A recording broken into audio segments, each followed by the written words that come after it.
In today's video, I'm going to be going through the entire main questline featured in the Elder Scrolls V Skyrim. There are 17 plus quests that are a part of it, and for the first 5 or so, I let the game set up the story, environment, and climate as I gently nudge it along. Then, for the rest of the quests, you'll hear my thoughts and opinions on the narrative, surrounding world, NPCs, etc. Occasionally, I'll talk about random events that have occurred, further showing Skyrim's ability of immersing the player into the realm. You'll also get to hear the dialogue between the Dragonborn and every major player that's involved in the story. Without further ado, I hope you enjoy this recount of the main questline.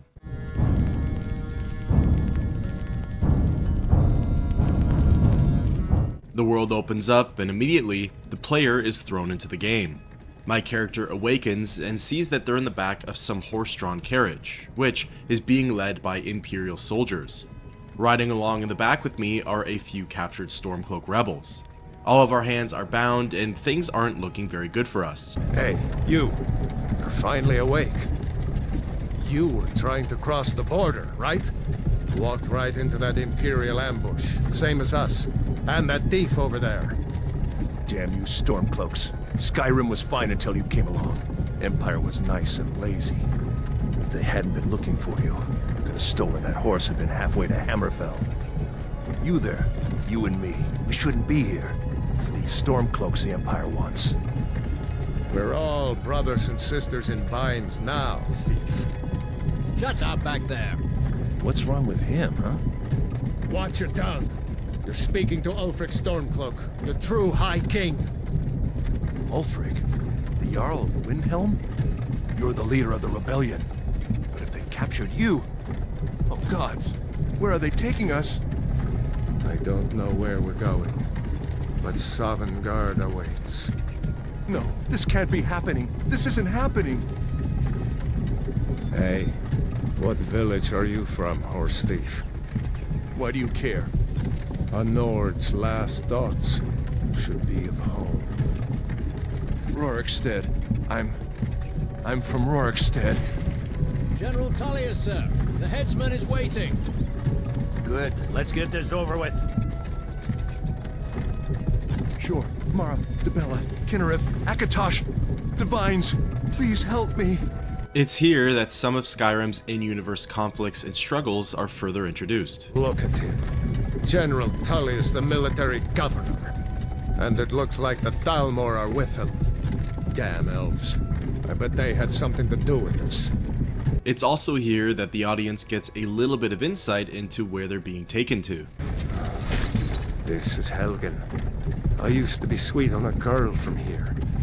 Wonder if Vilod is still making that mead with juniper berries mixed in. Funny. When I was a boy, Imperial walls and towers used to make me feel so safe. It's apparent too that even most of the villagers know what's about to happen. Where are they going? To go inside with the couple. Why? I want to watch the soldiers. Inside the house. Now. Whoa. Yes, Papa. Get these prisoners out of the carts. Move it! Why are we stopping? Why do you think? End of the line.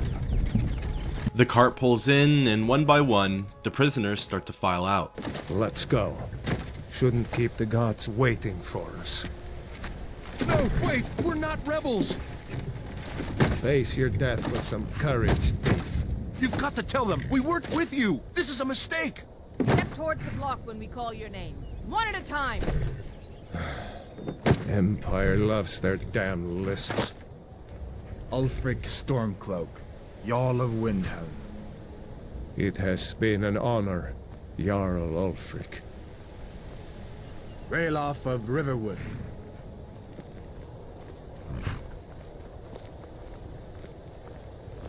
Lokir of Rorikstead.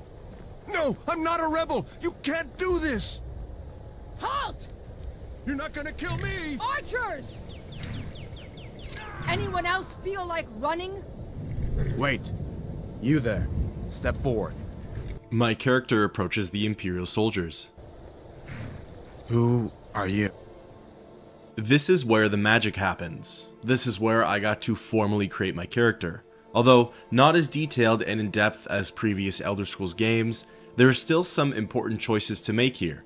When it comes to picking specific playstyles and classes, the different races and their strengths should be taken into account for the most optimal player progression. For my case, I just simply wanted to continue the legacy from when I played Skyrim for the first time.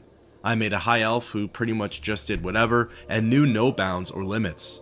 I wanted to be a jack of all trades, master of none. You are not with the Thalmor embassy, are you, High Elf? No, that can't be right. Captain, what should we do? He's not on the list. Forget the list. He goes to the block. By your orders, Captain. I'm sorry. We'll make sure you have a means of return to the Somerset Isle. Follow the captain, prisoner. Things are looking more grim than ever, and it seems like there's very little hope of escaping. Ulfric Stormcloak. Some here in Helgen call you a hero, but a hero doesn't use a power like the voice to murder his king and usurp his throne. You started this war, plunged Skyrim into chaos, and now the Empire is going to put you down and restore the peace. What was that? It's nothing. Carry on. Yes, General Tullius. Give them their last rites. As we commend your souls to Aetherius, blessings of the 8 divines upon For you. the love of Talos, shut up and let's get this over with. Nern, As you wish. Come on! I haven't got all morning.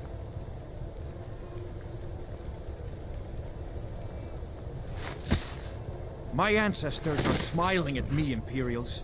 Can you say the same? In one fell swoop, the executioner lifts his axe and brings it down. You Imperial bastards!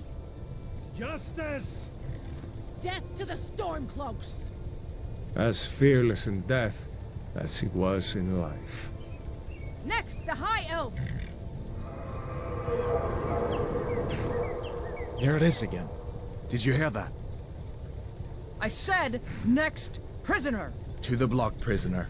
Nice and easy. The Aedra, the Daedra, Sithis, anything beyond, it seemed like at this point, nothing could quite save me.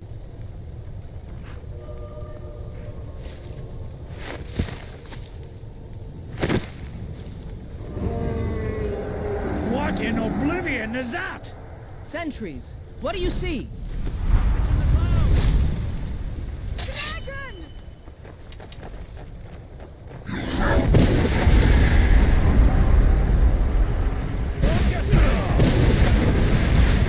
Maybe not necessarily the Aedra or Daedra, but definitely something beyond.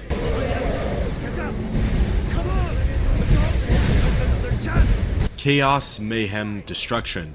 This ancient beast came down to Helgen at the right time, saving our lives, but in exchange, it's taking those belonging to others. Houses and keeps reduced to rubble, fire, smoke, and ash filling the air, screams of panic and distress are sprinkled into the sounds of battle. With nowhere else to go, I follow Ralof. Jarl Ulfric, what is that thing? Could the legends be true? Legends don't burn down villages. We need to move, now! Up through the tower, let's go! Ascending up the steps, the dragon bursts through the wall and kills a few more people. With nowhere else to go, Ralof directs me to jump across to the inn just below the tower. Doing so, I continue onwards and don't look back. I soon hear the voice of Hadvar, the kinder Imperial soldier. That boy, you're doing great. Torolf! God! Everyone get back!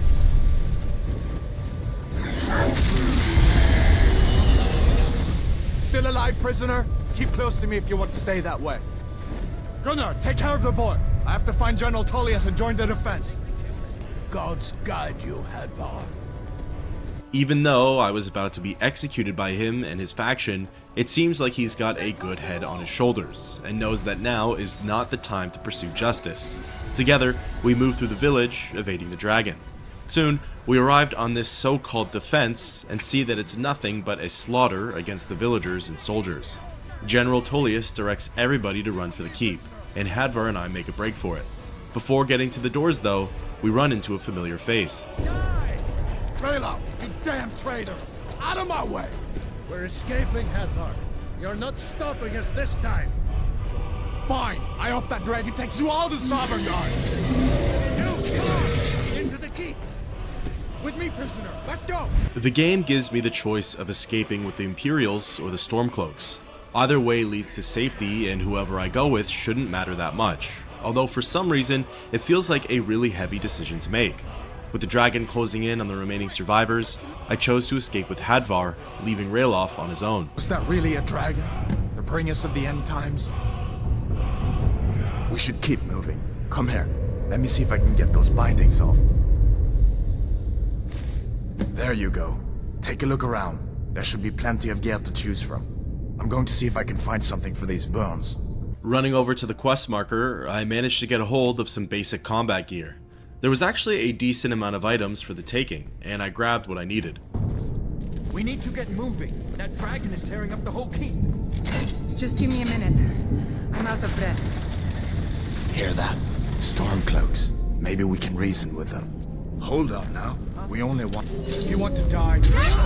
Although a noble attempt, it seemed like the only way out was going to be through more violence. Once these Stormcloak survivors were taken care of, Hadvar and I continued to move through the keep. While it seemed like a good idea at first, the whole building was going to come down around us if we didn't leave soon.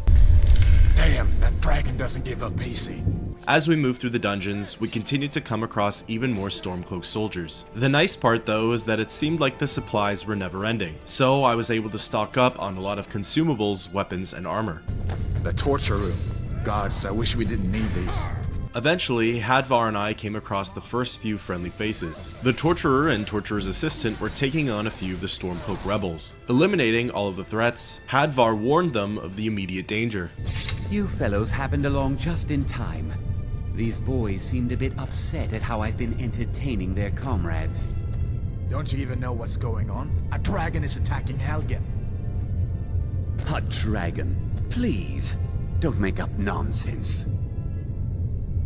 Although, come to think of it, I did hear some odd noises coming from over there.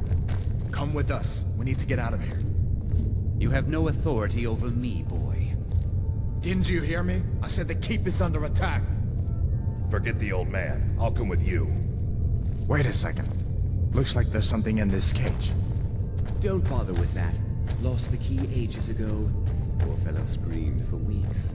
This is the game's introduction to lockpicking. Grabbing a few of the picks and gaining entrance inside of the cage, there are a few treasures and useful items laying around. Among them are some enchanted mage's robes, as well as a new spell tome. The three of us continued onwards through the dungeons until we reached a large group of rebels.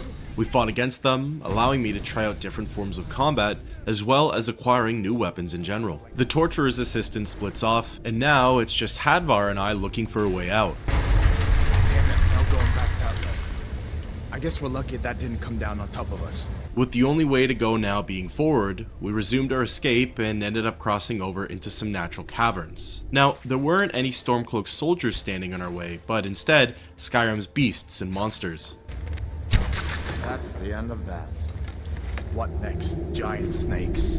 Happening across a nifty headpiece, Hadvar spots yet another beast. However, this time, he suggests silently slipping past it. Hold up.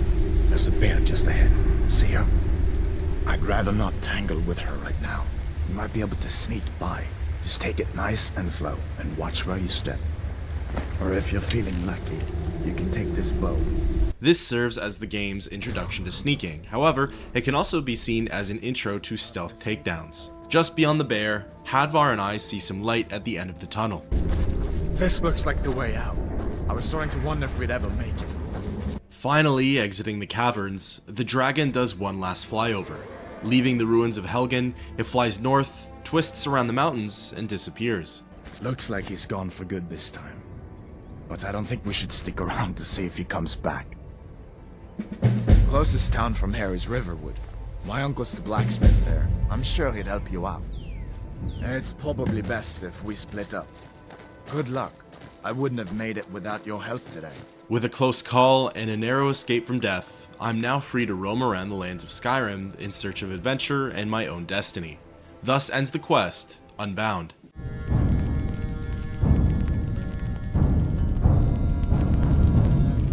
Even though Hadvar wanted to split up, we both ended up running along the path together, and it was during this time that he provided some valuable insight on the world around me, as well as gave me an enticing offer. Listen, you should go to Solitude and join up with the Imperial Legion. We could really use someone like you. And if the rebels have themselves a dragon, General Tullius is the only one who can stop them. See that ruin up there? Bleak Falls Barrow. When I was a boy, that place always used to give me nightmares. Draugr creeping down the mountain to climb through my window at night. That kind of thing. I admit, I still don't much like the look of it. These are the Guardian Stones. 3 of the 13 ancient standing stones that dot Skyrim's landscape.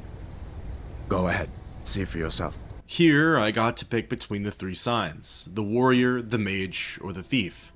As of right now, I was mostly focusing on weapon-based combat, so I went with the warrior stone and kept moving along. Soon, we arrived at Riverwood, and Hadvar approached his uncle, Alvor the smith. Uncle Alvor, hello. Hadvar, what are you doing here? Are you on leave from Shores, Bones? What happened to you, boy? Shh, Uncle, please. Keep your voice down. I'm fine, but we should go inside to talk.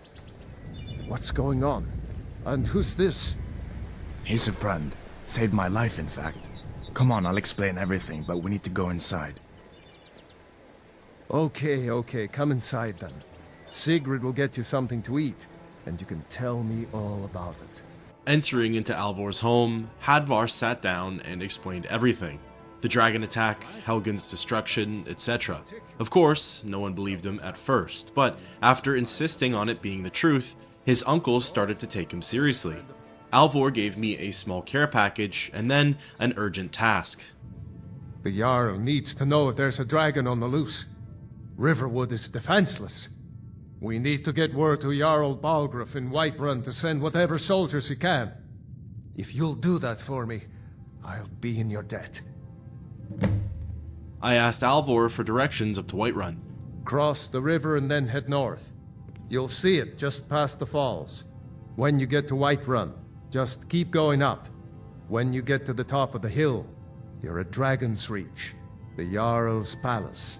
Exiting the conversation, I left Riverwood pretty much as quickly as I arrived in it. The carved out roads were obvious enough to follow, and they were relatively safe.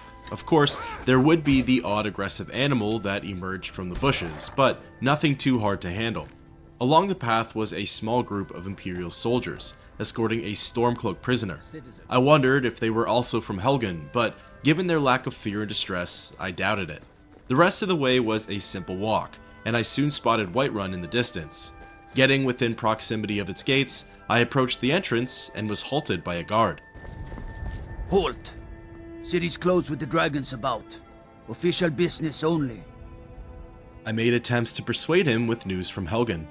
Fine, but we'll be keeping an eye on you. Entering inside of the city, Whiterun was vibrant, colorful, and full of life. Everybody I passed seemed to have their own agendas, schedules, and woes. Staying on task, I maneuvered throughout the city, following Alvor's advice, and ascended all the way up to the Jarl's Keep, Dragon's Reach. Entering inside, I could hear some kind of argument going on. Getting in closer, a Dunmer drew her weapon and slowly approached me. Just think we need more information. What's the meaning of this interruption? Jarl Balgruuf is not receiving visitors. I told her that I had news of the dragon attack. Well, that explains why the guards let you in. Come on then. The Jarl will want to speak to you personally. She escorted me over to Jarl Balgruuf the Greater. So, you were at Helgen. You saw this dragon with your own eyes? I told him yes, and that the dragon was on its way here. By Ysmir, Irileth was right. What do you say now, Proventus? Shall we continue to trust in the strength of our walls against the dragon? My lord, we should send troops to Riverwood at once. It's in the most immediate danger. If The that Jarl of dragon is Falkreath lurking in the will view mountains... that as a provocation. He'll assume we're preparing to join Ulfric's side and attack him. We should not... Enough! I'll not stand idly by while the dragon burns my hold and slaughters my people. Irileth, send a detachment to Riverwood at once. Yes, my Jarl. If you'll excuse me, I'll return to my duties. That would be best.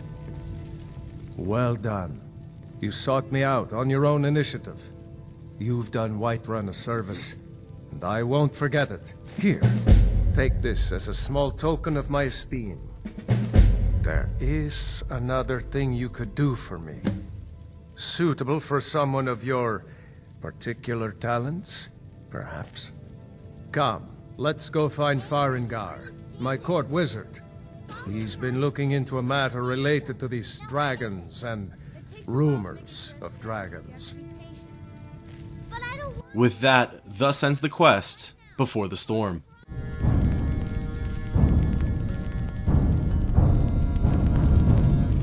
Following the Jarl, he led me into one of the side rooms and began speaking with his court wizard. Farengar, I think I've found someone who can help you with your dragon project.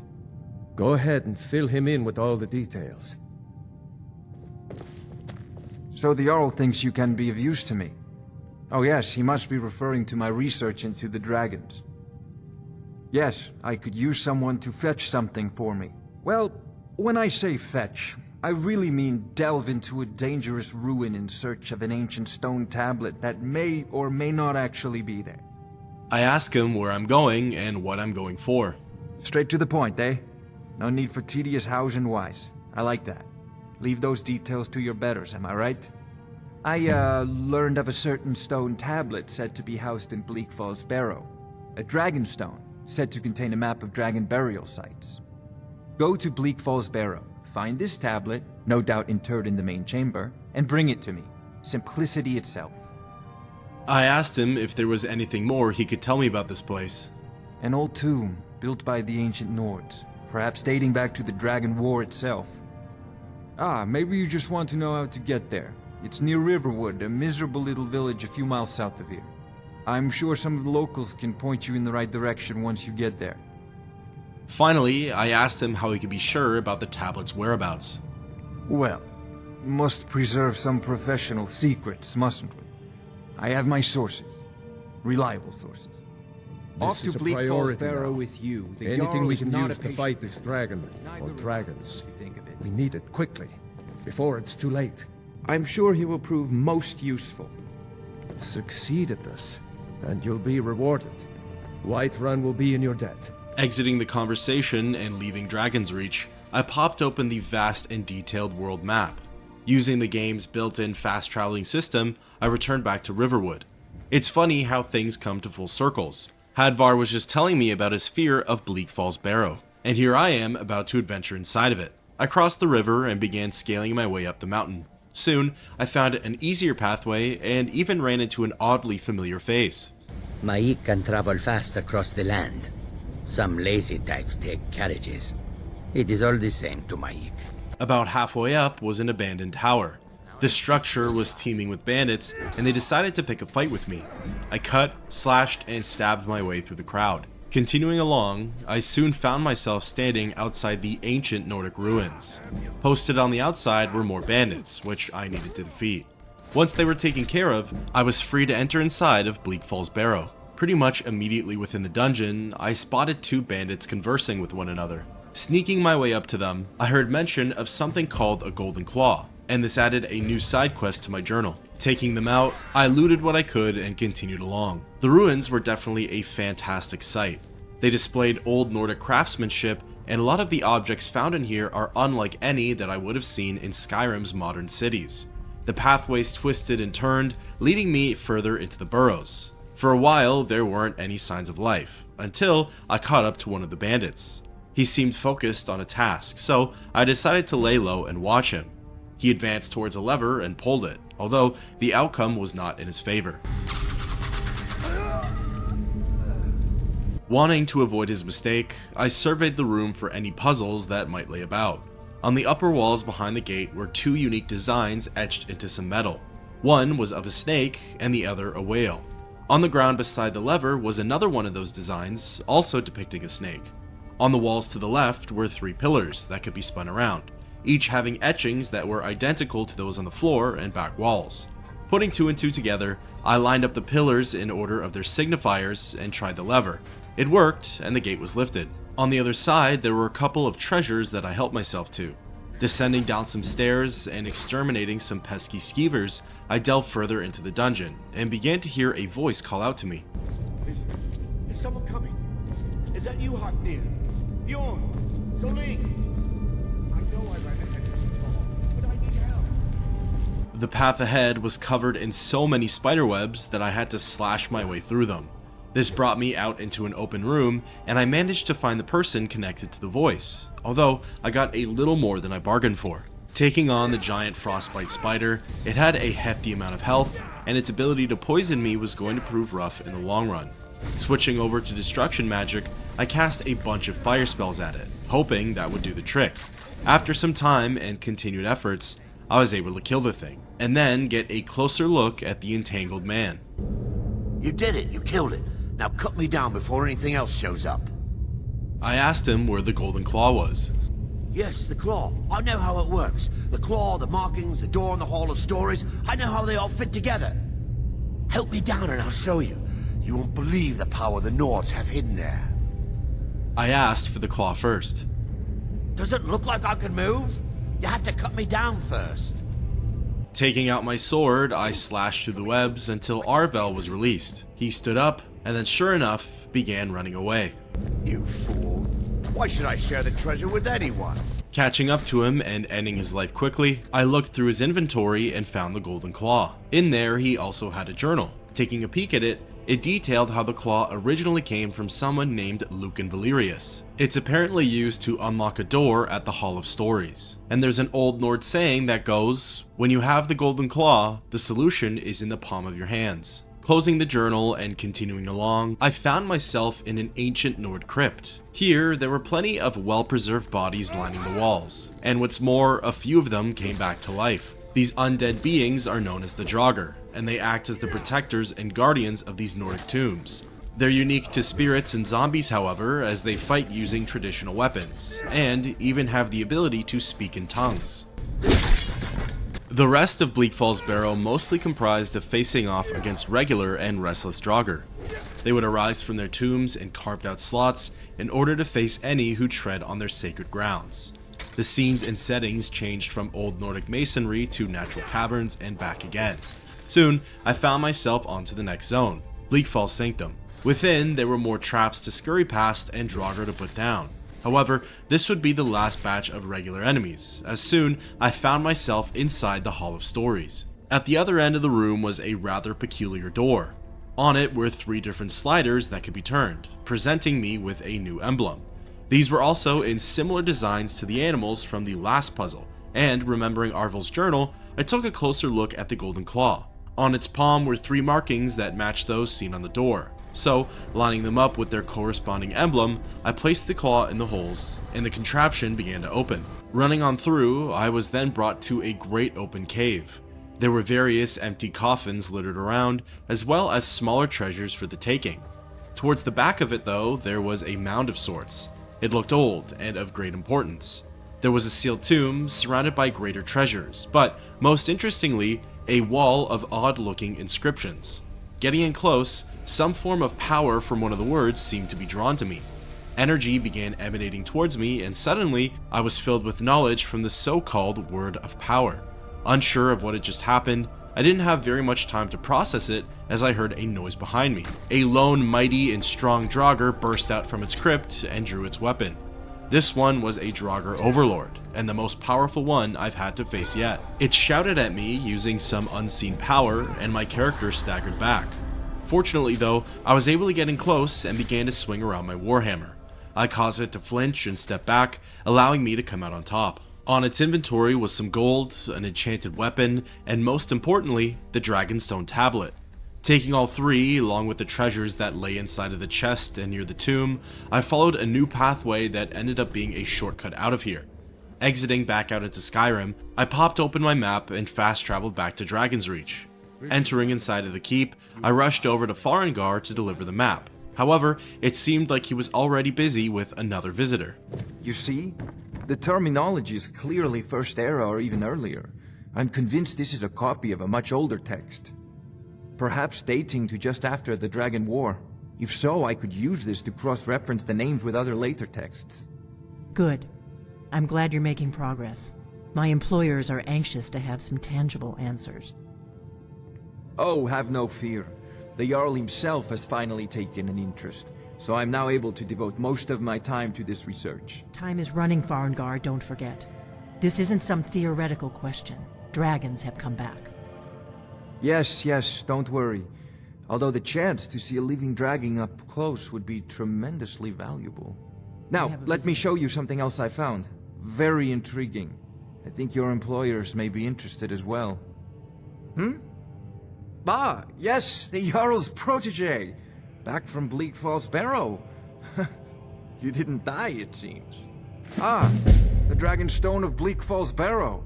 Seems you are a cut above the usual brutes the Jarl sends my way. I ask him about my reward. You'll have to see the Jarl about that. Maybe his steward Avenici. I'm sure one of them will pay you appropriately. My associate here will be pleased to see your handiwork. She discovered its location by means she has so far declined to share with me. So your information was correct after all. And we have our friend here to thank for recovering it for us. You went into Bleak Falls Barrow and got that? Nice work. Just send me a copy when you've deciphered it. Sovngarde, you need to come at once. A dragon's been sighted nearby. You should come too. A dragon? How exciting. Where was it seen? What was it doing? I'd take this a bit more seriously if I were you. If a dragon decides to attack Whiterun, I don't know if we can stop it. As the three of us head to the upper levels of the keep, Sovngarde's mysterious friend takes her leave. With that, thus ends the quest, Bleak Falls Barrow.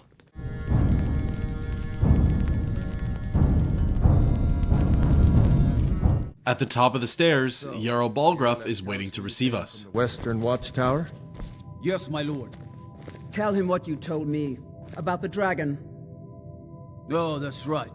We saw it coming from the south. It was fast. Faster than anything I've ever seen. What did it do? Is it attacking the Watchtower? No, my lord. It was just circling overhead when I left. I never ran so fast in my life. I thought it would come after me, for sure. Good work, son. We'll take it from here. Head down to the barracks for some food and rest. You've earned it. Eyrie, you'd better gather some guardsmen and get down there. I've already ordered my men to muster near the main gate. Good. Don't fail me. There's no time to stand on ceremony, my friend. I need your help again.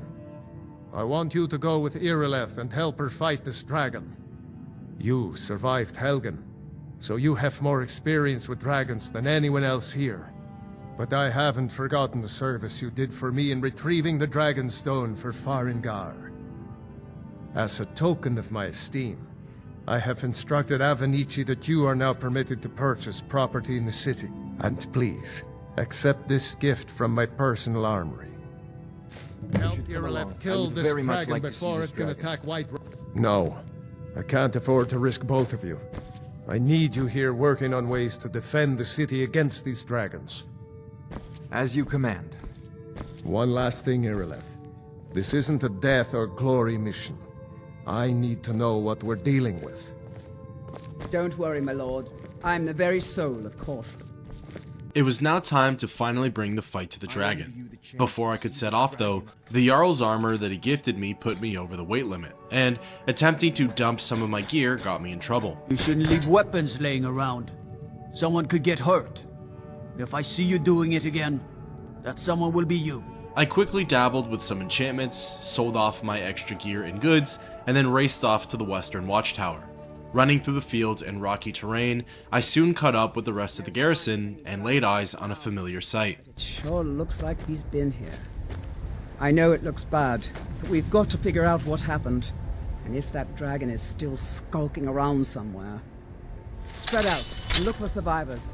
We need to know what you're dealing with. Getting in close, the scene looked exactly as it did back in Helgen. Death and destruction.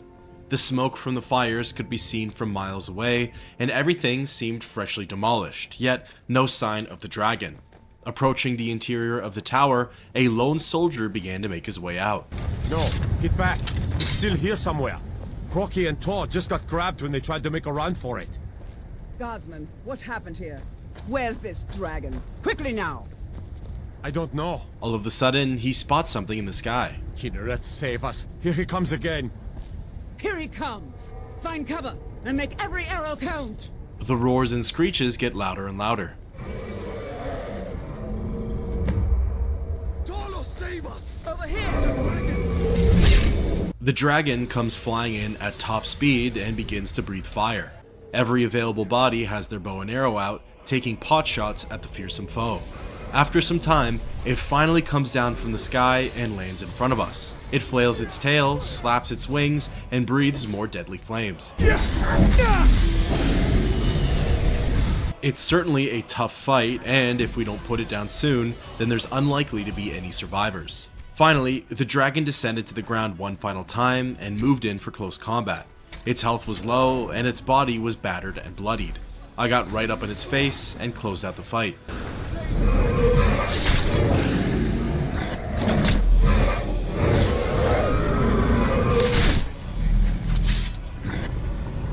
Is it dead?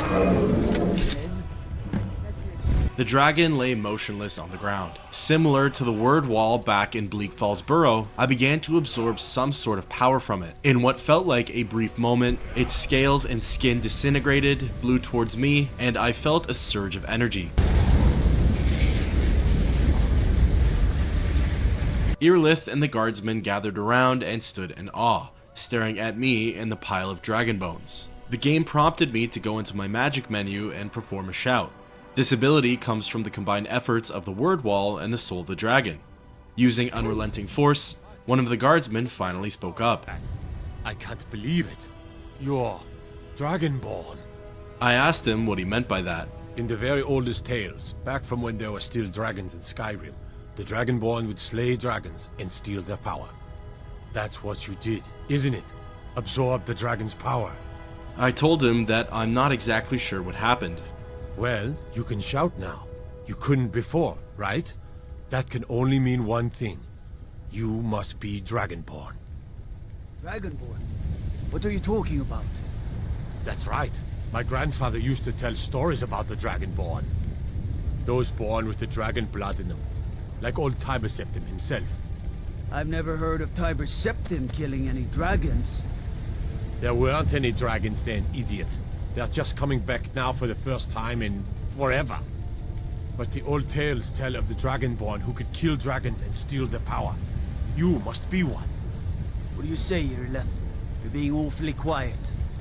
Come on, Eyrie. Tell us. Do you believe in this Dragonborn business? Some of you would be better off keeping quiet than flapping your gums on matters you don't know anything about. Here's a dead dragon, and that's something I definitely understand. Now we know we can kill them. But I don't need some mythical Dragonborn. Someone who can put down a dragon is more than enough for me. You wouldn't understand, Houseguard. You ain't a Norm. I've been all across Tamriel. I've seen plenty of things just as outlandish as this. I'd advise you all to trust in the strength of your sword arm over tales and legends. That was shouting, what you just did. Must be. You really are Dragonborn, then. This is certainly a lot to take in, and I wasn't exactly sure how to process it all. It seems a little too good to be true, and it isn't a legend I've heard of before, but at the same time, dragons were previously extinct, and now they're roaming across the lands again. Before I could do anything else, I needed to return to Dragon's Reach and speak with Jarl Balgruuf. On my way back, I heard another really strange sound.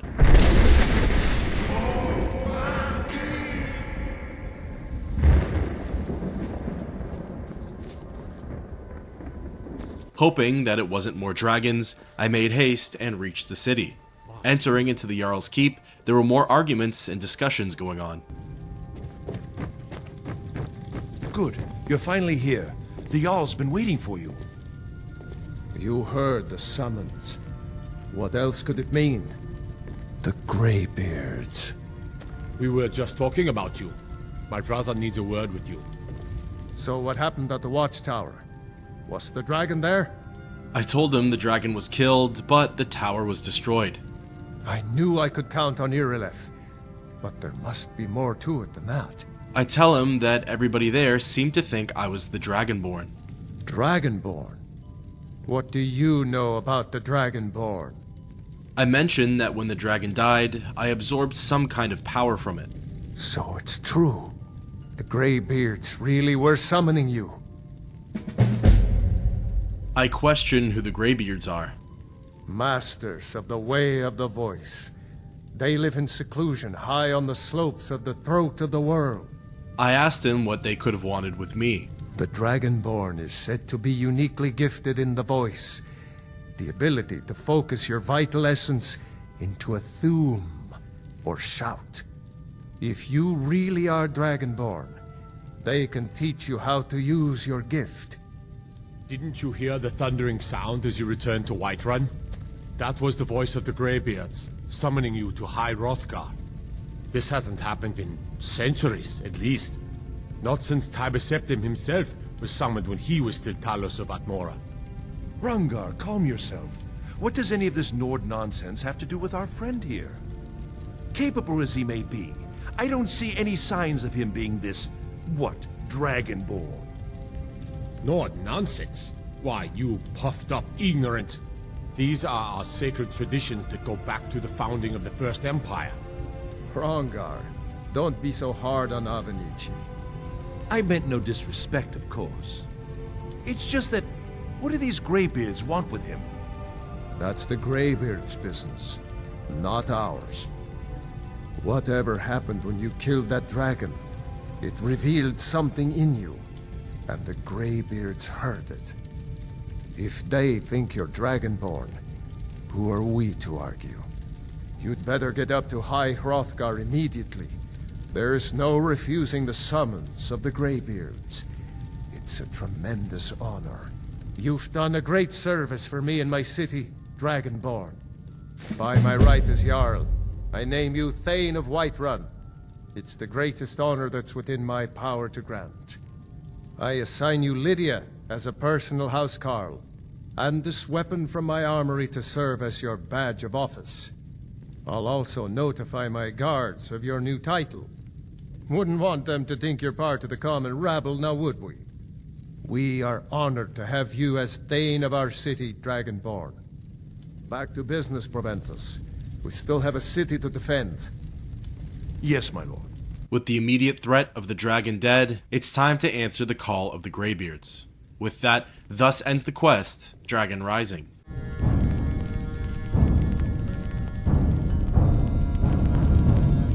On my way out of Dragon's Reach, I was stopped by a stranger. The Jarl has appointed me to be your housecarl.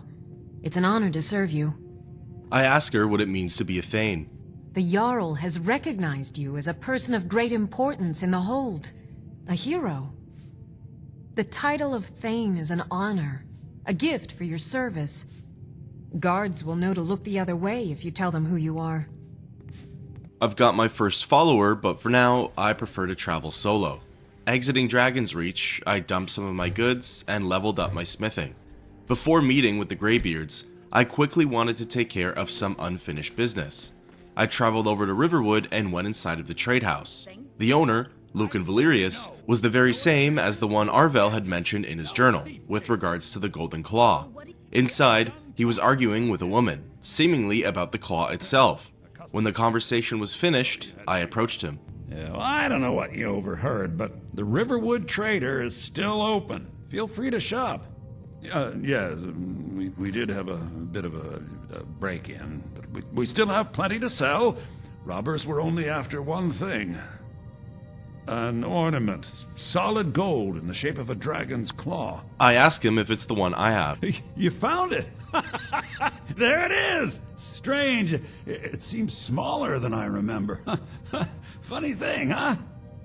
I'm gonna put this back where it belongs. I'll never forget this. You've done a great thing for me and my sister.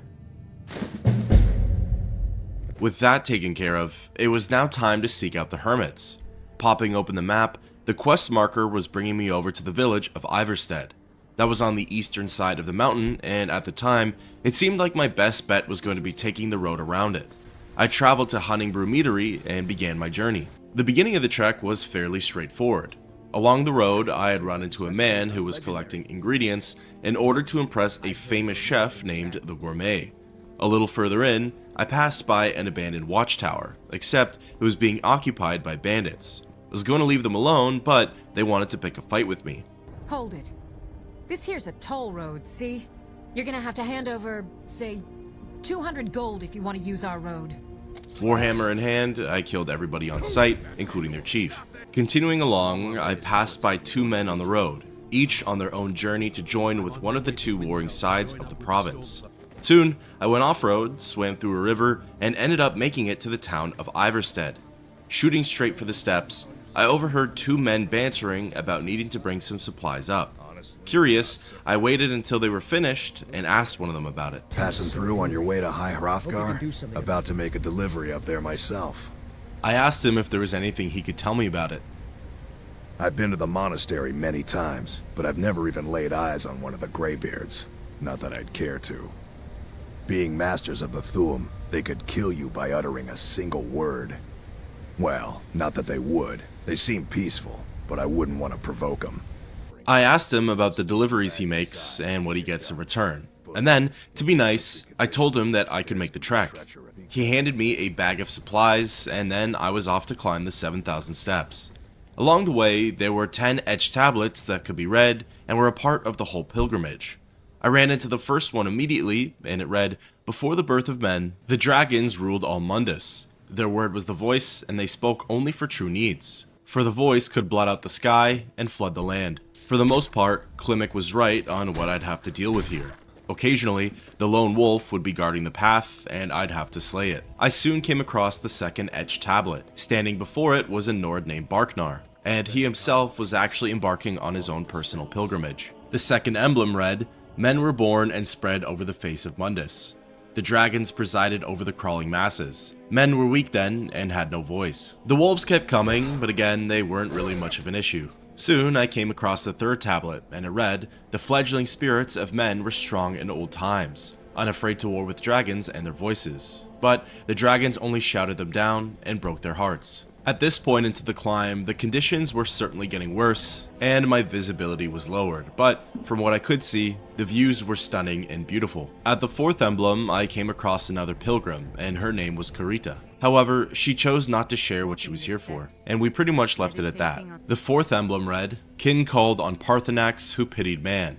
Together, they taught men to use the voice. Then Dragon War raged, dragon against tongue." It was this next part where I faced my greatest challenge. Atop a small overlook, jumping around and acting aggressive, was a frost troll. It spotted me and came charging in for the attack. Knowing trolls are weak to fire, I switched over to my destruction magic. However, it struck me with such a force that if I got hit any more, I would have been bested. I backed up and threw as much fire at it as I possibly could have. In between my magicka regen, its health would slowly also regenerate, so I had extra work cut out for me. With patience and repetition, the beast was defeated. Just past the troll was the fifth emblem. It reads, "Man prevailed, shouting Alduin out of the world, proving for all that their voice too was strong, although their sacrifices were manyfold." Soon there was the sixth emblem, and it read, "With roaring tongues the sky children conquer, founding the first empire with sword and voice, whilst the dragons withdrew from this world." Following that was the seventh emblem. It read, "The tongues at Red Mountain went away humbled. Jurgen Windcaller began his 7-year meditation to understand how strong voices could fail." After that was the eighth emblem, and it read, "Jurgen Windcaller chose silence and returned. The 17 disputants could not shout him down. Jurgen the Calm built his home on the throat of the world." Finally, I had laid eyes on High Hrothgar. For being as old and secluded as it was, it certainly held up in great condition. Just before the final steps was the ninth emblem, and it read, "For years all silent, the Greybeards spoke one name. Tiber Septim, stripling then, was summoned to Hrothgar. They blessed and named him Dovahkiin." Climbing up the last bit was the 10th and final emblem. It read, "The voices worship, follow the inner path, speak only in true need, making this pilgrimage granted me with the temporary active effect called the Voice of the Sky. At the base of the keep was a chest in which I placed Klimek supplies. Finally reaching the top, I was able to enter inside of High Hrothgar. The air in here was still and calm. It was like everything and nothing were happening all at once. From each corner of the room, 4 old men in robes slowly began walking towards me. Soon, one of them broke the silence. So, a Dragonborn appears at this moment in the turning of the age. I asked him what it means to be called Dragonborn. First, let us see if you truly are Dragonborn. Let us taste of your voice. The Greybeards back up, and so do I. As per his request, I shout at them using unrelenting force. Dragonborn, it is you. Welcome to High Hrothgar. I am Master Arngir. I speak for the Greybeards. Now, tell me, Dragonborn, why have you come here? I tell him that I wish to find out what it means to be Dragonborn. We are here to guide you in that pursuit, just as the Greybeards have sought to guide those of the dragon blood that came before you. I ask if that means I'm not the only Dragonborn. You are not the first. There have been many of the dragon blood since Akatosh first bestowed that gift upon mortal kind. Whether you are the only Dragonborn of this age, that is not ours to know. You are the only one that has been revealed thus far. That is all I can say. I ask him who they are and what this place is. We are the Greybeards, followers of the Way of the Voice. You stand in High Hrothgar, on the slopes of Kinnarith's sacred mountain. Here we commune with the voice of the sky, and strive to achieve balance between our inner and outer selves. I tell Arngir that I'm ready to learn. You have shown that you are Dragonborn. You have the inborn gift. But do you have the discipline and temperament to follow the path laid out for you? That remains to be seen. Without training, you have already taken the first steps towards projecting your voice into a thum, a shout. Now let us see if you are willing and able to learn. When you shout, you speak in the language of dragons. Thus, your dragon blood gives you an inborn ability to learn words of power. All shouts are made up of 3 words of power. As you master each word, your shout will become progressively stronger. Master Einarth will now teach you Ro, the second word in Unrelenting Force. Ro means balance in the dragon tongue. Combine it with Fus, force, to focus your thumb more sharply. Ro. Approaching the inscriptions on the ground, similar to what happened back at Bleak Falls Barrow, I absorbed some kind of power from it. You learn a new word like a master. You truly do have the gift. But learning a word of power is only the first step. You must unlock its meaning through constant practice in order to use it in a shout. Well, that is how the rest of us learn shouts. As Dragonborn, you can absorb a slain dragon's life force and knowledge directly. As part of your initiation, Master Einarth will allow you to tap into his understanding of Ro. And similar to how I absorbed the power from the dragon, a strange energy-like connection is formed between me and Master Einarth. Now, let us see how quickly you can master your new thum. Use your unrelenting force shout to strike the targets as they appear. Now, instead of simply just using the force part of Unrelenting Force, I could add balance in order to create a stronger thum. Instead of a simple step back, the enemy staggers and loses their footing. Impressive. Your thum is precise. You show great promise, Dragonborn. We will perform your next trial in the courtyard. Follow Master Bori. Exiting the keep, the 5 of us wandered towards what looked like another test. We will now see how you learn a completely new shout. Master Bori will teach you Wuld, which means whirlwind. He cast the inscription on the ground, and just like before, I was able to absorb its power. You must hear the word within yourself before you can project it into a thum. Approach Master Bori and he will gift you his knowledge of wold.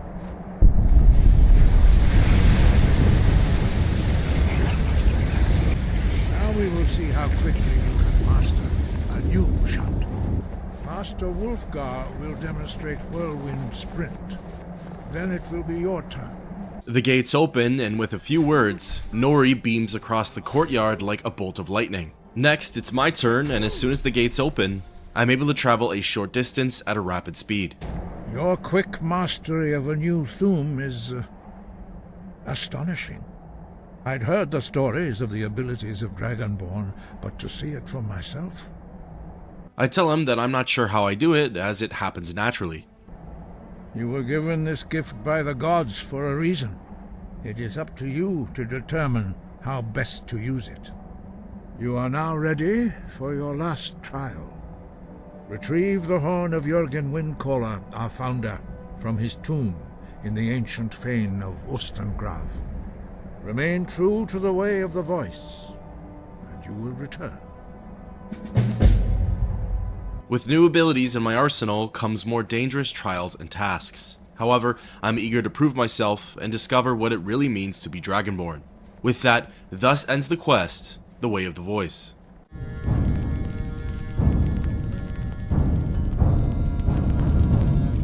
Exiting High Hrothgar, I popped open the map and scrolled over to Sovngarde. It was close to the city of Morthal, which wasn't a location I'd been to or even near for that matter. So I fast traveled over to the Whiterun stables and paid the carriage driver to take me there. Arriving, I began to run north-northeast until reaching the old Nordic ruin. Just outside of it was a group of 3 ragtag ruffians, 2 bandits and a necromancer. Taking them out, I descended the steps leading to the Sovngarde doors and noticed a dead body just outside. I wasn't sure if maybe he got into a dispute with his fellow bandits, or if perhaps there was more going on here than meets the eye. Going inside, I spotted 2 more recently deceased outlaws. Again, it was pretty strange, as I didn't know what was killing them. Just ahead in the distance from where I was crouched, I noticed a few NPCs idling and wandering around. Taking out my bow and letting loose a few arrows, it all finally made sense to me. I'm pretty sure the necromancers, conjurers, mages, whatever this faction was, were at odds with the bandits, and that's why there were dead bodies strewn about. Once they were all defeated, I continued ahead and quickly came to another halt as I heard the sounds of battle. This time though, there were corpses of necromancers and Draugr laying around, and from the noises I was hearing, it seemed like the undead were winning the fight. Rolling in with my bow, I played the part of cleanup crew and picked off the remaining Draugr. From here, it seemed like the only enemies remaining were the undead, and similar to Bleak Falls Barrow, they came in the forms of normal and restless Draugr. While maneuvering through the dungeon, I experimented with switching between different combat styles in order to better level all of my skills. Each new room I'd go inside of would have different spoils to take, like potions or gold. Soon, I found myself entering a new zone called the Sovngarde Depths. Looking at the compass, I knew this was likely the final area I'd need to be in, and in just a few rooms over, I'd come across the horn. For the first few sections, I continued my fight against the Draugr, slowly crawling through each part and taking out anything that was in my path. Eventually, I wandered into a massive open area. At the bottom of the chasm, I saw a word wall which had me pretty excited. I wasn't sure which power this one was going to grant me, and that made it all the more interesting. In order to get to the bottom, I had to battle my way through skeletons, which I believe is my first time fighting these foes. They drop easier than Draugr though, and I was able to one-shot them with my bow. After clearing the area, I descended to the bottom and got in close to the word wall. The new Thum turned out to be Fade, which was part of the Become Ethereal shout. This one granted me the power to enter into some kind of in-between state. Whilst there, I could do no harm, nor be harmed. Definitely a good shout to use if things ever got hairy and I needed to make a quick escape. Ascending back to the upper platforms of the depths, I came across a new puzzle of sorts. This one had 3 stones in a line, and when they were walked in front of, would glow red and temporarily lift one of 3 gates. This was a test for the whirlwind sprint shout that the Greybeards had just given me, so queuing it up, I ran past all three, cast my Thume, and made it to the other side. The next little area seemed less like a puzzle and more like a trap. There were pressure plates all over the floor, and when certain ones were walked on, streams of fire would come shooting up and burn my character. Eventually, I got to a part where there were some rocks off to the side that I could safely stand on. Just ahead was a room full of frostbite spiders, but given my position, I was able to easily shoot them down with my bow. Thinking I was safe, I approached their side of the room, and wouldn't you know it, a bigger frostbite spider dropped down right on my head. It gave me a good sting and drastically lowered my health. For a brief second, I thought my character was going to die, but luckily, I was able to pop some potions just before the poison kicked in. Clearing out all of the spiders, the final area was just ahead. Pulling a chain and opening the gates, I stepped into the chamber and watched some ancient Nordic structures emerge from the water. Moving forward, I prepared myself for one final battle. Was it going to be a giant frostbite spider, or perhaps a Draugr overlord? As I neared the back, I saw that it was in fact going to be neither. All of the Draugr in here were already slain, and what's more, there was a note on the pedestal where the horn of Jurgen Windcaller was supposed to be. Getting in close, the mysterious note read, "Dragonborn, I need to speak to you, urgently. Rent the attic room at the Sleeping Giant Inn in Riverwood, and I'll meet you. Signed, a friend." Confused at who else would come for the horn and be able to make it this far, I left the chamber, grabbed my much-deserved loot, and followed a hidden pathway back to the start of Ustengrav. Once outside, I popped open the map, fast-traveled over to Riverwood, and entered the aforementioned inn. My quest marker pointed me to a Breton named Delphine. She seemed awfully familiar, almost like I had encountered her not a few quests ago. I'm the innkeeper. It's my business to keep track of strangers. I asked her if I could rent the attic room. Attic room, eh? Well, we don't have an attic room, but you can have the one on the left. Make yourself at home. Well, here's to hoping that whoever wanted to meet me in the attic would know that I could only get a room on the ground floor. Jokes aside, I entered the quarters and waited for a few moments before Delphine came walking in. So you're the Dragonborn I've been hearing so much about. I think you're looking for this. We need to talk. Follow me. She nonchalantly handed me the horn of Jurgen Windcaller, practically as if it meant nothing to her. Who was this Delphine, and what did she want with me?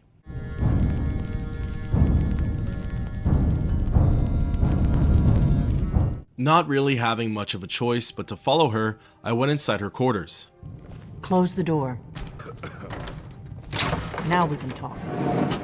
She opened some kind of false door in her closet, and that led down into what appeared to be a war room of sorts. She was stocked up on weapons, supplies, potions, and books. She even had her own enchanting and alchemy tables down here. Before I could look around some more, she recaptured my attention. The Greybeards seem to think you're the Dragonborn. I hope they're right. I asked if she was the one who took the horn. Surprised? I guess I'm getting pretty good at my harmless innkeeper act. I asked her what was with all of the discretion. You can't be too careful. Thalmor spies are everywhere. Getting into it, I questioned what she wanted with me. I didn't go to all this trouble on a whim. I needed to make sure it wasn't a Thalmor trap. I am not your enemy. I already gave you the horn. I'm actually trying to help you. I just need you to hear me out. I tell her I'm listening. Like I said in my note, I've heard that you might be Dragonborn. I'm part of a group that's been looking for you. Well, someone like you, for a very long time. If you really are Dragonborn, that is. Before I tell you any more, I need to make sure I can trust you. I ask how I know I can trust her. If you don't trust me, you were a fool to walk in here in the first place. I grilled Delphine on why she was looking for the Dragonborn. We remember what most don't, that the Dragonborn is the ultimate Dragonslayer. You're the only one that can kill a dragon permanently by devouring its soul. Can you do it? Can you devour a dragon's soul? I tell her that's how I first learned I was Dragonborn. Good, and you'll have a chance to prove it to me soon enough. I asked her what exactly she wasn't telling me here. Dragons aren't just coming back. They're coming back to life. They weren't gone somewhere for all these years. They were dead, killed off centuries ago by my predecessors. Now something's happening to bring them back to life, and I need you to help me stop it. I wondered why she thought the dragons were coming back to life. I know they are. I visited their ancient burial mounds and found them empty, and I figured out where the next one will come back to life. We're going to go there, and you're going to kill that dragon. If we succeed, I'll tell you anything you want to know. I asked Delphine how she was able to figure all of this out. You should know. You got the map for me. The Dragonstone you got for Farengar, remember? It was then that my character remembered her being at Dragon's Reach with Farengar after Bleak falls Barrow. So you were paying attention. I arranged to have Farengar recover the Dragonstone for me. It's what I do. I make things happen from behind the scenes. After all, here you are. Even though Farengar once said so, I asked Delphine if the Dragonstone truly was a map. A map of ancient dragon burial sites. I've looked at which ones are now empty. The pattern is pretty clear. It seems to be spreading from the southeast, starting in the Gerals near Riften. The one near Kynesgrove is next, if the pattern holds. Finally, I asked her where we're headed next. Kynesgrove. There's an ancient dragon burial near there. If we can get there before it happens, maybe we'll learn how to stop it. I tell her that I'm ready. I need to get into my traveling gear. Give me a minute and I'll be ready. Before leaving, I take a look around her hidden room and help myself to everything she has available. I suppose because she's welcomed me with open arms and for the most part thinks I'm Dragonborn, it isn't considered stealing. On the wall, she had the signature Blade's katana, and I wondered if anyone who saw me with it and knew what it was would accost me over it, mainly the Thalmor. Regardless, once done, I left the inn and fast traveled to High Hrothgar in order to finish what I had started. Seeking out Master Arngir in the keep, I spoke with him. Ah, you've retrieved the horn of Jurgen Windcaller. Well done. You have now passed all the trials. Come with me. It is time for us to recognize you formally as Dragonborn. Following him to the front area, all 4 members gathered round. You are ready to learn the final word of unrelenting force. Da, which means push. Da.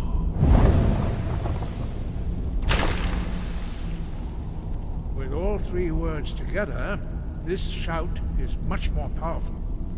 Use it wisely. Master Wulfgar will now gift you with his knowledge of Da.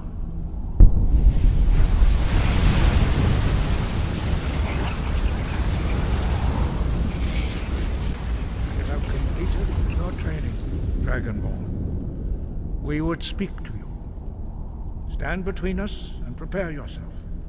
Few can withstand the unbridled voice of the Greybeards, but you are ready.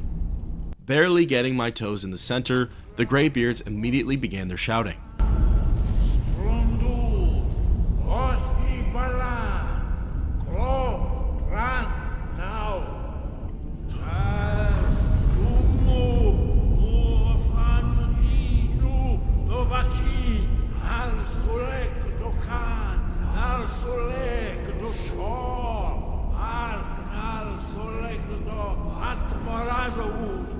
Meis nu ismi dovasebrom dama da rock. Dovahkiin, you have tasted the voice of the Greybeards and passed through unscathed. High Hrothgar is open to you. With that, the Horn of Jurgen Windcaller quest was officially completed, and now it was time to resume my work with Delphine. Popping open the map, I saw that Kynesgrove wasn't that far from Windhelm. So, fast traveling to the Whiterun stables and paying the carriage driver, I ended up just outside the supposed oldest man-made city in Tamriel and began riding southeast. Getting to Kynesgrove in no time, a distressed woman came running out of nowhere and right over to me. No, you don't want to go up there. A dragon, it's attacking! I asked her where the dragon was. It flew over the town and landed on the old dragon burial mound. I don't know what it's doing up there, but I'm not waiting around to find out. As soon as she ran away, I saw the black dragon from Helgen flying overhead. It was exactly as Delphine suspected. Galloping up the rocky face, I heard the dragon tongue in the distance as I neared the burial ground.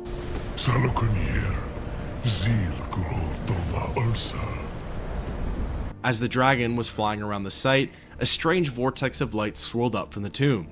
It looks similar to the energy that my character absorbs when there's a word of power or a dragon soul nearby. Soon, a skeletal beast burst up from the ground and crawled over to its kin.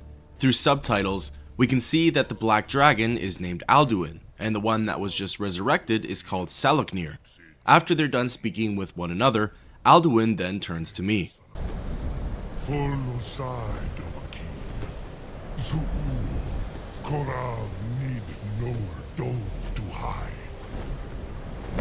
You do not even know our tongue, do you? Such arrogance, to dare take for yourself the name of Nova. Sarukanir, Kridar Jur. As he leaves the scene, Salognir takes flight and charges up its attacks. In the corner of my eye, I see that Delphine finally made it, and together we begin our assault on the dragon. As it lands, it breathes a heavy wave of fire and lowers my health by a good bit. I decided to start the battle on horseback just for fun, and strangely enough, my horse was able to physically push the dragon around. It was entertaining to watch, but also made it difficult to actually land a hit. So, as soon as Salognir took flight again, I dismounted my horse and joined Delphine for ground combat. Using my full unrelenting force on the dragon, I was able to stagger it a bit, but ultimately it wasn't that useful. I had to frequently pop potions for this fight, as its fire breath took a lot out of me. Shooting at it while it was in the sky, and swinging at it while it was on the ground, the cycle continued for a good bit. It was similar to my fight with the dragon near Whiterun, except this time, I didn't have a tower to hide in, nor the reinforcements of several soldiers. Eventually, Salognir landed one final time, and together, Delphine and I delivered the killing blow. If there wasn't enough evidence already, my character absorbing the dragon soul was likely the cherry on top for proof of my dragonborn status. Delphine, amazed and shocked, said that it was finally time for her to answer all of my questions. I owe you some answers, don't I? Go ahead. Whatever you want to know. Nothing held back. To start, I asked who she was and what she wanted with me. I'm one of the last members of the Blades. A very long time ago, the Blades were Dragonslayers, and we served the Dragonborn, the greatest Dragonslayer. For the last 200 years since the last Dragonborn Emperor, the Blades have been searching for a purpose. Now that dragons are coming back, our purpose is clear again. We need to stop them. I then asked her what she knew about the dragons returning. Not a damn thing. I was just as surprised as you to find that big black dragon here. I informed Delphine that I've seen that dragon before. Really? Where? I tell her over at Helgen. Interesting. Same dragon. Damn it, we're blundering around in the dark here. We need to figure out who's behind it all. I then asked her who the Blades are. Exactly. Nobody even remembers our name these days. We used to be known across Tamriel as the protectors of the Septim Emperors. Those days are long gone, though. For the last 200 years, we've been searching for the next Dragonborn to guide and guard, as we are sworn to do. But we never found one, until now. I asked Delphine what our next move was. The first thing we need to do is figure out who's behind the dragons. The Thalmor are our best lead. If they aren't involved, they'll know who is. Unsure of who they are, I inquired further on the Thalmor. The faction that rules the Aldmeri Dominion. The ones who almost destroyed the Empire during the Great War 30 years back. There's no worse enemy to humankind in Tamriel. The Empire barely survived the last war. The Thalmor don't intend to lose the next one. To follow that, I wondered why they were after her. Before the Great War, the Blades helped the Empire against the Thalmor. Our Grand Master saw them as the greatest threat to Tamriel. At the time, that was true. Maybe it still is. So we fought them in the shadows, all across Tamriel. We thought we were more than a match for them. We were wrong. I then questioned why she thinks the Thalmor are behind the return of the dragons. Nothing solid, yet. But my gut tells me it can't be anybody else. The Empire had captured Ulfric. The war was basically over. Then a dragon attacks, Ulfric escapes, and the war is back on. And now the dragons are attacking everywhere, indiscriminately. Skyrim is weakened. The Empire is weakened. Who else gains from that but the Thalmor? Lastly, I asked her how we can find out if the Thalmor know about the dragons. If we could get into the Thalmor embassy, it's the center of their operations in Skyrim. Problem is, that place is locked up tighter than a miser's purse. They could teach me a few things about paranoia. I followed that up by inquiring about how we'd even get into the embassy. I'm not sure yet. I have a few ideas, but I'll need some time to pull things together. Meet me back in Riverwood. If I'm not back when you get there, wait for me. I shouldn't be long. Keep an eye on the sky. This is only going to get worse. There's certainly a lot of moving pieces to this puzzle, but it seems like we at least have a lead we can check out. With that, thus ends the quest, A Blade in the Dark.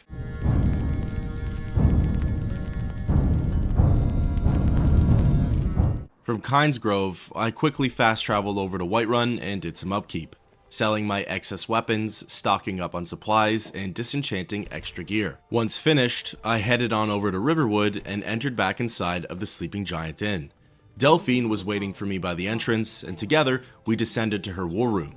This part isn't really relevant, but I did find it kind of comical.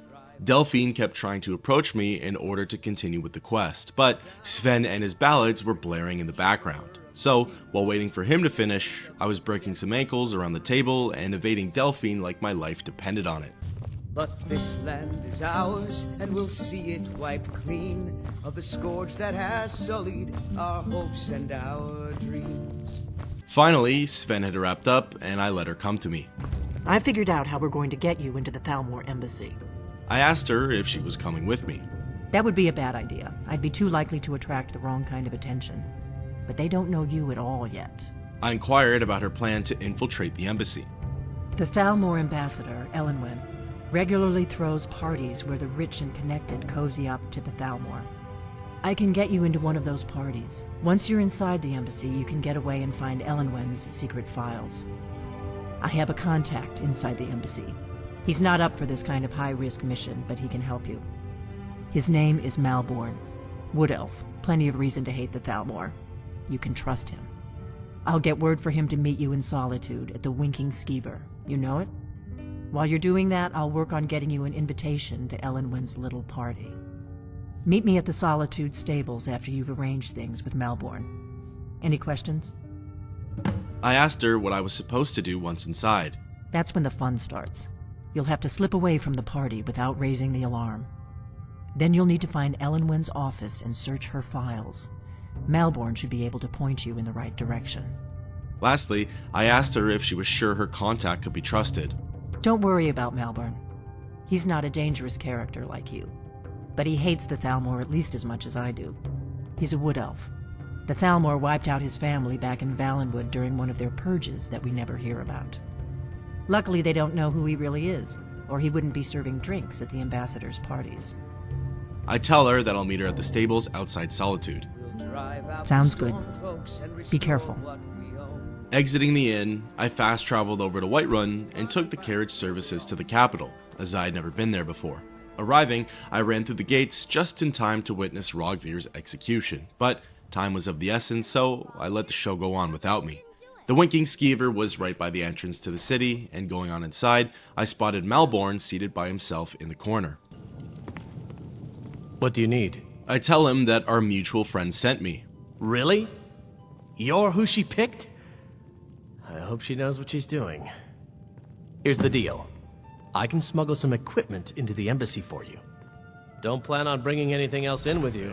The Thalmor takes security very seriously. Give me what you can't live without, and I'll make sure to get it into the embassy. The rest is up to you.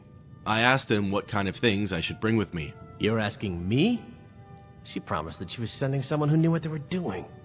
If you actually want to get out alive, I'd bring whatever you need to move quietly and kill quickly. Finally, I'm ready to give him some of my things. Okay, I'll get this inside the embassy for you. I've got to go. I'll find you at the party. Don't worry. It's funny because I don't believe there's a limit on what can be given to Malborn, so in theory, I could just send everything that I own off with him. But in order to keep my immersion, I send over the necessities, albeit there is a lot of them, and leave it at that. Officially naked and ready, Malborn and I exit the Winking Skeever and leave Solitude. Hauling it over to the stables, I spot Delphine hanging out by the mill and approach her. Have you given Malborn the gear you want to smuggle into the embassy? I tell her that Malborn's all set. Good. I have your invitation to the party. But the only way you're going to get past the guards is if they really believe you're an invited guest. Which means you need to look the part and not be armed to the teeth. Here, put this on. When you're ready, I'll keep the rest of your gear safe until you get back. You'll only have what Malborn smuggled in for you, plus whatever you can pick up inside. Going into my inventory, I throw on the party clothes and boots that Delphine handed over to me.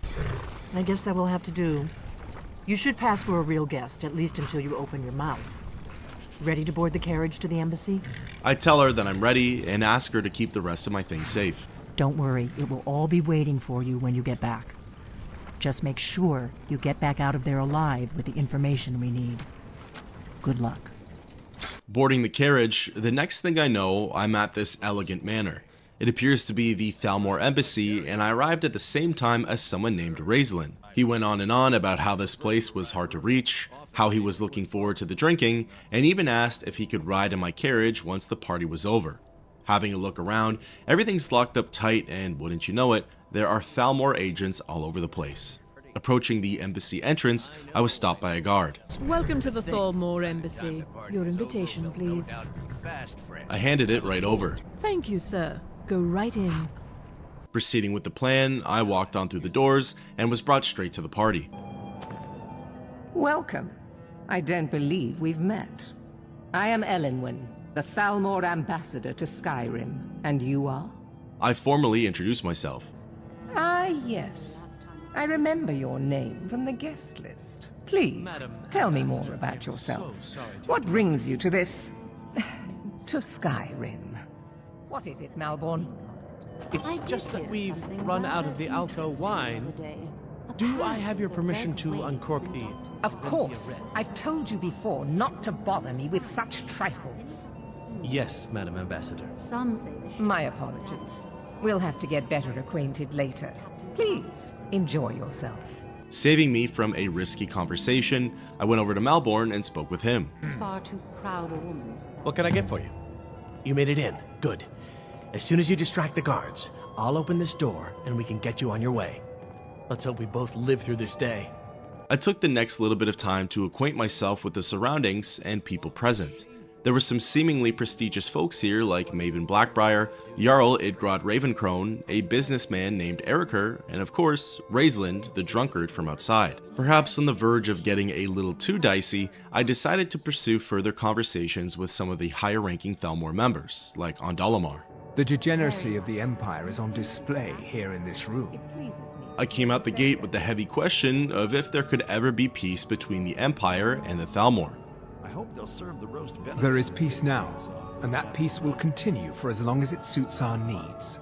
But make no mistake, this is not a peace forged out of necessity between rival nations of equal strength. It is more like the calm between storms, and the next storm, I think, will be far deadlier than the last. Next, I asked what his duties were here in Skyrim. I lead the Justiciars. We are charged with enforcing the ban on Talos worship. Nords can be quite stubborn. They're slow to change their ways, and we find more heretics every day. But mark me well. I will purge the heresy from this land as surely as the flame burns the flesh from the bone. Exiting the conversation, I then sought out Elenwen and resumed our chat from before. Of course, she would never admit. I'm so glad you could attend today. I asked her what her duties were like as ambassador. One of my main duties is to foster a better understanding between the Aldmeri Dominion and the people of Skyrim. I also oversee the activities of the Thalmor Justiciars throughout Skyrim, although this has been most unfortunately disrupted by the war. I then inquired about how she felt on the Civil War. As long as the Empire continues to uphold its treaty obligations, my government does not concern itself with the internal politics of Skyrim. Putting a bookmark in our talk, I started to brainstorm on how I could create a distraction. The wheels started to turn though when I began speaking with Raislin. Some say the ship... What does a fellow need to do to get a drink around here? I did some schmoozing and said that he looked a little thirsty. My friend, you are very perceptive. I have a powerful thirst that cannot be slaked. And none of the waiters will bring me a drink. Elduin must have told him to cut me off, the frigid bitch. Afraid I'll cause another scene, I suppose. Stepping away for a second, I approached Malborn and asked for a drink. Yes, what do you need? Here you go, sir. The finest Colovian brandy. Is there anything else I can get for you? Bringing it back over to Raislin, he was more than pleased. Ah, the one generous soul amongst a gathering of pinch pennies and lick spittles. If there's anything I can ever do for you, do not hesitate to call upon me. Yes, sir. Striking while the iron's hot, I told him that I needed that favor. Wonderful. I can begin to repay your generosity immediately. Say on, friend. I asked him to make a scene. Is that all? My friend, you've come to the right person. You could say that causing a scene is somewhat of a specialty of mine. Stand back and behold my handiwork. As he shot up from his seat, I began to slink back towards the bar and watch the madness unfold. Attention, everyone! Could I have your attention, please? I have an announcement to make. I propose a toast to Elduin, our mistress. What are you I doing? speak figuratively, of course. Nothing could be more unlikely than that someone would actually want her in their bed. The plan was working a little too well, and the guards were shutting him down, so I moved quickly with Malborn. Let's go, before anyone notices us. The Bosmer closes the door behind me, and we begin to talk. Wouldn't want to offend our Thalmor overlords, would we? So far, so good. Let's hope nobody saw us slip out. We need to pass through the kitchen. Your gear is hidden in the larder. Just stay close and let me do any talking, got it? Follow me.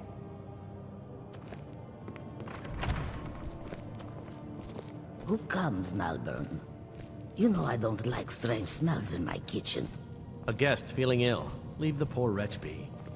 A guest? In the kitchens? You know this is against the rules. Rules, is it, Savani? I didn't realize that eating moon sugar was permitted. Perhaps I should ask the ambassador. Get out of here. I saw nothing. Your gear is in that chest. I'll lock the door behind you. Don't screw this up.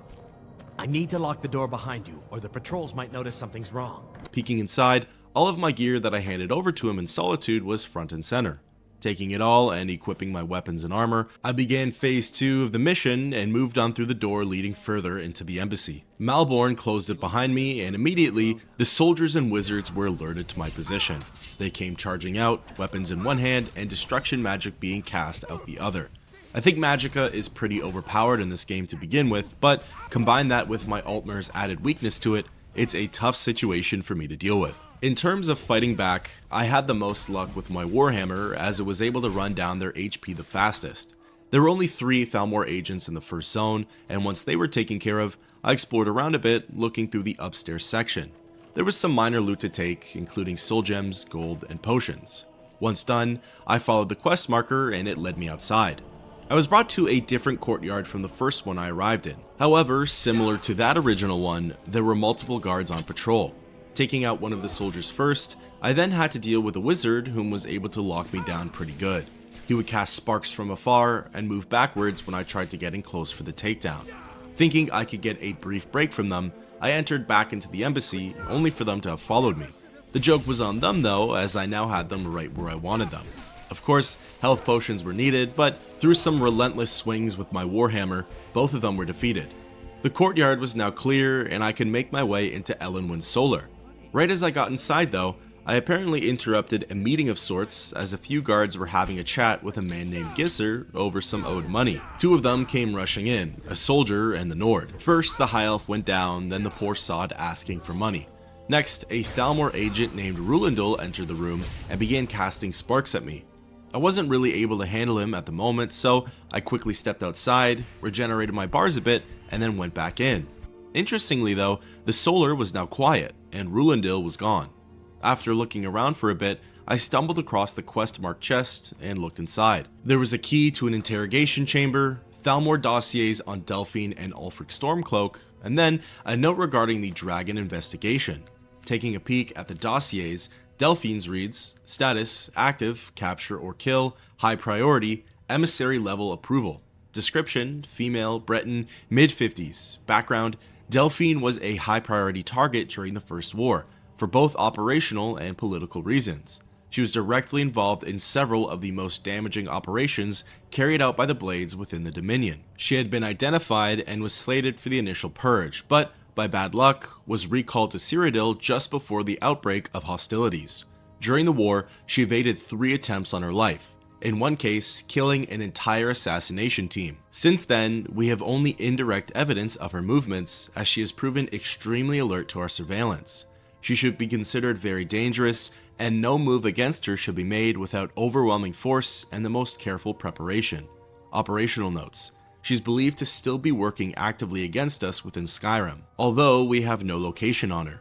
Assumed to be working alone, as no other Blades are known to be active in Skyrim, and she has, in the past, avoided contact with other fugitive Blades for her own security, one of the reasons she has so far evaded elimination. Her continued existence is an affront to all of us. Any information on her whereabouts or activities should be immediately forwarded to the third emissary. Next, I took a peek at Ulfric's dossier. Status, asset, uncooperative. Dormant, emissary level, approval. Description, Jarl of Windhelm, leader of Stormcloak Rebellion, Imperial Legion veteran. Background, Ulfric first came to our attention during the First War against the Empire, when he was taken as a prisoner of war during the campaign for the White Gold Tower. Under interrogation, we learned of his potential value, son of the Jarl of Windhelm, and he was assigned as an asset to the interrogator, who is now First Emissary Elenwen. He was made to believe information obtained during his interrogation was crucial in the capture of the Imperial City. The city had in fact fallen before he had broken, and then allowed to escape. After the war, contact was established, and he has proven his worth as an asset. The so-called Markarth incident was particularly valuable from the point of view of our strategic goals in Skyrim, although it resulted in Ulfric becoming generally uncooperative to direct contact. Operational notes. Direct contact remains a possibility under extreme circumstances, but in general, the asset should be considered dormant. As long as the Civil War proceeds in its current indecisive fashion, we should remain hands-off. The incident at Helgen is an example where an exception had to be made. Obviously, Ulfric's death would have dramatically increased the chance of an Imperial victory, and thus harmed our overall position in Skyrim. Note, the coincidental intervention of the dragon at Helgen is still under scrutiny. The obvious conclusion is that whoever is behind the dragons also has an interest in the continuation of the war, but we should not assume, therefore, that their goals align with our own. A Stormcloak victory is also to be avoided. However, so even indirect aid to the Stormcloaks must be carefully managed. Finally, I read the notes on the dragon investigation. First Emissary Elenwen. We anticipate a breakthrough in our efforts to uncover the party or power behind the dragon resurrection phenomenon. An informant has identified a possible lead, whom we've brought back to the embassy for a full interrogation. The subject is obstinate, but by all indications is holding back the information we seek. I have authorized intermediate manual uncoiling. I do not expect more will be necessary unless you feel time presses. I know you prefer to be present for the final questioning. I will inform you immediately when the subject is fully receptive. 2 days should tell the tale. In the meantime, if you wish to audit our technique, your expertise is welcome. As always, I have placed the prisoner in the cell closest to your office stairs for your convenience. Rulendil, 3rd M. So it would seem that Delphine was wrong, and the Thalmor know just as little as she does with regards to the return of the dragons. Well, maybe not just as little anymore, as apparently there's someone with information currently in the torture chambers.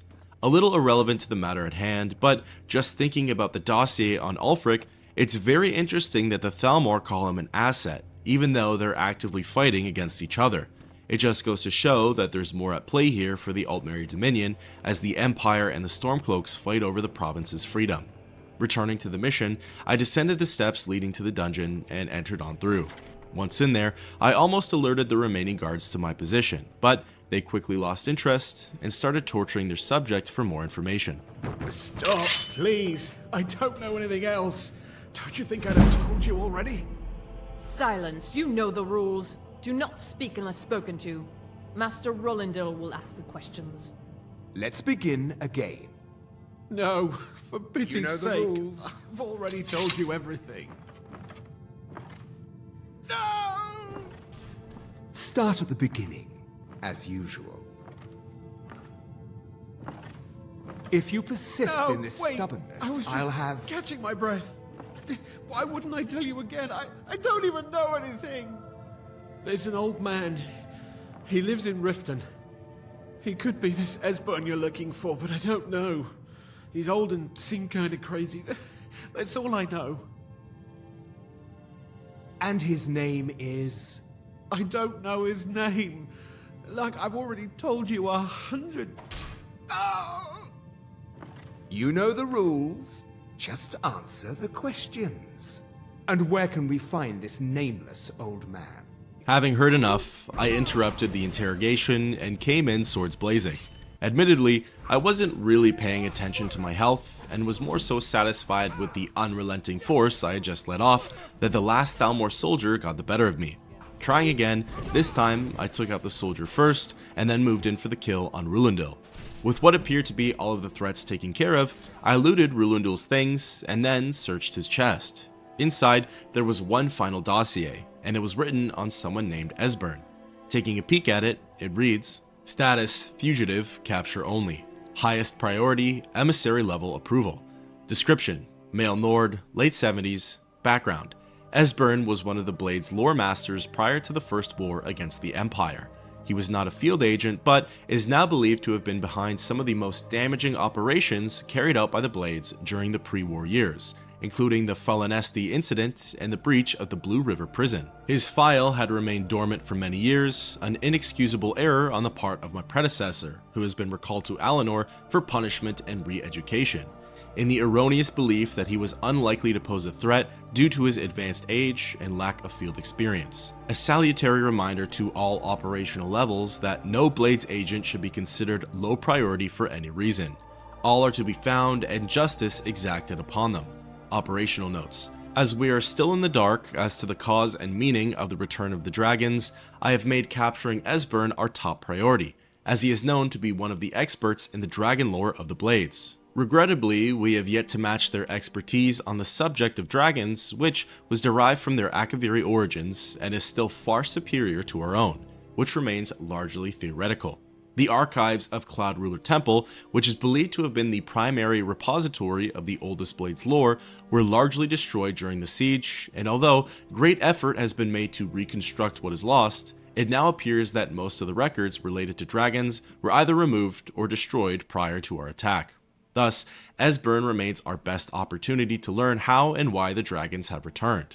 It cannot be ruled out that the Blades themselves are somehow connected to the dragon's return. We have recently obtained solid information that Esbern is still alive and hiding somewhere in Riften. Interrogation of a possible eyewitness is ongoing. We must proceed carefully to avoid Esbern becoming alerted to his danger. If he is indeed in Riften, he must not be given an opportunity to flee. Putting down the book, I didn't even have time to process it before Thalmor reinforcements arrived. Listen up, spy. You're trapped in here, and we have your accomplice. Surrender immediately, or you both die. Never mind. Silence, I'm traitor. dead already. Move. Over here. I ran as fast as I could up the stairs, but all I could hear were the sounds of Malborn getting slaughtered. By the time I made it to the action, one of the soldiers delivered the killing blow on him. I relentlessly swung my warhammer around, showing no mercy and slaying each one. Unfortunately, it wouldn't bring Malborn back, but at least he didn't die for nothing. The last order of business to take care of was the prisoner, Etienne Rarnus. I told you. I don't know anything else about it. I told him that I wasn't here to torture him. What? Who? What do you want then? I said that there was no time to explain and freed him. Yeah, sure. Okay. Come on, this way. I've seen the guards use it to get rid of bodies. It must lead somewhere. I tell him to lead the way. Whatever you want. But let's go, now.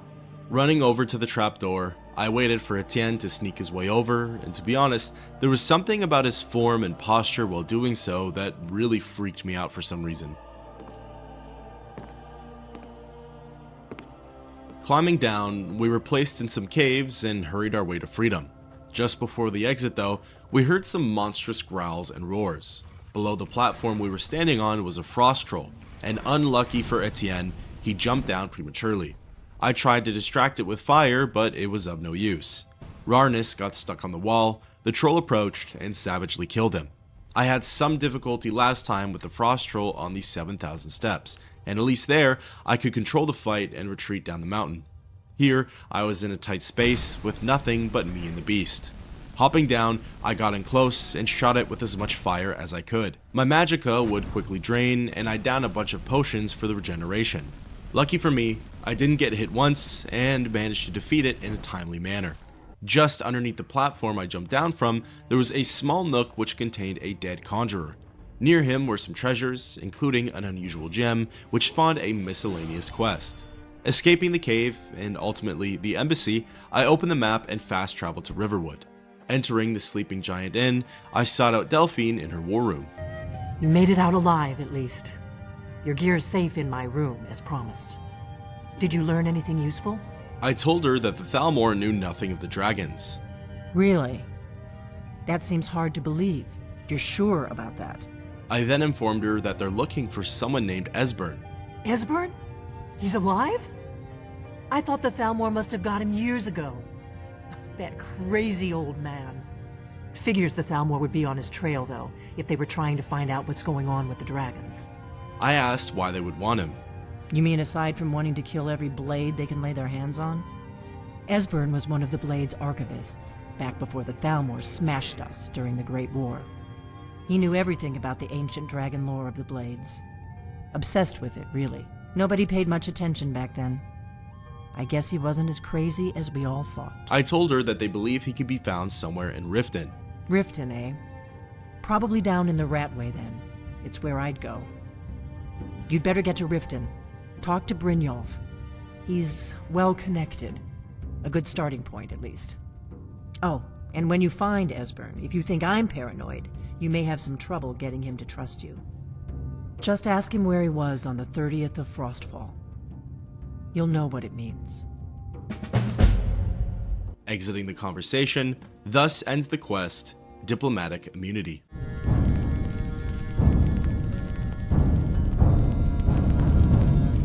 On my way out, I snagged Delphine's Orcish Greatsword, figuring she probably wasn't going to use it.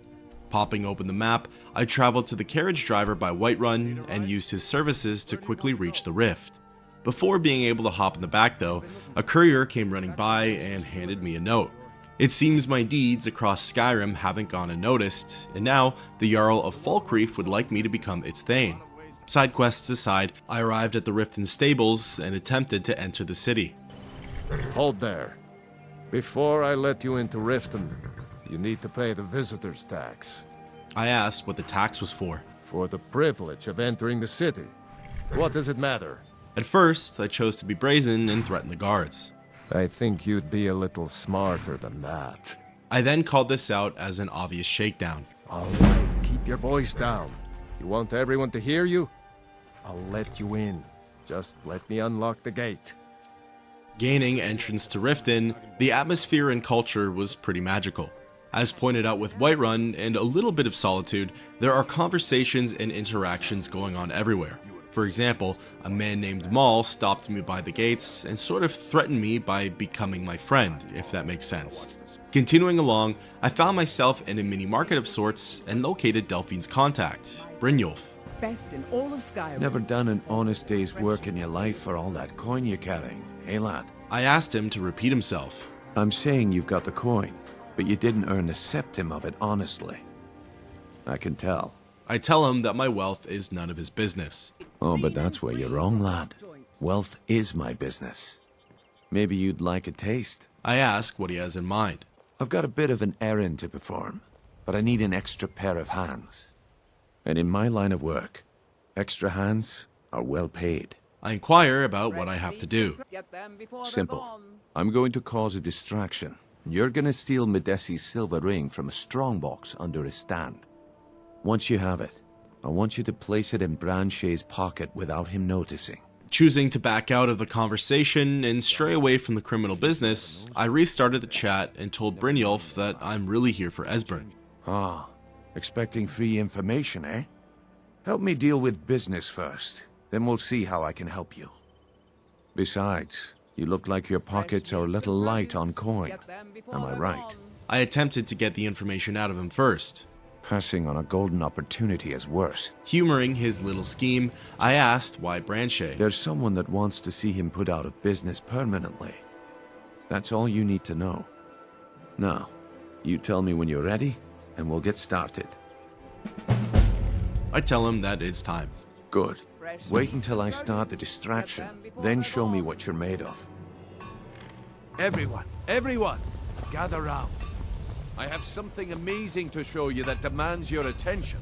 As Brynjolf begins to make a scene, all of the vendors and locals congregate over to him. This was my cue to slip away and begin looking for the strongbox. I located the stand with the easiest lock to pick, as I figured this was probably still a beginner quest, and I broke into it. Sliding the door open, I lucked out and seeing Medesi's nameplate labeled across the stand and broke into their strongbox. From there, I snagged the silver ring and crept counterclockwise to Brynjolf's show. Branche, the target for this whole thing, was sitting on a pile of crates with his back turned to me, making my job incredibly easy. As soon as the ring was placed in his inventory, Brynjolf immediately put an end to the whole thing and dismissed everybody. When the area was cleared, I spoke with him again. Looks like I chose the right person for the job. And here you go. Your payment. Just as I promised. The way things have been going around here, it's a relief that our plan went off without a hitch. I ask him what's been going on. Nah, my organization's been having a run of bad luck. But I suppose that's just how it goes. But never mind that. You did the job, and you did it well. Best of all, there's more where that came from, if you think you can handle it. I tell him that the money's nice, but I'm not sure about the work itself. Look, I'll make this simple for you. The group I represent has its home in the Ratway beneath Riften, a tavern called the Ragged Flagon.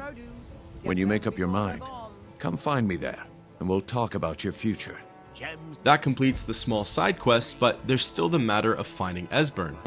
I'll entertain you a bit more. Yeah, I bet I know your guy. He's hiding out in the Ratway Warrens, paying us good coin for nobody to know about it. I ask him how I can find the Ratway. If I have to hold your hand through everything, maybe you aren't cut out for this kind of work. It's under your feet, lad.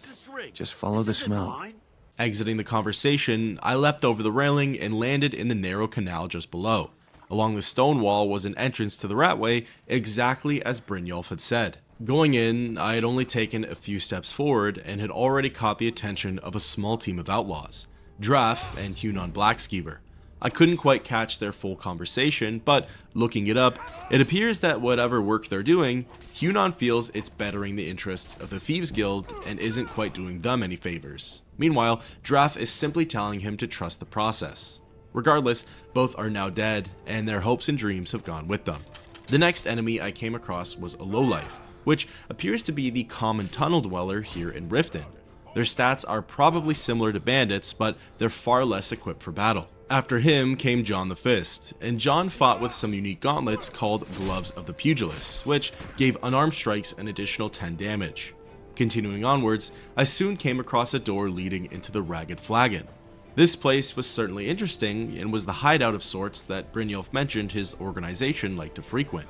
There were quite a few people down here, and as I came passing by, it sounded like my new friend was getting into a spat with the bartender. Deciding to leave my curiosity for another time, the doorway right by the tavern led to another zone called the Ratway Vaults.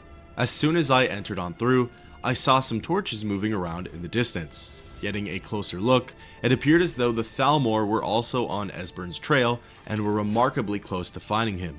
In a similar fashion to the embassy, I attempted to sneak up on them and was immediately spotted. Holding my ground by the entrance, I waited for each Thalmor agent to turn the corner and relentlessly swung away at them.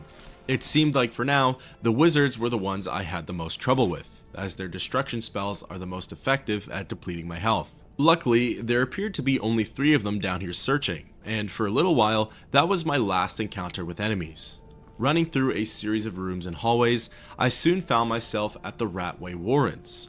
There were a few people down here too, but they were talking to themselves and minding their own business, which was good enough for me. Ascending to the top platform, the quest marker led me to a heavily fortified door. Go away!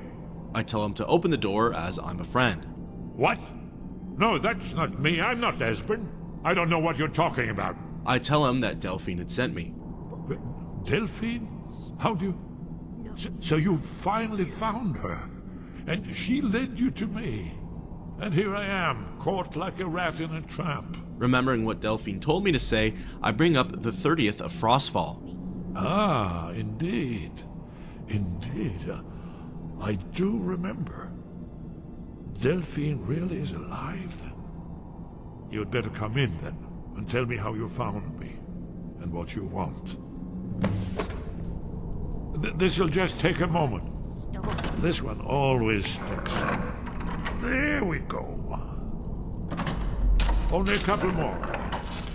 Yes. There we are. Come in, come in. Make yourself at home. That's better. Now we can talk. So, Delphine keeps up the fight after all these years. I thought she'd have realized it's hopeless by now. I tried to tell her years ago. I ask what he means by hopeless. Haven't you figured it out yet? What more needs to happen before you all wake up and see what's going on? Alduin has returned just like the prophecy said. The dragon from the dawn of time who devours the souls of the dead. No one can escape his hunger, here or in the afterlife. Alduin will devour all things and the world will end. Nothing can stop him. I tried to tell them. They wouldn't listen. Fools. It's all come true. All I could do was watch our doom approach. I asked if Alduin was the dragon who's raising the others. Yes, yes. You see, you know, but you refuse to understand. I question if he's talking about the actual end of the world. Oh yes, it's all been foretold. The end has begun. Alduin has returned. Only a Dragonborn can stop him. But no Dragonborn has been known for centuries. It seems that the gods have grown tired of us. They've left us to our fate as the plaything of Alduin the World Eater. That's when I inform him I'm the Dragonborn. What? You are? Can it really be true? Dragonborn? Then there is hope. The gods have not abandoned us. We must go. Quickly now. Take me to Delphine. We have much to discuss. But give me just a moment. I must gather a few things. As Esbern grabs his things, I prepare myself for the journey ahead. I was lucky to have so few encounters on the way over here, but I'm not so sure that I'll share the same fortune when Esbern and I leave. With that, thus ends the quest, A Cornered Rat.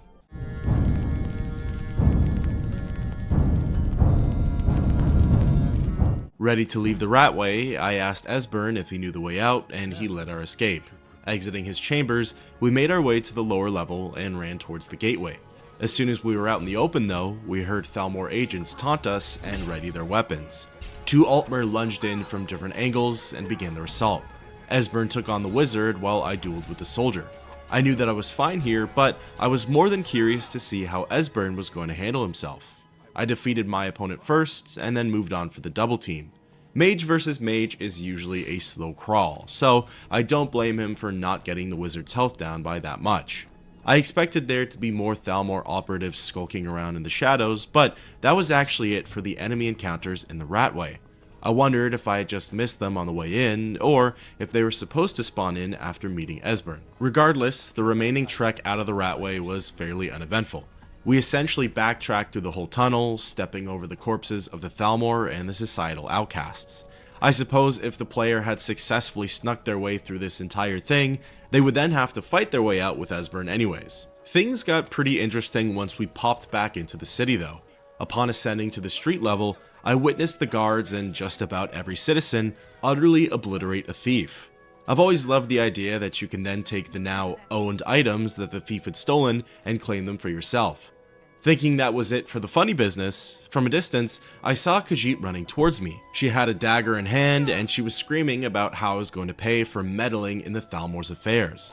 Her name was Shivari, and together with Esbern, we made quick work of her. On her body, she had a letter titled Shivari's Note. Curious, I picked it up and took a glance at it. It read, "I have good reason to believe the target will be coming to Riften in the next few days. Discretion is preferred, but elimination of the target is of the highest priority. The usual restrictions on exposure are lifted. You'll be reassigned outside of Skyrim if necessary, without penalty. Do not fail me. Signed, E."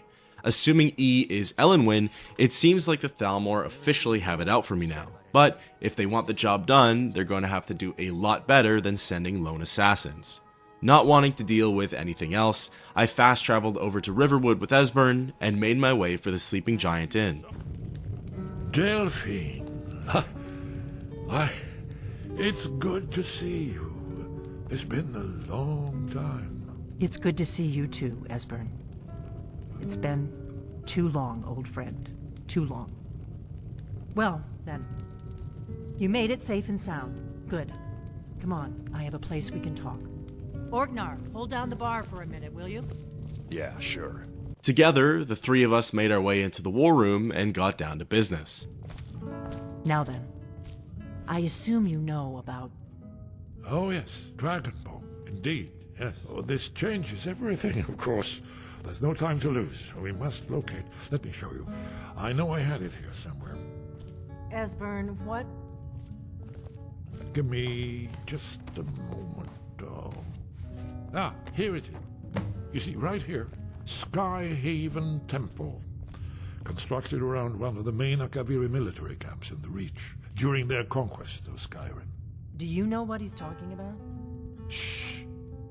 This is where they built Alduin's Wall to set down in stone all their accumulated dragon lore.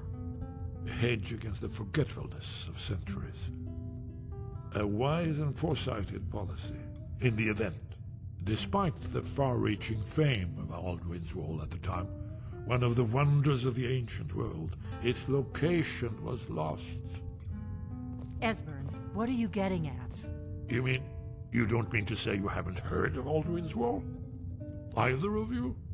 Let's pretend we haven't. What's Alduin's Wall, and what does it have to do with stopping the dragons? Alduin's Wall was where the ancient blades recorded all they knew of Alduin and his return. Part history, part prophecy. Its location has been lost for centuries, but I've found it again. Not lost, you see, just forgotten. The Blade's archives held so many secrets. I was only able to save a few scraps. So you think that Alduin's Wall will tell us how to defeat Alduin? Well, yes, but there's no guarantee, of course.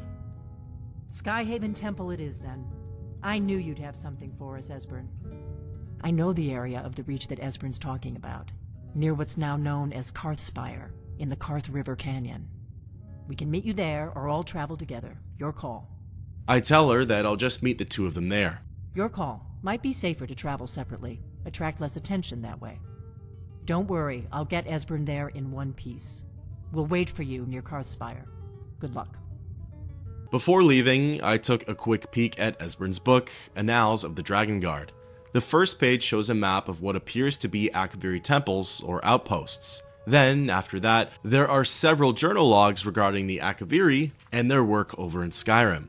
The last couple detail the construction of Alduin's Wall and its magnificence. The very last one talks about Emperor Riemann II consecrating something called the Blood Seal. Whatever that is, it sounds very peculiar. On my way out, Delphine was saying her goodbyes. Orgnar, this is it. The inn is yours. I'm probably never coming back here. Well now, that's something to think about. Take care of yourself, Orgnar. Goodbye. Yeah, sure. You too, Delphine. You be safe. Something I can respect out of Orgnar is that he's a no questions asked type of guy. It's heavy news to drop on someone, but if we're being real, he probably knew that Delphine had some sort of prestigious job or double life, and that innkeeper was just a cover story. Passing by the Riverwood trader, I quickly dumped my ex's gear and then made way for the Whiterun stables. Forking over 20 gold, the carriage driver brought me to Markarth, and I have to say, it's always been one of my favorite cities. The architecture is stunning, the location is amazing, and the history with the Forsworn is very intriguing. I wish I could say that the ride to Karthspire was uneventful, but I would be lying. Riding along the pathway, I came across a group of Thalmor agents escorting a prisoner. It seems as though word hasn't fully gotten out to the Dominion as they went about their business, unbothered by my presence. For some reason, when I see the Thalmor in the wild, I just can't let them live.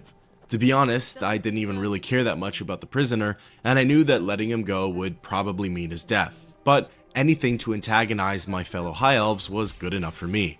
Cutting through his binds, two of the Justiciars armed themselves and began swinging away. The prisoner came to my aid and started throwing his fists around. In the moment, I did feel a little bad for dooming him, but quickly forgot about it once all three agents were defeated. As I continued along the road, I took the path leading southeast and spotted a bridge in the distance, allowing for passage over the river. Just before I got to it though, all hell broke loose. An assassin came creeping out of nowhere and started to slash me up real good. As I was dealing with her, a dragon flew in from who knows where and wanted a piece of the pie. Thinking I could take it on, it ended up being a blood dragon and pretty much wiped the floor with me. Trying again, this time with the dragon on my back, I made way for Karthspire. It ended up being a Forsworn camp and everyone and their mother was pulled into this dragon fight. Balls of fire were lighting up the sky and arrows were soaring through the air. Fortunately, the dragon took to the Forsworn, so all I had to do was pick off the tribesmen and women. Slashing my way through their forces, I could see the dragon on the other side of the camp wreaking havoc. I slowly made my way over to it, taking down any stragglers who decided to turn their attention on me. Soon though, the dragon went silent, and I knew that its fight was over. Getting ready for the onslaught of Forsworn, I had a real Avengers Assemble kind of moment, as all of a sudden, Delphine and Esbern showed up out of nowhere. They took the fight to the enemy, killing the Hagraven, which I was the most nervous about, and then picked off the remaining survivors. This is one of the greatest examples for why I've always enjoyed this game. The random encounters are always able to keep me on my toes, make the mundane more interesting, and they almost always have some effect on the in-game world. Back to the story at hand, once ready, myself, Delphine, and Esbern began our trek into the Karthspire. Here, we just had to take on two more members of the Forsworn. Certainly a walk in the park compared to what I had just gone through. Wandering in a bit more, the three of us soon came across the first puzzle. Esbern commented on the Eyrie stonework and explained a bit about what he saw. He remarked at the symbols found on the pillars, calling them out as representing either the king, the warrior, or the dragonborn. Thinking that there was something elaborate going on here, I began to look for clues as to how to solve it. Maybe there was a claw or some hidden markings on the walls or rocks. As it turned out though, it was in fact a lot simpler. I just turned each pillar so that way the dragonborn marking was front and center. With that, the bridge dropped and we moved on to the next area. This was when we came across the second puzzle. There were tiles all over the floor and each one had some sort of design on it. I recognized the dragonborn symbol and figured that those were the safe tiles to step on. Following the winding path, it brought me to a chain at the other side of the room. Pulling it gave us access to the rest of the dungeon and allowed for safe passage across the rest of the tiles. Soon, I laid eyes on the entrance to Skyhaven Temple. As I helped myself to a boss chest, Esbern explained some of the lore to me. Wonderful. Remarkably well preserved, too. Here's the Blood Seal. Another of the lost Eyrie arts. No doubt triggered by, well, blood. Your blood, Dragonborn. Look here. You see how the ancient blades revered Riemann Cyrodiil? This whole place appears to be a shrine to Riemann. He ended the Eyrie invasion under mysterious circumstances, you recall? Esbern's probably right. Try using your blood on the carved seal on the floor. This must have been the very same blood seal from the copy of Annals of the Drakengard. Activating it, my character got down on one knee, cut their hand open, and watched as the entrance unsealed itself. After you, Dragonslayer. You should have the honor of being the first to celebrate this stone. There's no telling what we might find inside. Going into Skyhaven Temple, the area was dark and has long since been abandoned. Leading up to Alduin's wall, Esbern kept making remarks at the carvings in the hallway. I was really interested in what he had to say, but Delphine kept silencing him and rushing him along. We soon made it to the wall, and Esbern dropped even more lore on me. Shaw's bones, here it is. Alduin's wall, so well preserved. I've never seen a finer example of early Second Era Eyrie sculpture and relief. Esbern, we need information, not a lecture on art history. Yes, let's see what we have. Look, here is Alduin. This panel goes back to the beginning of time, when Alduin and the dragon cult ruled over Skyrim. Here, the humans rebelled against their dragon overlords, the legendary Dragon War. Alduin's defeat is the centerpiece of the wall. You see, here is fallen from the sky. The Nord Toms, masters of the voice, are arrayed against him. So does it show how they defeated him? Isn't that why we're here? Patience, my dear. The Eyrie were not a straightforward people. Everything is couched in allegory and mythic symbolism. Yes. This here, coming from the mouths of the Nord heroes, this is the Eyrie symbol for shout. But there's no way to know what shout is meant. You mean they used a shout to defeat Alduin? You're sure? Oh yes, presumably something rather specific to dragons, or even Alduin himself. Remember, this is where they recorded all the news of Alduin and his return. So we're looking for a shout then? Damn it. You ever heard of such a thing? A shout that can knock a dragon out of the sky? I told her that the Greybeards might know. You're probably right. I was hoping to avoid having to involve them in this, but it seems we have no choice. I asked what she had against the Greybeards. If they had their way, you do nothing but sit up on their mountain with them and talk to the sky or whatever it is they do.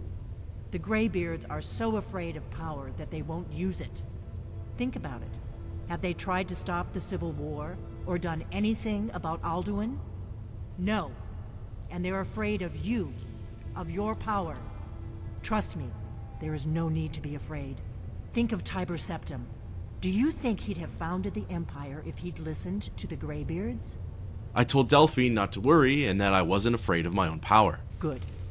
The Greybeards can teach you a lot, but don't let them turn you away from your destiny. You're Dragonborn, and you're the only one who can stop Alduin. Don't forget it. I said that I'd better go see what Arngir knows about the shout. Right. Good thing they've already let you into their little cult. Not likely they'd help Esbern or me if we came calling. We'll look around Skyhaven Temple and see what else the old blades might have left for us. It's a better hideout than I could have hoped for. Talos guard you. Meanwhile, Esbern kept going on about the wall. Prophecy which brought the Eyrie to Tamriel in the first place, in search of the Dragonborn. Here are the Eyrie, the blades. You see their distinctive long swords. Now they kneel, their ancient mission fulfilled, as the last Dragonborn contends with Alduin at the end of time. Throughout the Elder Scrolls games, Bethesda has always thrown in little breadcrumbs regarding the plot for the next installment. I couldn't help but wonder if this was maybe one of those times. I know that it's widely believed we're going to Hammerfell next, but personally, I would love to explore Akavir and all that it has to offer. Before leaving, I looked around for a bit and discovered some neat gear in one of the side rooms. For starters, there was an enchanted katana called Dragon Bane. It dealt 20 points of extra damage to dragons and 10 points of shock damage to anything else. Then, there was a book next to it which increased my one-handed skill. And finally, in a nearby chest, there was a complete set of Blade's armor. It was much better than the gear I currently had on, so I figured might as well make the swap. With that, thus ends the quest, Alduin's Wall.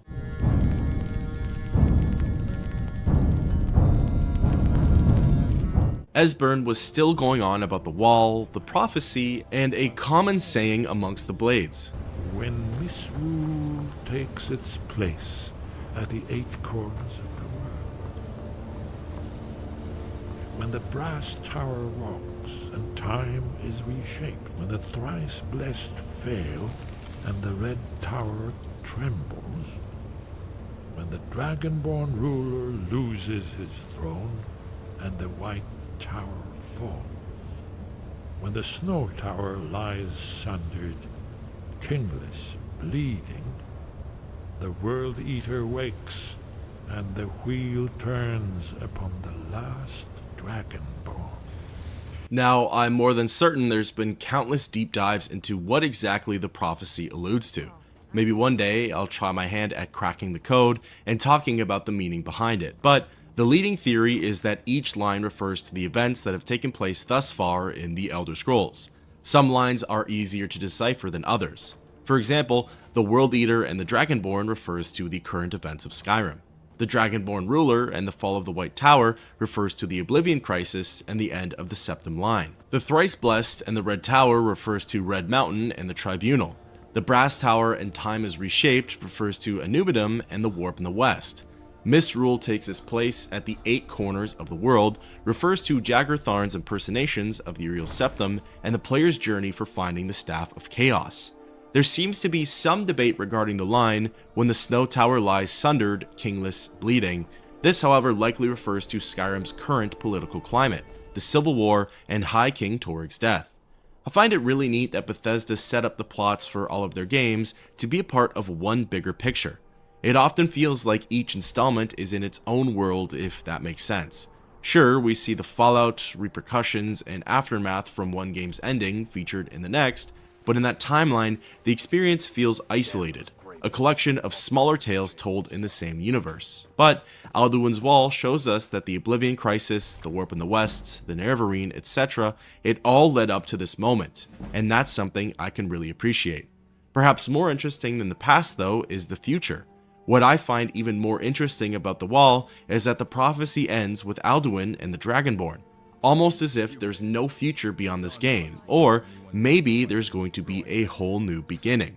Just something to think about. Tangent aside and back to the matter at hand, I made a quick pit stop in Whiterun to offload my goods. Disenchanting, buying, selling, once wrapped up, I popped open the map and fast traveled over to High Hrothgar. Entering the keep, I sought out Master Arngir. Your training proceeds well, Dragonborn. I tell him that I need to learn the shout used to defeat Alduin. Where did you learn of that? Who have you been talking to? I say that it was recorded on Alduin's Wall. The Blades, of course. They specialize in meddling in matters they barely understand. Their reckless arrogance knows no bounds. They have always sought to turn the Dragonborn from the path of wisdom. Have you learned nothing from us? Would you simply be a tool in the hands of the Blades to be used for their own purposes? I tell him that the Blades just want to defeat Alduin and ask if that's what he wants too. What I want is irrelevant. This shout was used once before, was it not? And here we are again. Have you considered that Alduin was not meant to be defeated? Those who overthrew him in ancient times only postponed the day of reckoning. They did not stop it. If the world is meant to end, so be it. Let it end and be reborn. I ask if he's going to help me or not. No, not now. Not until you return to the path of wisdom.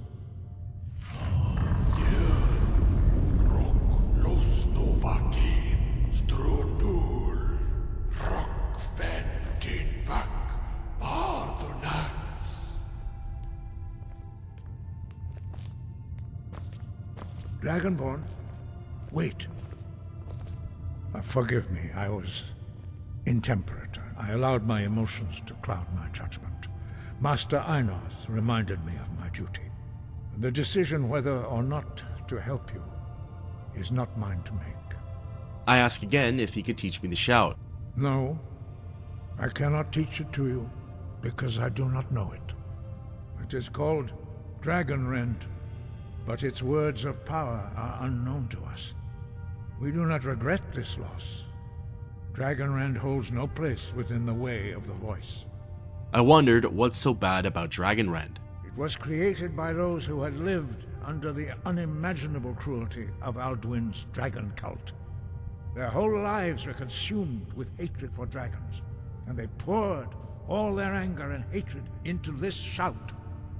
When you learn a shout, you take it into your very being. In a sense, you become the shout. In order to learn and use this shout, you will be taking this evil into yourself. I asked Arngir that if the shout's lost, how could I defeat Alduin? Only Paarthurnax, the master of our order, can answer that question. if he so chooses. I questioned who this Parthenax was. He is our leader. He surpasses us all in his mastery of the way of the voice. I say that I need to speak to him then. You weren't ready. You still aren't ready. But, thanks to the blades, you now have questions that only Parthenax can answer. I asked him why I've yet to meet this Parthenax. He lives in seclusion on the very peak of the mountain. He speaks to us only rarely, and never to outsiders. Being allowed to see him is a great privilege. I inquired about how I could get to the top of the mountain. Only those whose voice is strong can find the path. We will teach you a shout to open the way to Parthenax. Following the Greybeards, they led me out into the courtyard and up towards the peak. The path ahead though seemed dangerous and challenging. The winds were moving at rapid speeds and the air was clouded in a mist. The path to Parthenax lies through this gate. I will show you how to open the way. Arngir created 3 different word inscriptions on the ground. Getting close to each one allowed me to learn all 3 words of the Clear Sky Shout. I will grant you my understanding of clear skies. This is your final gift from us, Dragonborn. Use it well.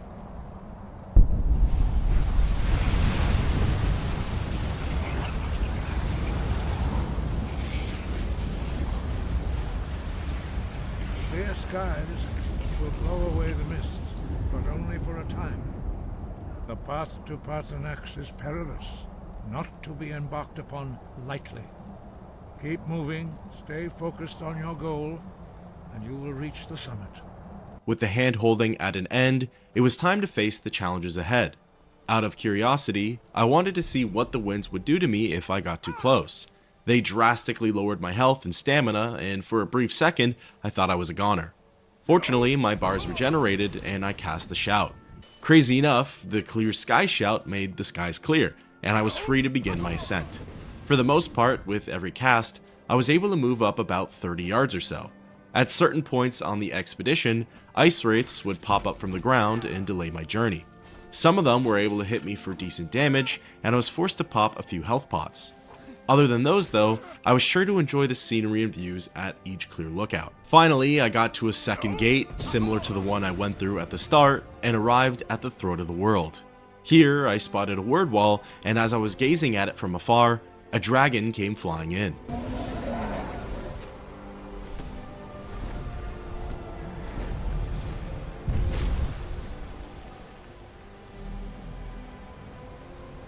Dremyolok, greetings, Wundernik. I am Parthenax. Who are you? What brings you to my Strunmach, my mountain? I ask if he's the master of the Greybeards. They see me as master, Wuth Onik, old and wise. It is true I am old. Tell me, why do you come here, Volan? Why do you intrude on my meditation? I tell him that I need to learn Dragonrend and ask him to teach me it. Drem, patience. There are formalities which must be observed at the first meeting of 2 of the Dove. By long tradition, the Elder speaks first. Hear my Thum. Feel it in your bones. Match it if you are Dovahkiin.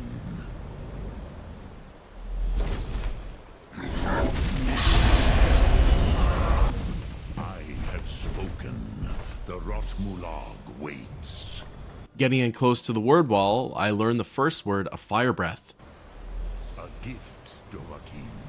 You'll understand fire as the Dove do.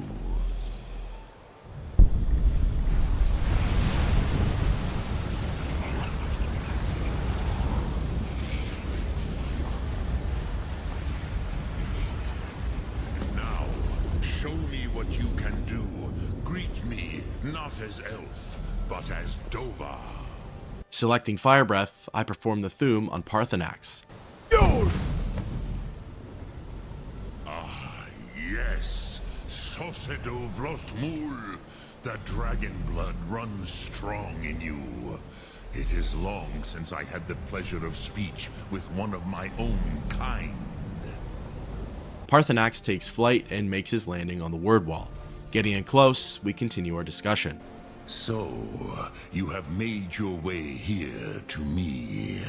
No easy task for a jaw mortal, even for one of Dovasos, dragon blood.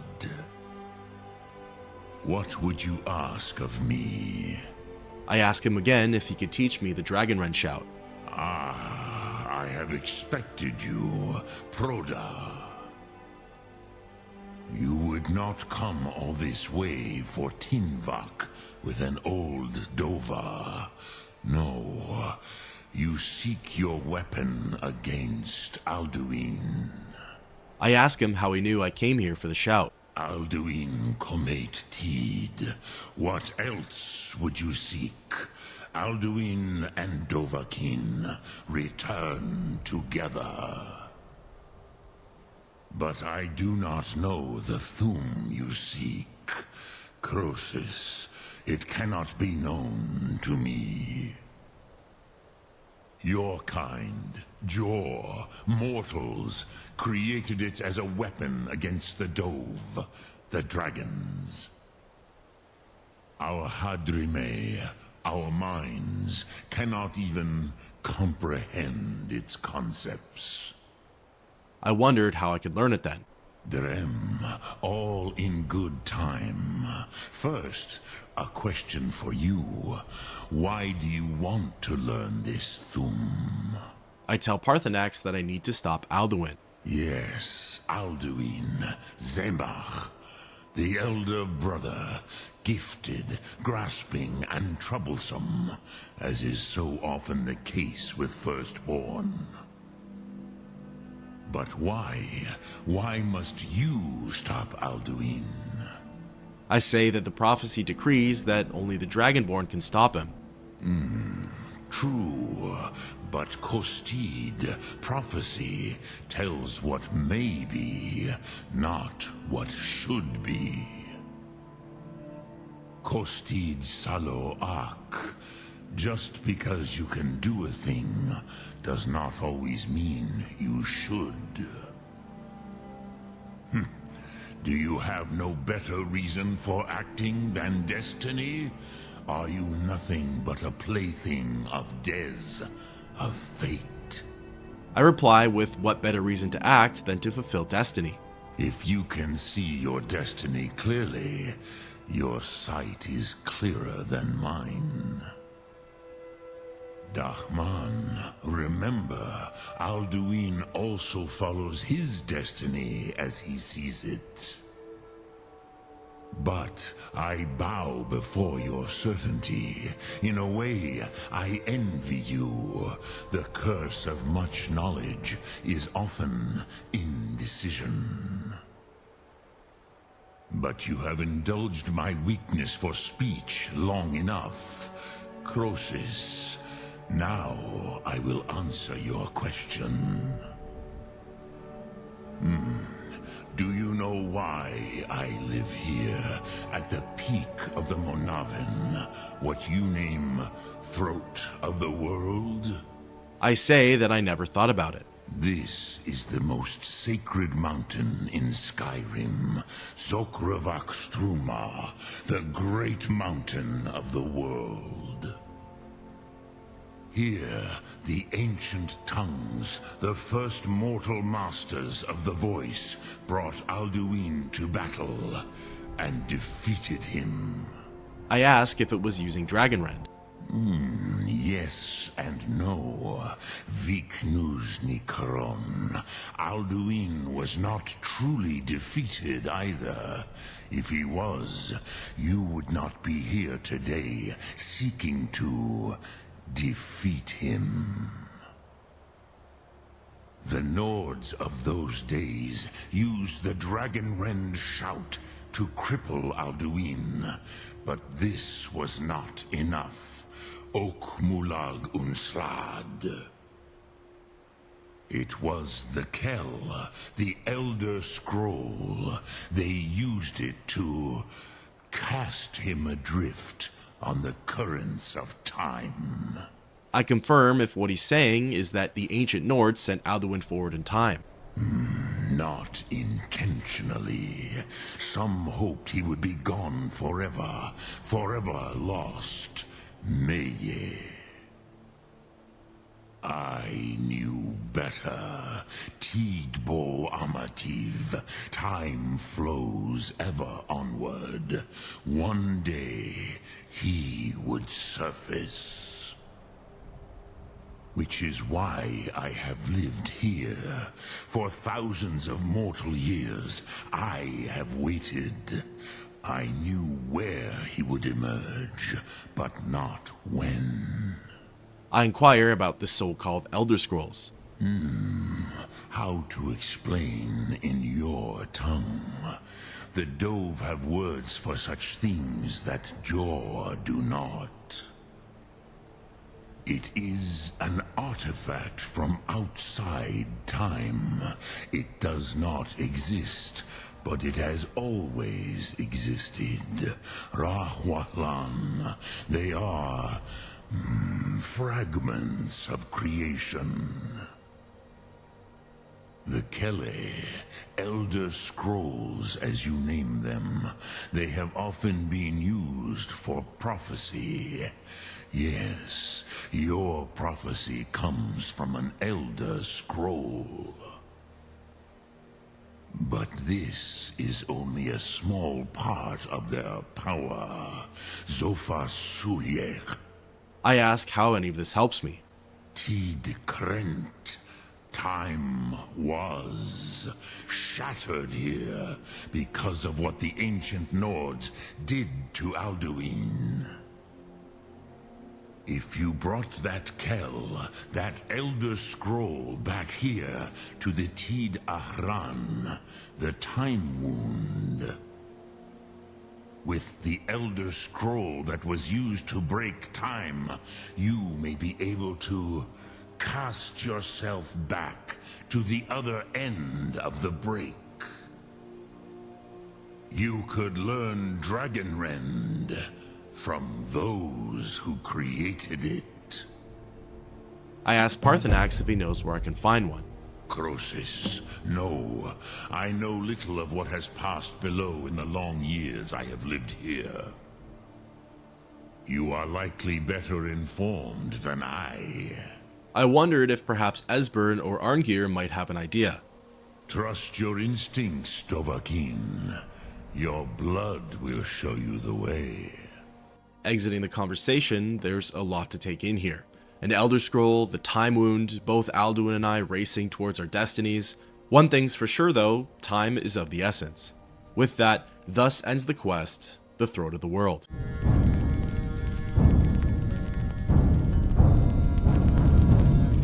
I feel as though I've enjoyed my lore sessions with Esbern more than with Arngir, so it was back to the Skyhaven Temple for me. Delphine and Esbern were standing out in the courtyard, and upon my approach, I overheard him telling her about his dream. The way he told it, the details he included, the build-up, it was actually really fascinating to listen to. I wanted it to be about a whole new subject, something to look into and dissect for a future installment, but it ended up being about the end of the world and dragons, all relative to the story at hand. In any case, once he was finished, I got to speaking with him. Ah, you're back. I hope you've made some progress on tracking down this shout we need to defeat Alduin. I tell him that I'll need to get an Elder Scroll in order to progress. Ah, indeed. There's a pretty puzzle. Not the kind of thing you will find in your local bookshop. Let me think. Perhaps the College of Winterhold. What learning there is in Skyrim is gathered there. One of the mages there may be able to put you on the trail of this Elder Scroll. Simple enough advice, I fast traveled to the carriage driver and paid for passage to Winterhold. Arriving, I ended up going through a whole ordeal. Running off to the college, I was stopped by an elf named Feralda who wouldn't let me pass. Before getting to discuss things with her, an ice dragon appeared and began terrorizing the city. I was worried that it would kill the citizens, and any quests they would have to offer me would be gone. The battle was lengthy, and the dragon's attention wasn't always on me. Soon, it landed at the edge of town, and the NPCs killed it before I could come to their aid. It didn't seem like anyone had died, and what's more, a mysterious orc promoting this Dawnguard faction was at the scene. He slowly walked away with a crossbow on his back as I absorbed the dragon's soul. Finally, resuming my conversation with Feralda, she told me that I needed to prove my arcane abilities before I could be led into the college. As she was telling me this, the courier was very patiently waiting behind her for his turn to speak. Convincing Feralda that I was the Dragonborn, I then turned my attention to the courier, who gave me a letter from a friend. It detailed how someone wanted to see me grow my talents and become the best I could possibly be, pointing out Lost Tongue Overlook as a place to look into. Perhaps a mission for another time. Through some scuffed dialogue and a few attempts at shouting, Feralda finally let me into the college, and from there, I witnessed someone by the name of Mirabelle Irvine get into some sort of argument with a member of the Thalmor named Uncano, and she was really giving it to him. Entering the college, I soon found myself in the Arcanium. It was their central library, and it was neat to think that there was so much lore and knowledge stored in here. Wanting to read everything in sight, I focused on the task at hand and spoke with Urag Groshub. I don't want to see you treating any of these books poorly. Are we clear? You are now in the Arcanium, of which I am in charge. It might as well be my own little plane of oblivion. Disrupt my Arcanium, and I will have you torn apart by angry Atronachs. Now, do you require assistance? I told him that I'm looking for an Elder Scroll. And what do you plan to do with it? Do you even know what you're asking about? Or are you just someone's errand boy? I tell him that I know what I'm going to do with it, and ask if he has one of them here. You think that even if I did have one here, I would let you see it? It would be kept under the highest security. The greatest thief in the world wouldn't be able to lay a finger on it. Pulling the celebrity card, I asked him what about the Dragonborn. What about? Wait, are you? Were you the one the Greybeards were calling? I'll bring everything we have on them, but it's not much. So don't get your hopes up. It's mostly lies, leavened with rumor and conjecture. Urag circles around the library and places down 2 books on one of the counters. The first one is titled Effects of the Elder Scrolls. It details the different levels of understanding regarding those who can read the Elder Scrolls. The first level is simply the normal everyday person. To them, the scrolls just look like a bunch of strange writing and constellations. They're unable to make sense of what's on there, kind of like when the player takes the Elder Scroll for the final quest of Oblivion's Thieves Guild faction. The next level describes those who can actually read the scroll, but don't have the discipline to stave off its effects. They become blind and mad, yet walk away with a fragment of hidden knowledge. The third level talks about the Moth Priests, again, the very same ones that we see in Oblivion's Thieves Guild questline. These are the ones that have undergone some training for reading and understanding the Elder Scrolls. They walk away with a small degree of blindness and need time and meditation in order to process what they've seen. The last group is pretty much the Blind Moth Priests, the ones who have studied and looked upon the Elder Scrolls for the most amount of time. They have the most understanding of the legendary artifacts. Perhaps the most interesting part for this last group is that the book says that after some time reading the scrolls, the monks will receive one final piece of knowledge, the foresight that their next reading will be their last. They're forever blinded and can no longer study the scrolls. The book also says that, quote, some pose the notion that some other, unseen sense is, in fact, continuing to diminish at this upper range. I'm not really too sure what it's alluding to, whether it means that some otherworldly force is helping to blind the monks, or that an otherworldly force or some form of connection gets weaker every time the scrolls get studied. Regardless, the book just about ends there, and I began to read the next one. Ruminations on the Elder Scrolls by Septimus Cygnus, College of Winterhold. The book was pretty strange. It felt like Septimus wrote in metaphors with allegories and different perspectives. That's the best way I could describe it, as a paragraph sounded something like this. Imagine again, this time but different. A bird cresting the wind is lifted by a gust and downed by a stone. But the stone can come from above. If the bird is upside down, where then does the gust come from? And which direction? Did the gods send either, or has the bird decreed their presence by her own mind-making? Confused, I asked Urag about it. Aye, that's the work of Septimus Cygnus. He's the world's master of the nature of Elder Scrolls, but, well, he's been gone for a long while. Too long. I asked if he was dead. Oh no, I hope not. But even I haven't seen him in years, and we were close. Became obsessed with the Dwemer. Took off north saying he had found some old artifact. Haven't seen him since. Somewhere in the ice fields, if you want to try to find him. With a possible lead, I left the college and set my sights north. The ice fields weren't too far away. There were sheets of ice on the Sea of Ghosts that made passage to the fields relatively easy. There weren't any enemies to worry about, and I even got to cross by a few Horkers on my way over there. I soon laid eyes on a hole in the ice, and it turned out to be Septimus's outpost. There was a small boat by the entrance, and I wondered if it was Cygnus's from when he originally made the trek out here. Entering the den, I saw a massive Dwemer construct jutting out from the walls, likely the reason behind Septimus wanting to stay here. Descending to the lower level, I spoke with the crazed man. When the top level was built, no more could be placed. It was and is the maximal apex. I told him that I had heard he knows of the Elder Scrolls. Elder Scrolls, indeed. The Empire. They absconded with them. Or so they think. The ones they saw. The ones they thought they saw. I know of one. Forgotten. Sequestered. But I cannot go to it. Not poor Septimus, for I have arisen beyond its grasp. I asked him where the scroll was. Here. Well, here as in this plain. Mundus, Tamriel, nearby, relatively speaking. On the cosmological scale, well, it's all nearby. I asked him if he could help me get the scroll or not. One block lifts the other. Septimus will give what you want, but you must bring him something in return. I inquired about what he needed. You see this masterwork of the Dwemer, deep inside their greatest knowings. Septimus is clever among men, but he is but an idiot child compared to the dullest of the Dwemer.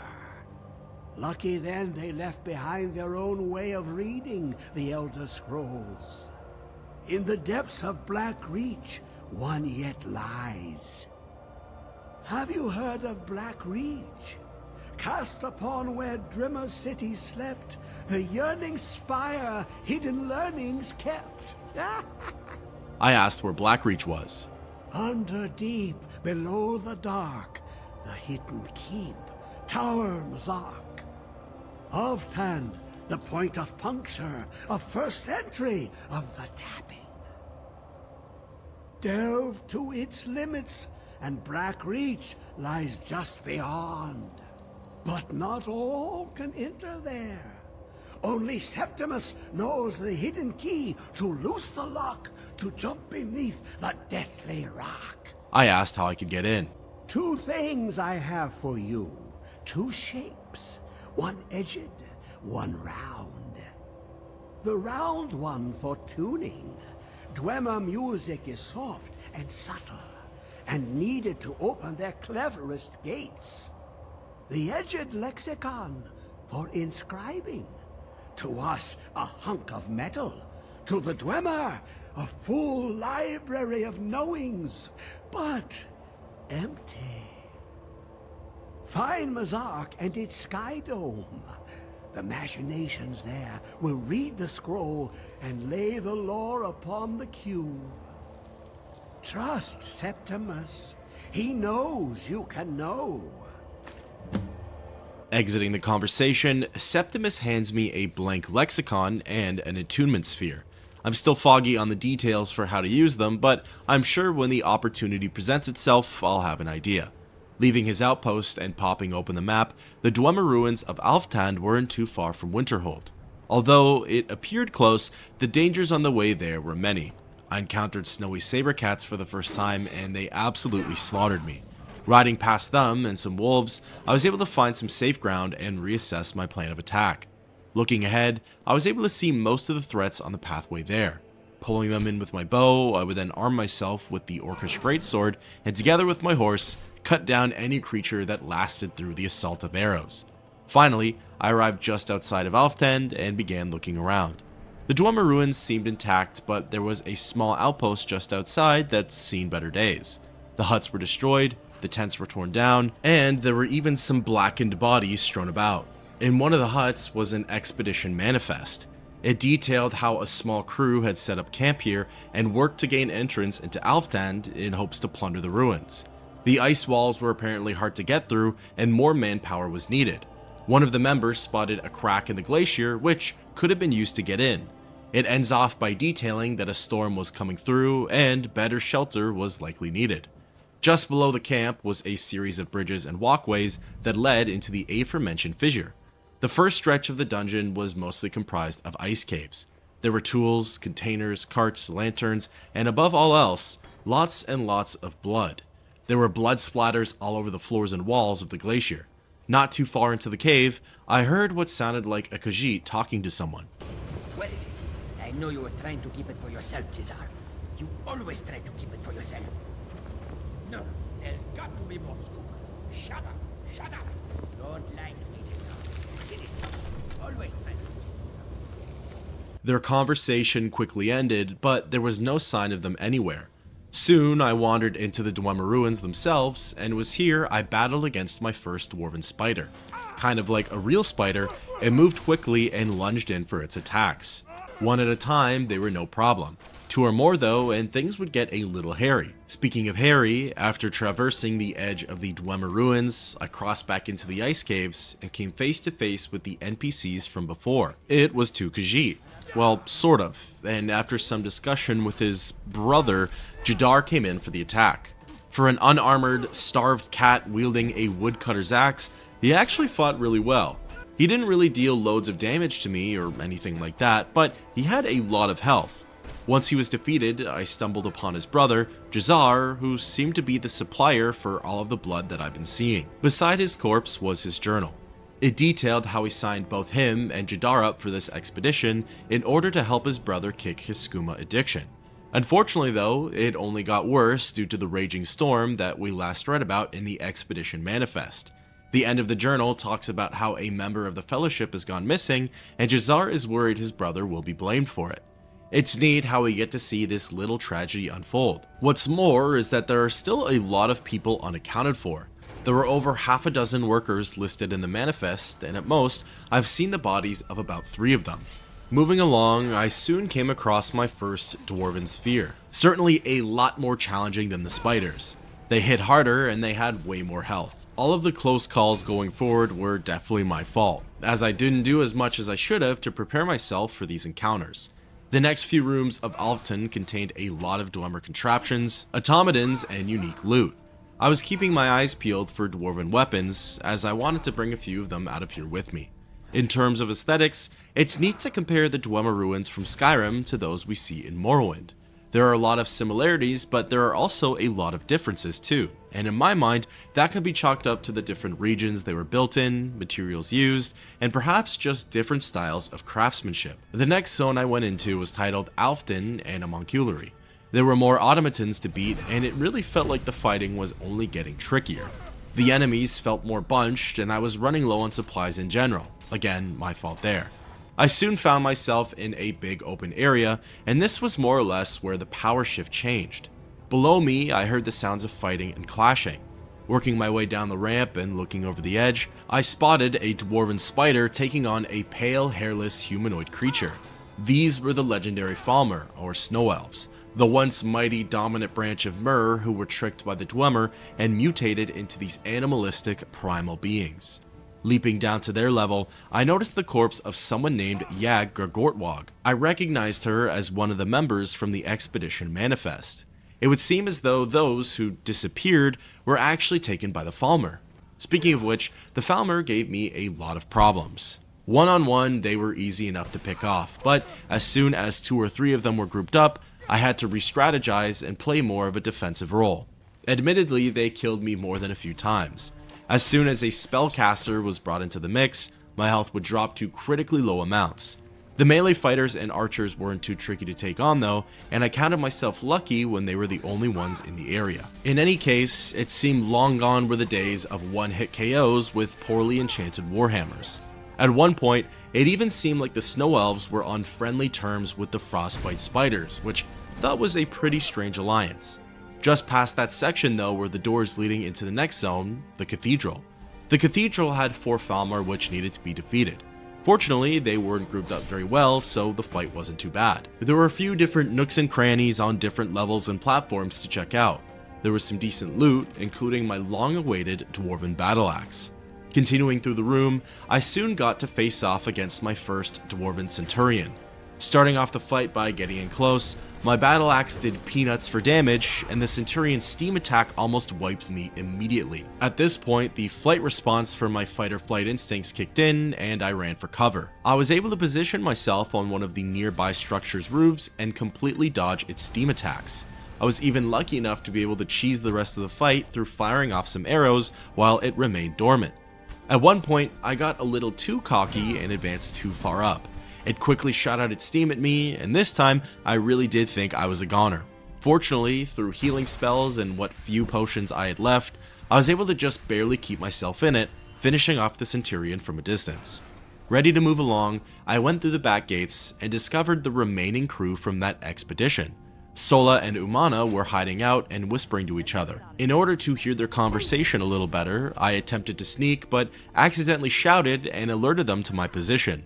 Oddly enough though, this caused the two of them to break out into a fight, and I just stood back and watched. Umana ended up besting Sola, and as I do, I swooped in for the cleanup crew duty. Near their corpses was a dwarven mechanism that could be activated. Upon doing so, my character placed the attunement sphere, and that revealed a hidden staircase leading down. Following it, I was finally brought to the mythical site of Blackreach. Blackreach was magnificent. Even though it was in the depths of the earth, the space was completely lit up by a mix of organic and artificial light sources. This felt like a proper dwarven city. There were buildings, structures, lifts, automatons, and contraptions placed all around. It was like taking the exterior of a dwarven ruin from Morrowind and expanding it to at least quadruple the size. Of course, now the Dwemer were gone, and the Falmer have involuntarily taken it over. Upon first coming in here, a dwarven sphere gave me a really tough time, and because of it, I was exercising extra caution for this part. Blackreach had so many different pathways to explore, and it seemed like it connected to a few other unexplored zones. The way in which I needed to go though was pretty obvious and fairly void of enemies. Before leaving, there was one thing I wanted to do. I had never actually summoned the Blackreach dragon before. I didn't intend on surviving the encounter, but figured I could at least lay eyes on it once before moving on. Approaching the golden glowing sphere, I had to fight my way through several Falmer and their servants before getting within range. Once below it, I used unrelenting force and heard the sounds of metal clanking. Moments later, the ancient dragon, Volthuriel, flew around the corner and began breathing fire. For the most part, it seemed like it was me against the world. The dragon wanted nothing to do with the snow elves, and vice versa. Evading the masses, I jumped down to where Volthuriel had landed and got a little closer.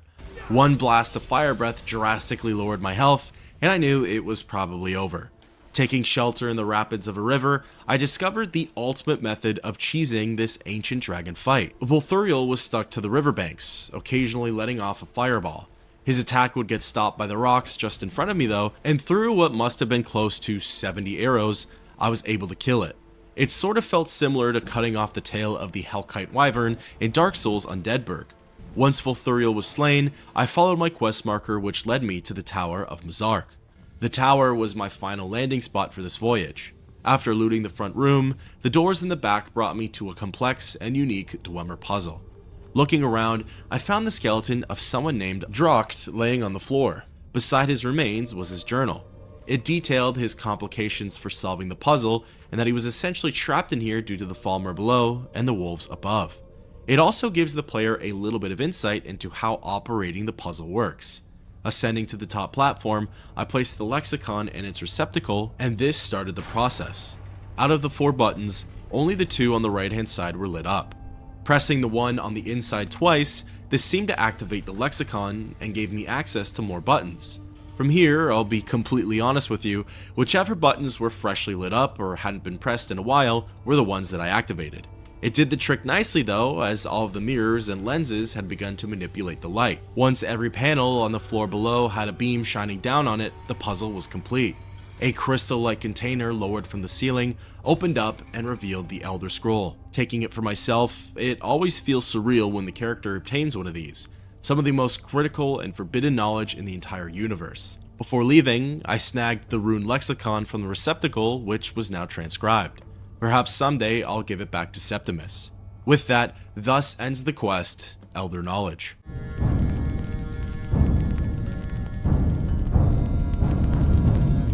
Legendary artifact of the universe in my inventory, I used the lift just outside the room to bring me back out to Skyrim. Wasting no time, I popped open the map and fast traveled over to the throat of the world. Arriving, Parthenax was waiting for me atop a peak. You have it. The Kell, the Elder Scroll. Tidkrech Kalos. Time shudders at its touch. There is no question. You are doom-driven.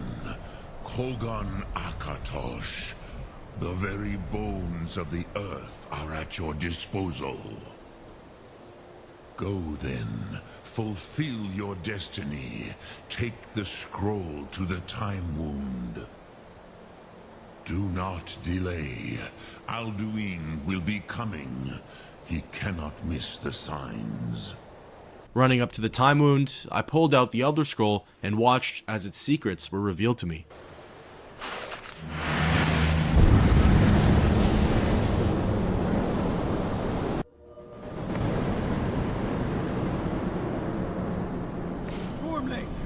Running out of time. The battle. Today, Alduin's lordship will be restored. But I honor your courage. Krifwolf Akrin. Die now in vain. For Skyrim!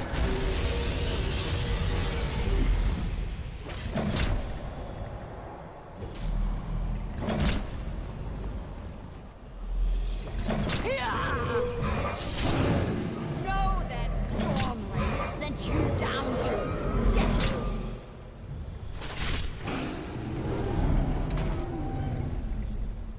Hakon! A glorious day, is it not? Have you no thought beyond the blooding of your blade? What else is there? The battle below goes ill. If Alduin does not rise to our challenge, I fear all may be lost. You worry too much, brother. Victory will be ours. Why does Alduin hang back?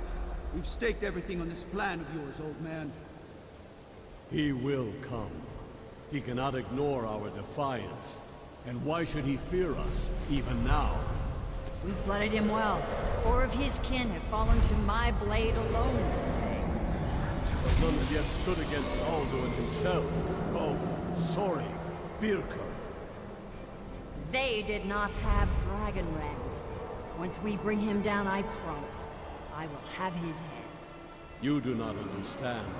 Alduin cannot be slain like a lesser dragon. He is beyond our strength. Which is why I brought the Elder Scroll. Feldir, we agreed not to use it. I never agreed. And if you are right, I will not need we it. will deal with Alduin ourselves. Here and now. We shall see soon enough. Alduin approaches. So be it.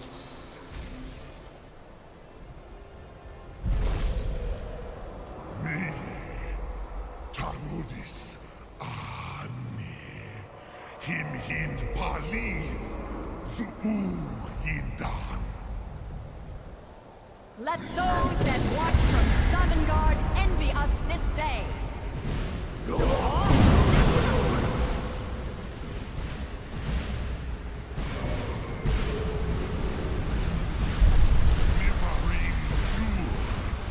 What have you done? What twisted worlds have you created?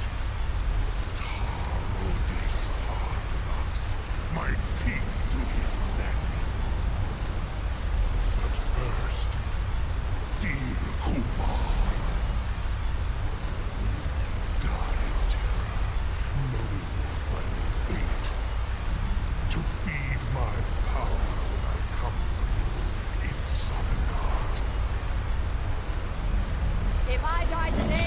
will not be in terror.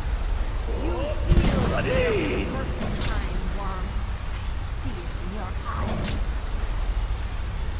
Skyrim will be free!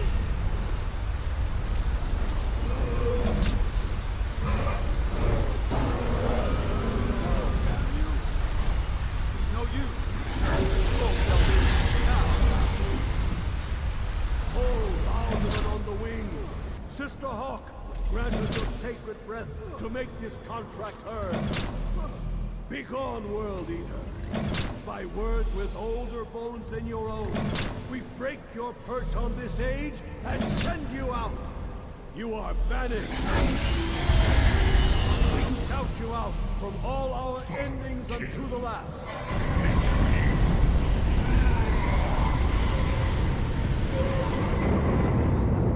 You are banished! Worked. Did it. Yes. The World Eater is gone. May the spirits have mercy on our souls. As the vision ends, my sight comes back, and flying in front of me is Alduin the World Eater.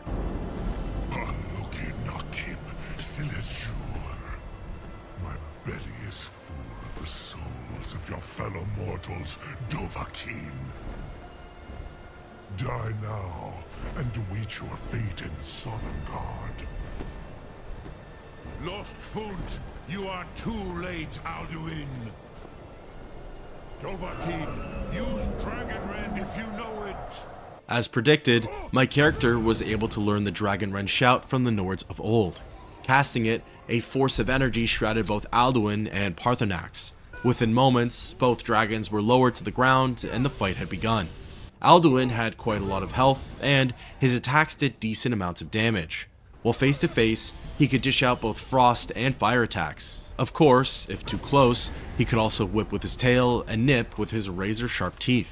I almost preferred him to be in the air so that way I could reset the encounter and go in for another beating. At one point, he even used his Meteor Storm shout, and it felt like the whole world was getting brought down on us. This was my first time getting to use Dragon Bane against an actual dragon, and it worked wonders. Healing spell in my left hand, enchanted Eyrie katana in the right, Alduin could hit me point blank with his attacks, and I could essentially negate all of the damage. It did the trick for most of the battle, but then came the point when Alduin was permanently grounded, and I lost all charge with Dragon Bane. Now, my attacks were doing nothing, and his were giving me a run for my money. Taking the time to flee behind some rocks, regen my bars, and recharge what little I could of my weapon, I then went in for the final assault. Paarthurnax kept telling me to finish him, and I was trying my hardest. Finally, with a couple of slashes, Alduin stopped the fight and went on with his monologue.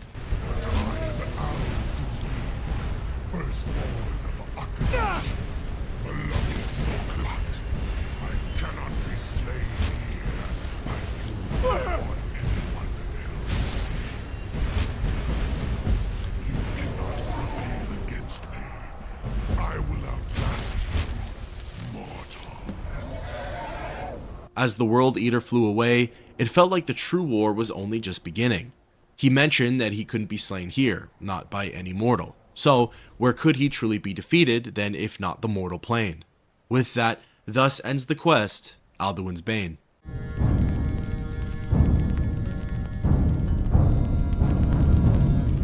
After the hard-fought battle, I regrouped with Paarthurnax in order to hear what the next move was. Lot Kongrach, you truly have the voice of a Dova. Alduin's allies will think twice after this victory. I tell him that it didn't really feel like a win. Ni livrach hin moro.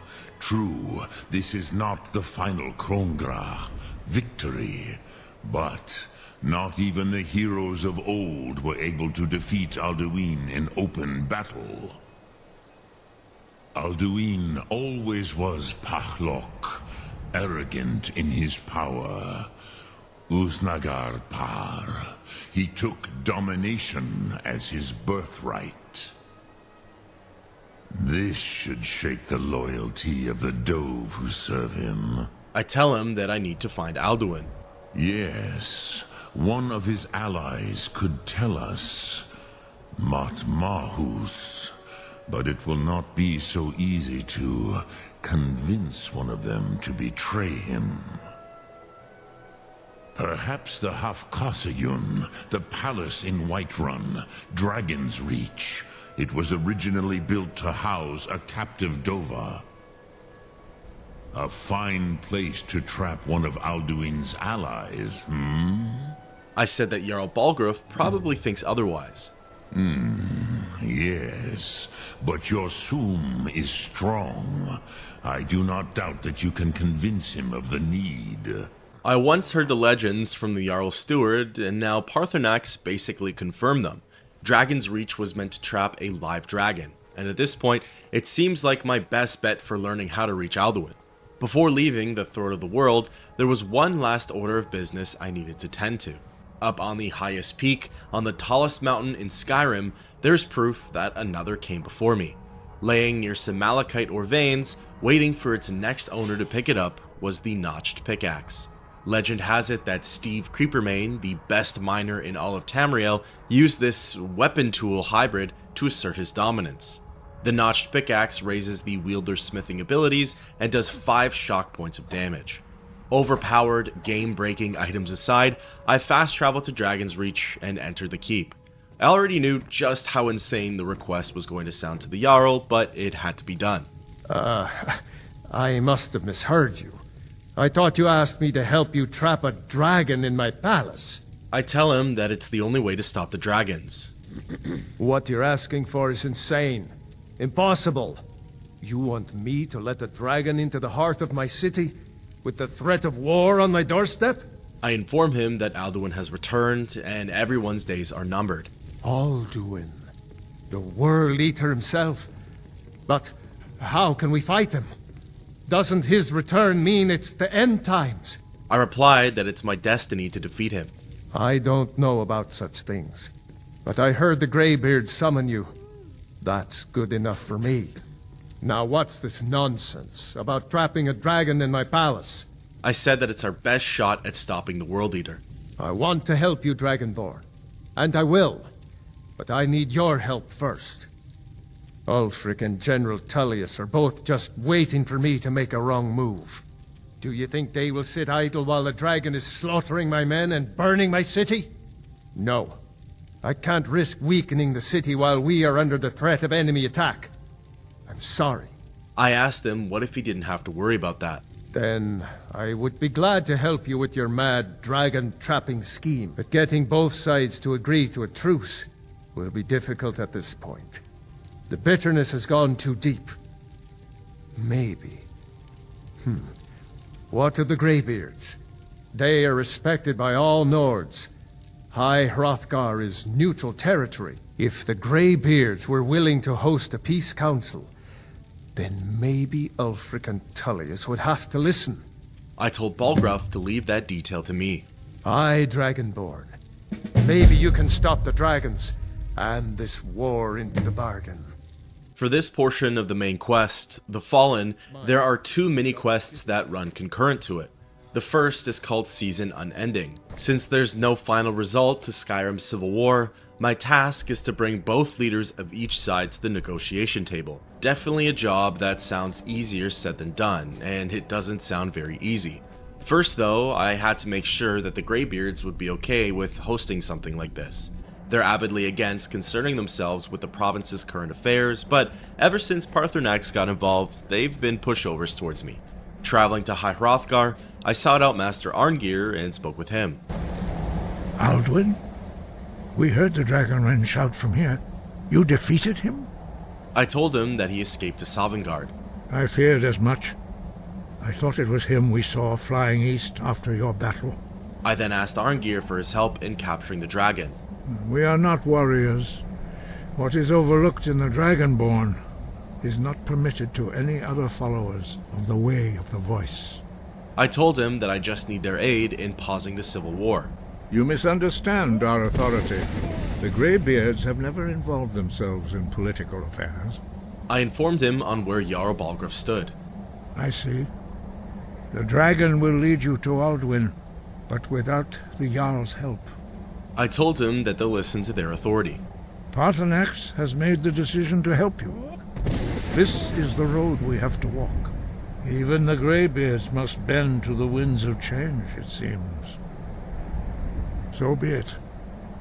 Tell Ulfric and General Tullius that the Greybeards wish to speak to them. We will see if they still remember us. With a corner of the puzzle solved, it was now time to assemble the rest of the picture. Call me biased, but I figured General Tullius was going to be less hot-headed and easier to convince than Ulfric, so my first stop was Solitude. Interestingly, I was able to walk right up to the castle and enter without anyone stopping me or asking questions. Probably not the safest for him, but he's lucky I just came here for a chat. As I went inside the Imperial War Room, General Tullius was talking with Legate Ricca regarding the current state of Whiterun. I briefly interrupted the conversation to remind Tullius of who I was, but it only led to him sending me off for recruitment. As their meeting resumed, it sounded like the Imperials believed Ulfric was going to be attacking Whiterun soon, and Tullius wanted to be there to stop them and supply aid to Balgruuf. Cutting in once more, I told the general that I had a message from the Greybeards. The Greybeards? What do those old hermits want with me? I informed him that they're assembling a peace council. Why, there's nothing to discuss as long as that traitor Ulfric is in arms against his rightful emperor. I told him that the dragon invasion is a more pressing matter. They are getting to be a problem, but I wasn't sent to Skyrim to fight dragons. My job is to quell this rebellion, and I intend to do just that, dragons or no dragons. Stroking his ego a bit, I said that it's best to negotiate from a position of strength. Fair enough. We're driving the Stormcloaks back well enough at the moment, but we're already overstretched.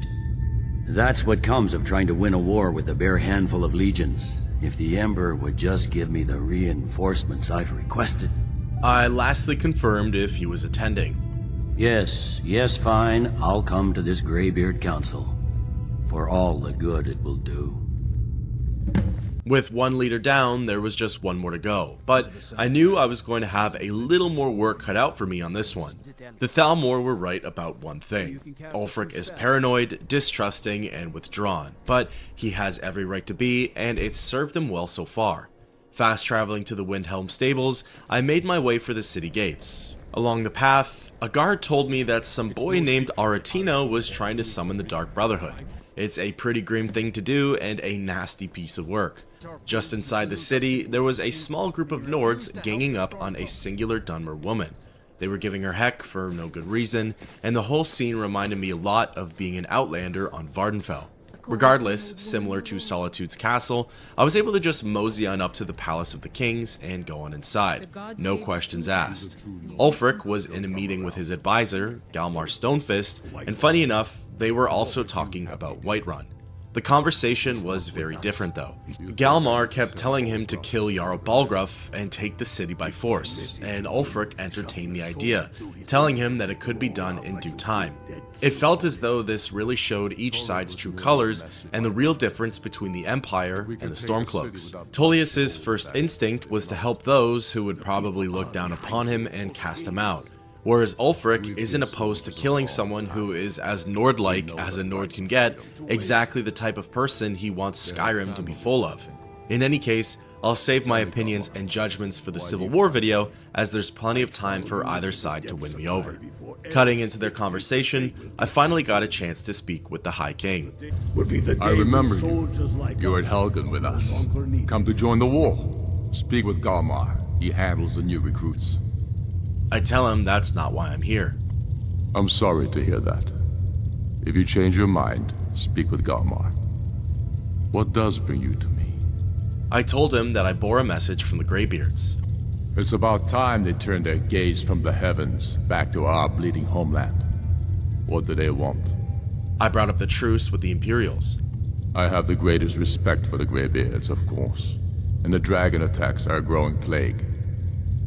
But the political situation is still delicate. Not all the Jarls are fully committed to supporting me as High King. I can't afford to appear weak. I can't agree to this unless Tullius himself will be there. Lucky for me, I went to Tullius first. Good. We still hold half of Skyrim despite everything the Empire could throw at us. I doubt the Empire has the stomach for much more bloodletting. I confirm if he'll be at the council. Yes, I'll give Tullius one more chance to quit Skyrim with his tail between his legs. Leaving the palace, that takes care of the formalities. The only thing now, though, is to see if they can actually come to some sort of an agreement. Fast traveling over to High Hrothgar, I was about to go inside of the keep when I saw two figures wandering up the 7,000 steps. Upon closer inspection, it turned out to be Esbern and Delphine.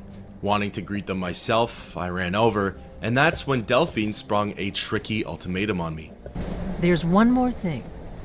We know about Paarthurnax. Paarthurnax, the dragon that the Greybeards have been protecting for all these years. He needs to die. He deserves to die. And it falls to you to kill him. Until he's dead. Well, I'm sorry, but we would dishonor our oaths as blades if we continued to help you. I asked why Paarthurnax needed to die. Here's the big picture. He helped Alduin enslave our ancestors. He may have betrayed Alduin in the end, but that makes him worse, not better. We can't afford to give Paarthurnax the opportunity to betray us in turn and return to his old master. If you remember before, I mentioned there were two mini-quests that accompanied the Fallen. One of them was Season Unending. The second one, though, is Paarthurnax, and in order to keep my relationship with the Blades, I'm to slay him. Wanting to deal with the current matter at hand first, I went into the keep and was greeted by the Greybeards. So, you've done it. The men of violence are gathered here, in these halls whose very stones are dedicated to peace. I should not have agreed to host this council. The Greybeards have no business involving ourselves in such matters. I told Arngeir to leave the rest up to me. Peace? I doubt it. They may put their weapons down for a moment, but only to gather strength for the next bloodletting. They are not yet tired of war. Far from it. Do you know the ancient Nord word for war? Season unending. And so it has proved. But regrets are pointless. Here we are. Take your seat at the council table, and let us see what wisdom we can find among these warriors of Skyrim. As I made way for the council, I overheard the conversation between the Greybeards and the Blades, which piqued my interest. Arngeir, is it? You know why we're here. Are you going to let us in or not? You're not invited here. You're not welcome here. We have as much right to be at this council as all of you. More, actually, since we were the ones that put the Dragonborn on this path. Were you? The hubris of the Blades truly knows no bounds. Delphine, we're not here to rehearse old grudges. The matter at hand is urgent. Alduin must be stopped. You wouldn't have called this council if you didn't agree. We know a great deal about the situation and the threat that Alduin poses to us all. You need us here if you want this council to succeed.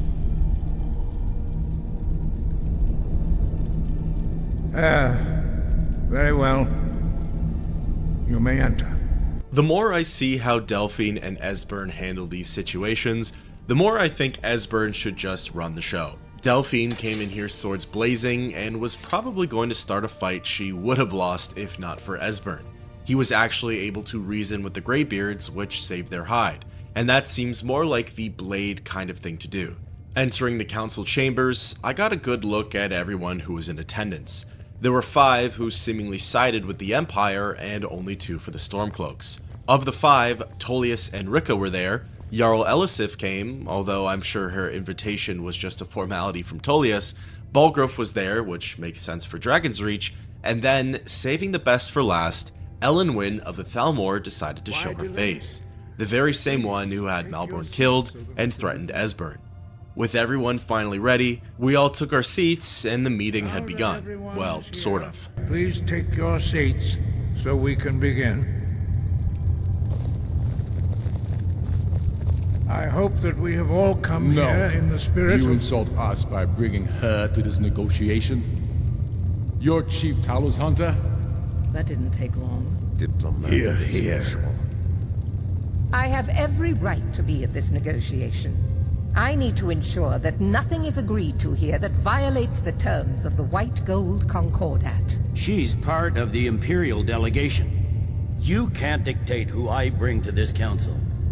Please, if we have to negotiate the terms of the negotiation, we will never get anywhere. Perhaps this would be a good time to get the Dragonborn's input on this matter. By Izmir's beard, the nerve of those Imperial bastards, eh? To think that I would sit down at the same table with that Thalmor bitch. Either she walks or I do. Well, not only then is the answer clear, I need Ulfric more than I need Elenwen, but I really don't like her either. As just mentioned, her and I have some bad history, and even though her reasons for being here are legitimate, I think it'll only interfere with Ulfric's mindset. I'm glad we agree on this. Very well, Ulfric. Enjoy your petty victory. The Thalmor will treat with whatever government rules Skyrim. We would not think of interfering in your civil war. Ha! Skyrim will never bow to the Thalmor. Unlike your Imperial friends here. You're lucky I respect the Greybeard's counsel, Galmar. Legate, we represent the Emperor here. Sorry, sir. It won't happen again. Now that that's settled, may we proceed? I have something to say first. Here we go. The only reason I agreed to attend this council was to deal with the dragon menace. There's nothing else to talk about. Unless the Empire is finally ready to renounce its unjust claim to rule over the free people of Skyrim. I knew he wouldn't be able to resist. To arrange a temporary truce to allow the Dragonborn here to deal with the dragons, nothing more. I consider even talking to the Empire a generous gesture. Are you done? Did you just come here to make speeches, or can we get down to business? Yes, let's get this over with. Are we ready to proceed? Jarl Ulfric, General Tullius, this council is unprecedented. We are gathered here at the Dragonborn's request. I ask that you all respect the spirit of High Hrothgar, and do your best to begin the process of achieving a lasting peace in Skyrim. Who would like to open the negotiations? Yes, let's get down to it. We want control of Markarth. That's our price for agreeing to a truce. So that's why you're here, Ulfric? You dare to insult the Greybeards by using this council to advance your own position? Jarl Elisif. General, this is outrageous. You can't be taking this demand seriously. I thought we were here to discuss a truce. Elisif, I said I'd handle it. Ulfric, you can't seriously expect us to give up Markarth at the negotiating table. You hope to gain in council what you've been unable to take in battle, is that it? I'm sure Jarl Ulfric does not expect something for nothing. Yes, that'd be entirely out of character. Want in return? Wait, General, you don't intend to just hand over Markarth to that traitor? This is how the Empire repays us for our loyalty? Enough. First, let's be clear. This council wasn't my idea. I think it's a waste of time. You are a traitor to the Empire, and deserve a traitor's death. But I at least will negotiate in good faith. Since we're all here at your request, I'd like to hear what you think Markarth is worth. My two options are Riften or Dawnstar. Aesthetically speaking, Markarth is my favorite city in all of Skyrim, and nothing can buy it, but tactically, it holds a pretty promising position in the west. Dawnstar isn't much but a couple of houses and miserable people. No offense to any Dawnstar lovers out there. Riften, on the other hand, is a much bigger city, and strategically speaking, it gives both sides a presence on either side of the province. Thinking it to be much fairer than Dawnstar, Tullius agreed at first, and then made me look like a fool. The rift would help secure our communications with Cyrodiil, and threatened Ulfric's southern flank. The Dragonborn has spoken, Tullius. Markarth will be ours. Now we'll see if there's anything behind your talk of good faith. You disappoint me, Dragonborn. I accepted your invitation on trust in your good name. But it seems you intend to favor Ulfric. I can see now that this is not a negotiation at all. I know you, Ulfric. If I hand over Markarth, you'll be ready with a new demand. You'll never defeat the Empire, and you know it. But you're willing to sacrifice thousands for your own selfish ambition. Soon enough, I'll have you back under the headsman's axe, and this time there won't be any dragon to save you. As always, the Empire's fine words are worth nothing. Stop! Are you so blind to our danger that you can't see past your petty disagreements? Here you sit arguing about nothing, while the fate of the land hangs in the balance. Is he with you, Delphine? If so, I advise you to tell him to watch his tongue. He is with me. And I advise you both to listen to what he has to say before you do anything rash. Don't you understand the danger? Don't you understand what the return of the dragons means? Alduin has returned, the World Eater. Even now he devours the souls of your fallen comrades. He grows more powerful with every soldier slain in your pointless war. Can you not put aside your hatred for even one moment in the face of this mortal danger? I don't know about the end of the world, but this dragon situation has gotten out of hand. If this truce will help the Dragonborn here put an end to that menace, we both gain. Remember that, Ulfric. Now, back to the matter at hand. You know as well as I do that we can't hand over Markarth on these terms. Swords, bones, where will these demands end? I'm listening. We want compensation for the massacre at Karthwasten. You slaughtered the very people you claim to be fighting for. True sons of Skyrim would never do such things. Damned Imperial lies.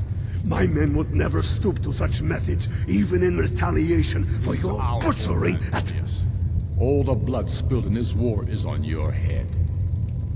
So, Dragonborn, what do you say? Although Galmar claims the Stormcloaks weren't behind the massacre, there isn't really any time to fact-check this. Since I had apparently disappointed Tullius with my reasonable trade last time, in order to further pursue peace, I just decided to side with him on this one. Well said. For once you'll actually pay for your crimes. I suppose that's the fairest deal we're likely to get. It seems we may have an agreement. Jarl Ulfric, General Tullius, these are the terms currently on the table. Markarth will be handed over to Ulfric's forces, Jarl Igmund will step down, and Thangvor Silverblood will become the Jarl of Markarth. The Stormcloaks will withdraw from the rift, allowing Imperial troops unhindered access. Jarl Leila Lawgiver will step down, and Maven Blackbriar will become the Jarl of Riften. The Stormcloaks will pay appropriate compensation for the massacre at Karthwasten. You both agree to this? The Sons of Skyrim will live up to their agreements, as long as the Imperials hold to theirs. What about you, Elisif? Are these terms to your liking? Speak up! I'm sure General Tullius is waiting to do your bidding. I have nothing to say to that murderer. General, you've proven yourself a good friend to Skyrim. I continue to trust that you will do your utmost to safeguard our interests. Thank you, Jarl Elisif. I appreciate your loyalty.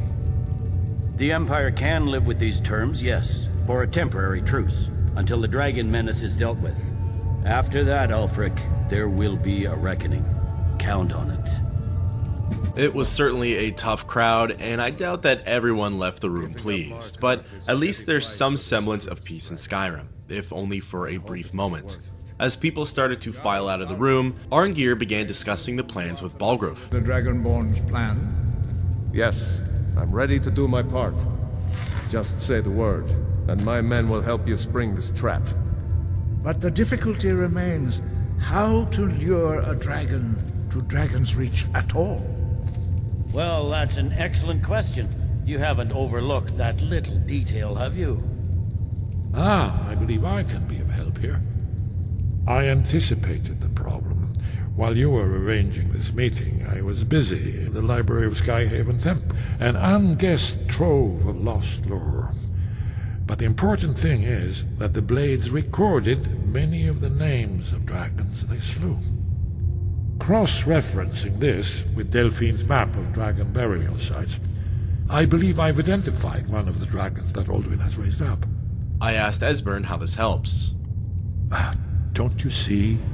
The names of dragons are always 3 words of power, shouts.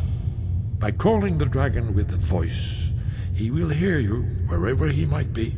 I asked why he would answer the summons. He's not compelled to, but dragons are prideful by nature and loath to refuse a challenge. Your voice in particular is likely to intrigue this dragon after your victory over Alduin. I think it's very likely that he will be unable to resist investigating your call. I asked what the dragon's name was. Indeed. I'm no master of the voice, like these worthy gentlemen, but it is written here in this scroll.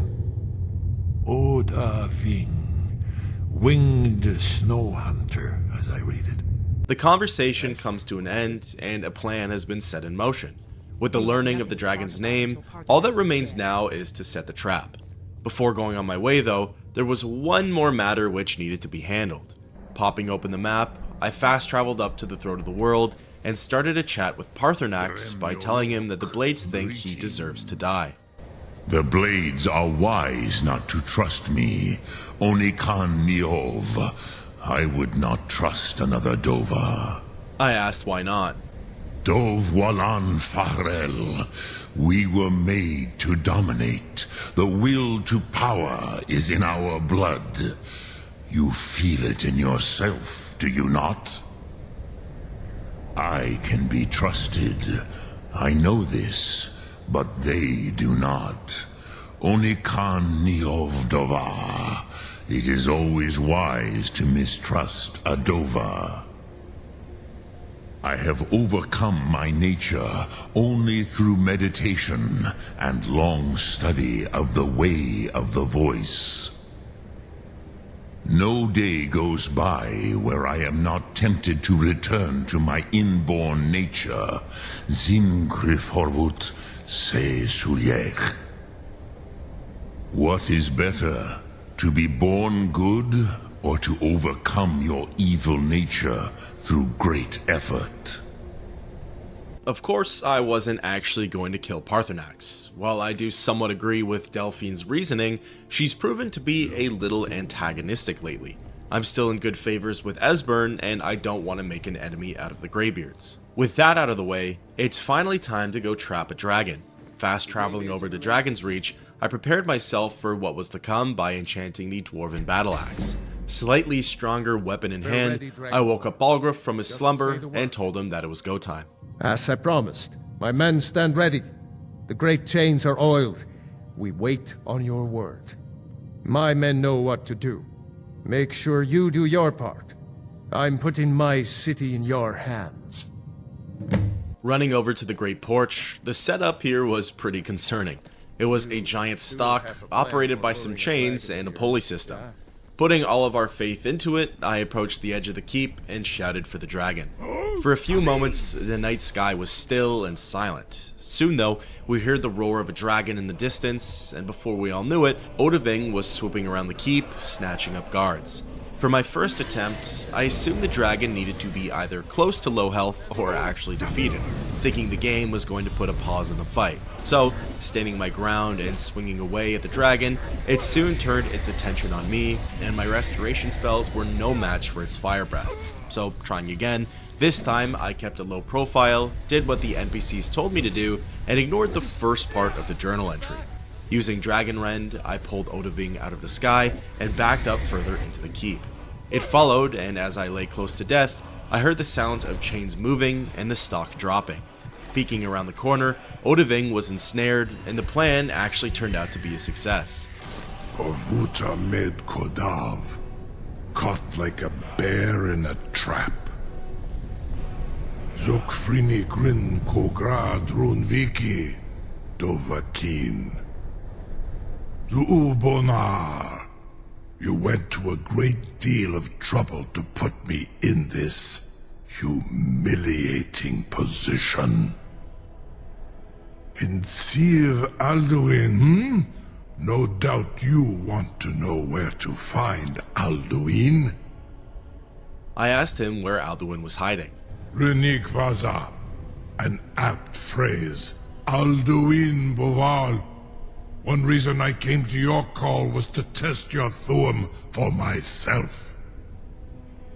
Many of us have begun to question Alduin's lordship, whether his Thuum was truly the strongest. Among ourselves, of course, Muni Mae, none were yet ready to openly defy him. I asked again where I could find him. Once Lord Croesus, innumerable pardons, I digress. He has traveled to Sovngarde to regain his strength, devouring the Silesure, the souls of the mortal dead, a privilege he jealously guards.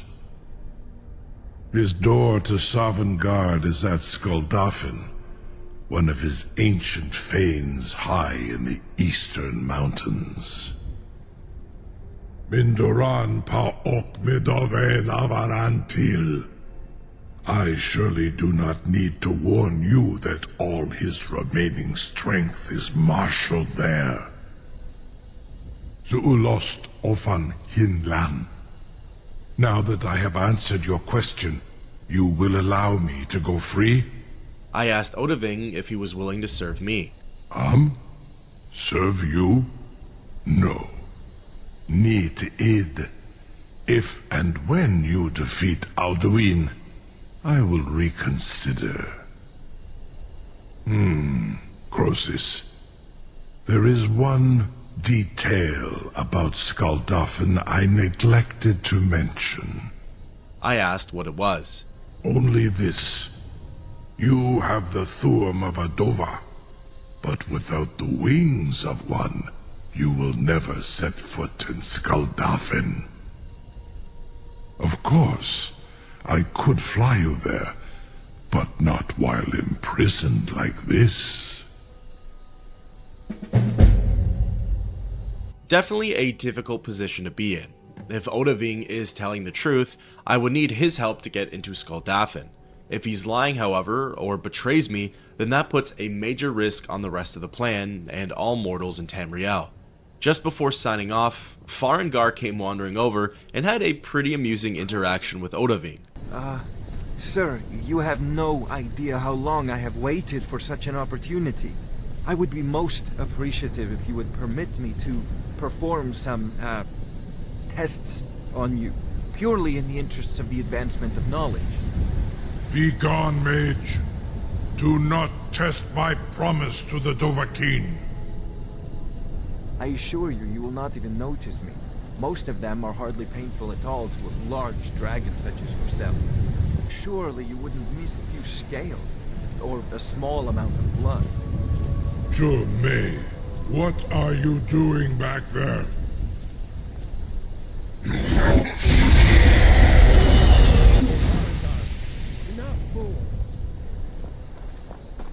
With that out of the way, thus ends the quest, The Fallen.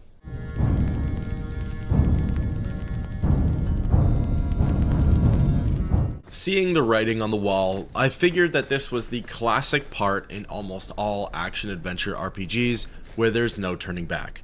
If Odahviing's offer is to be believed, and Skuldafn is the final destination before Sovngarde, now is the time to stock up. In preparation, I sought out Farengar once more and bought another Grand Soul Gem. This time, I enchanted my Falmer bow so that way I could prove to be lethal from a distance.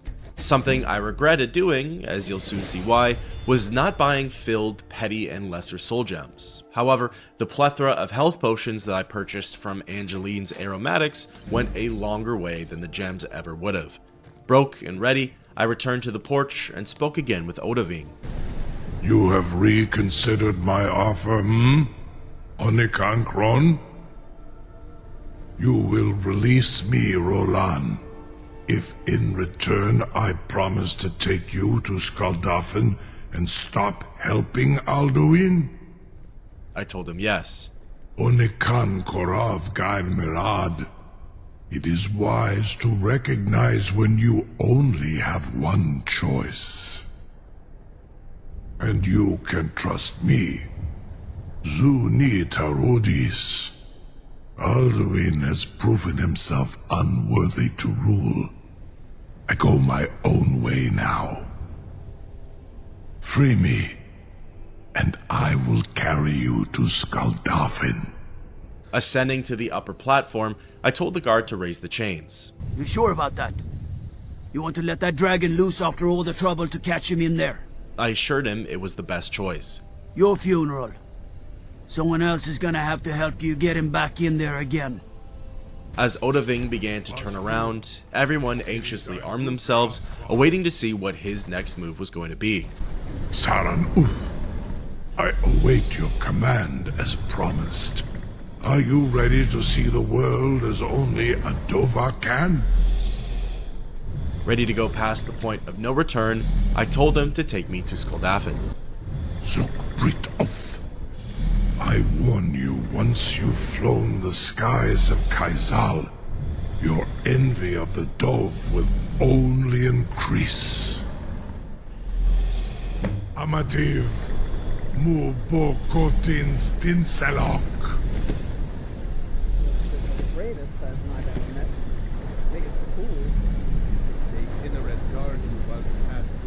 This is as far as I can take you. Griffboth Akrin. I will look for your return, or Alduin's. Odahviing flew off, and I was left on my own. Already, I could see the threats that were waiting for me, but there were a lot more unseen ones. Approaching the temple, I readied my weapon to battle against some Draugr, when all of a sudden, a dragon flew in and brought the fight to me. It landed, and as I swung away with my battle axe, ancient Nord arrows came whizzing by my head, and a few even managed to tag me. The dragon probably wasn't meant to be particularly that strong to begin with, but my enchanted battle axe was working wonders. I got it down to half health in no time, and as it tried to fly away, I pulled it back to the ground using Dragon Wind. Defeating it in record time, the Draugr poured into the battlefield, but again, the axe was able to almost one-hit KO them with standard swings. Moving along and getting closer to the temple, the difficulty escalated a bit when restless Draugr came rushing over. However, the once tricky undead beings were now two pump chumps. A little further in, a second dragon took flight to the skies and came swooping down. Using the nearby structures as cover, I lunged in at the most opportune moments and swung away with my weapon. It had the same amount of health as the first dragon, but it managed to do a greater number on me.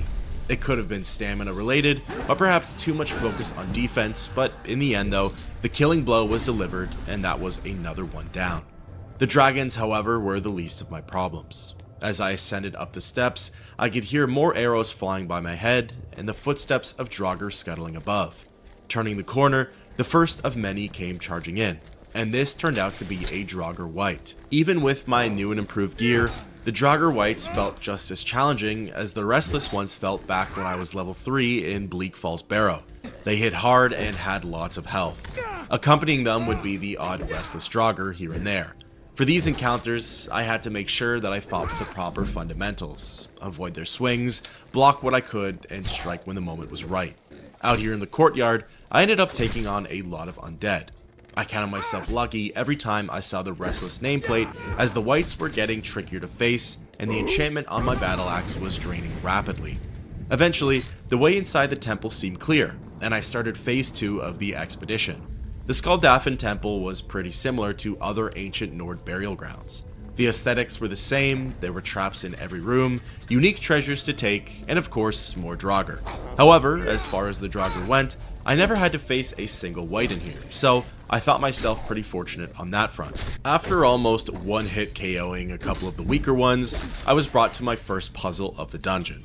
It was another Match the Totems challenge, and for a few moments it had me a little confused. The two totems on the end were easy enough, as they were facing their appropriate pictures. The third totem though, the one in the middle, that one had two different etchings up on the wall across from it. Trying the snake emblem first, I pulled the lever and the gate on the left-hand side was lifted, which now made a whole bunch of sense. So, spinning the middle totem to the eagle, the right-hand side was lifted and I was free to move on. The right side only contained some treasures, while the left side held the path leading onwards. The next room contained a few more Draugr to defeat, 2 of them being restless and the other a normal one.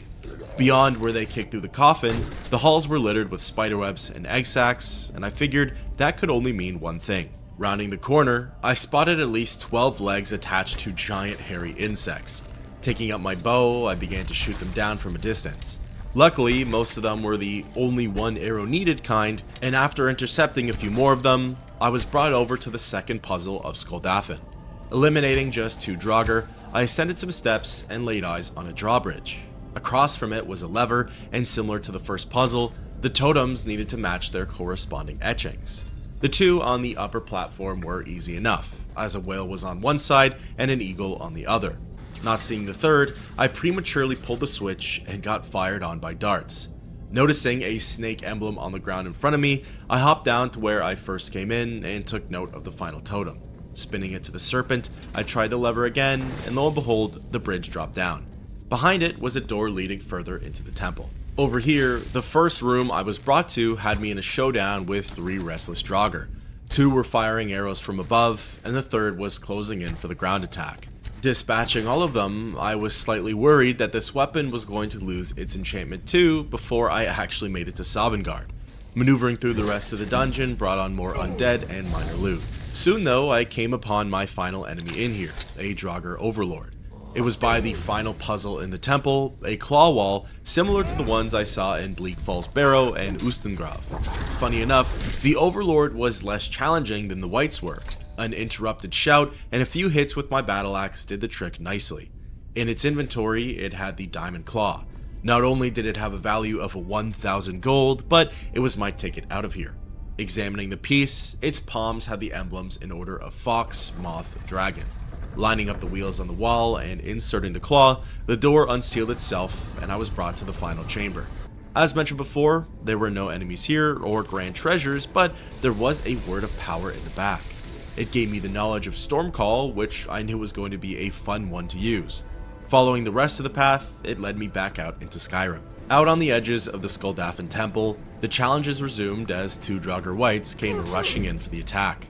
A restless joined in on the beatdown, and in an attempt to reach safety, I fell off the edge and assumed that I wouldn't be able to get back up. So, reloading and having the proper foresight, I used Unrelenting Force on one of my attackers, pushing it off the ledge.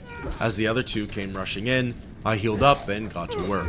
All 3 immediate threats were dealt with. There was a 4th, a patroller, that I picked off with my bow, and then I set my eyes on the portal to Sovngarde. The path to Alduin was so close, yet so far. Ascending the steps, I spotted 2 dragons perched atop some nearby peaks. They, however, didn't care for attacking me. It was the dragon priest, not green, that ended up being the real issue. It floated over to a staff, removed it from its seal, and the portal to Sovngarde was closed. As this was happening, I let loose a flurry of arrows, attempting to whittle down its health. Finally, it turned around and set its attention on me. 2 hits from its destruction spells and my health was almost gone. Downing more than a few health potions, I continued with the pressure until finally it hit me with an attack that drained my HP to 0, even though it was at over half. I tried again a few more times, each with different techniques, like keeping my distance and even utilizing the Wabbajack. On the Wabbajack run, I quickly switched to the tried and true method of swinging away with my battle axe. I took more than a few point blank shots from the Dragon Priest and downed more than half of my health potions, but finally I was able to deliver the killing blow. Taking the Dragon Priest staff, as well as the Wicked Mask, I approached the portal to Sovngarde. The dragons still didn't seem to mind me being there, as they left me alone, so I did the same with them. Placing the staff back in the Dragon Seal, the portal to Sovngarde reopened. Beams of light shot up from the ground, and the very earth beneath it dematerialized and turned into space. With nothing else to do but go forward, I hopped into the pit and was transported over to the Nordic heavens, thus ending the quest, the World Eater's Eyrie.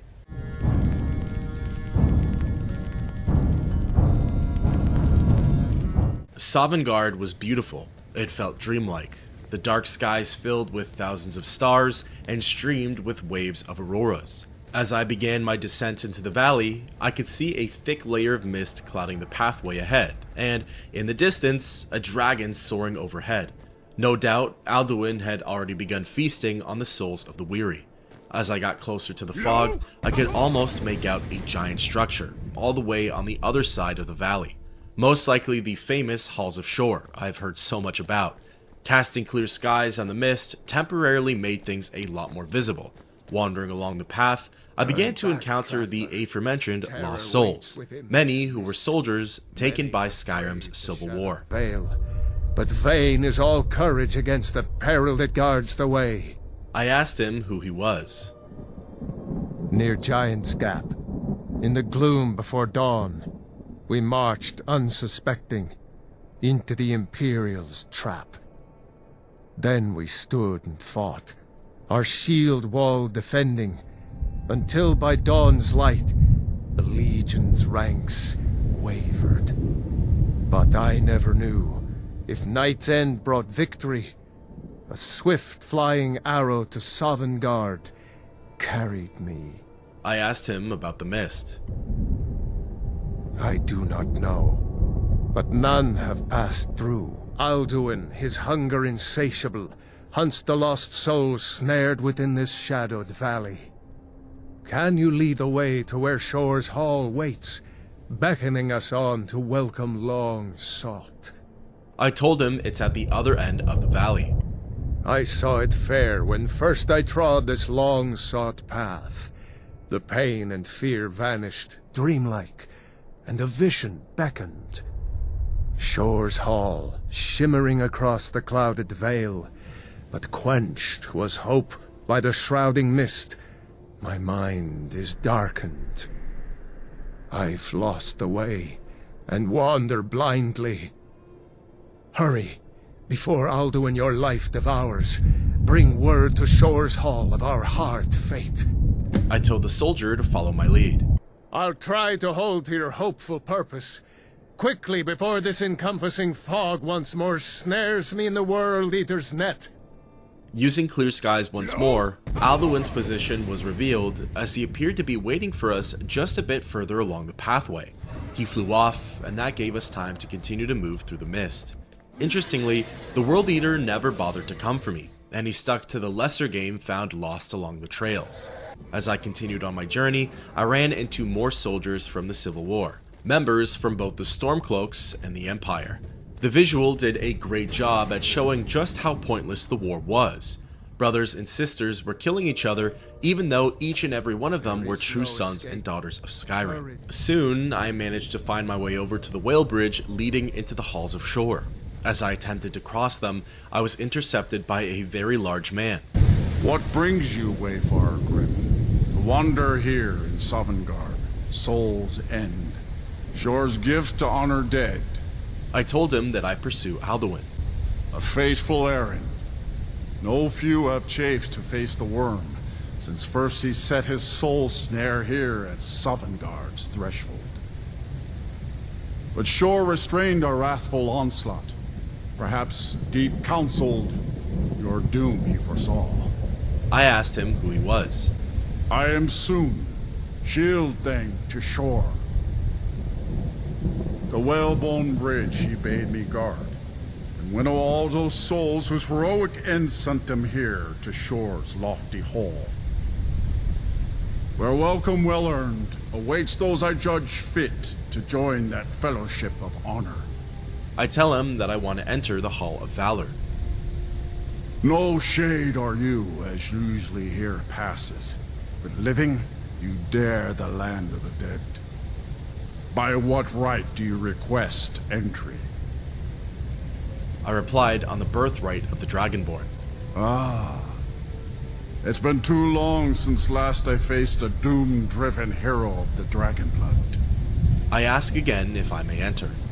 Living or dead, by decree of Shore, none may pass this perilous bridge till I judge them worthy by the warrior's test. Soon readies his weapon and comes in swinging. He's not just a big guy for the intimidation factor, his heavy hits brought my health down by half each time. In fact, the first time I faced him, he bested me right as he accepted me as a true warrior. The second time we fought, I popped a few health potions when things were looking grim and held out for as long as I could. Sure, you fought well. I find you worthy. It is long since one of the living has entered here. May Shore's favor follow you and your heir. With permissions to enter the halls of Shore, I crossed over the whalebone bridge and approached the keep's doors. This was a moment that I truly savored and took in as a highlight for this whole main quest. Finally, when ready, I went on inside of the Hall of Valor. As soon as I stepped foot in, a man, or spirit, approached me. Welcome, Dragonborn. Our door has stood empty since Alduin first set his soul snare here. By Shore's command we sheathed our blades, and ventured not the Vale's dark mist. But three await your word to loose their fury upon the perilous foe. Gormlaith, the fearless, glad-hearted in battle. Hecon, the valiant, heavy-handed warrior. Feldir, the old, far-seeing and grim. This person was actually Ysgramor, the first Atmoran to step foot onto Tamriel. As for the people he was talking about, those are actually the three heroes of old who first faced down Alduin and sent him forward in time. I bet that they want a piece of the pie and aim to finish what they started all those years ago. The Hall of Valor was magnificent. It housed many important Nordic figures like Jurgen Windcaller and Olaf One-Eye. As for the actual hall itself, the masonry was stunning. There was a hearth in every corner, the kegs were as big as giants, and whole cows were spinning over the pits. It was a place I wish I could have stayed in longer, but Alduin was still outside, snatching and feasting on lost souls. Approaching the three heroes, Gormlaith began speaking to me. At long last, Alduin's doom is now ours to seal. Just speak the word, and with high hearts, we'll hasten forth to smite the worm wherever he lurks. Hold, comrades. Let us counsel take before battle is blindly joined. Alduin's mist is more than a snare. Its shadowy gloom is his shield and cloak. But with four voices joined, our valor combined, we can... A cup, Dragonborn, to death and glory. Feldir speaks wisdom. The World Eater, coward, fears you, Dragonborn. We must drive away his mist, shouting together, and then unsheath our blades in desperate battle with our black-winged foe. To battle, my friends! The field will echo with the clamor of war, our wills undaunted. As the three heroes readied themselves, it was clear that this was to be the last stand against Alduin the World Eater. With that, thus ends the quest, Sovngarde.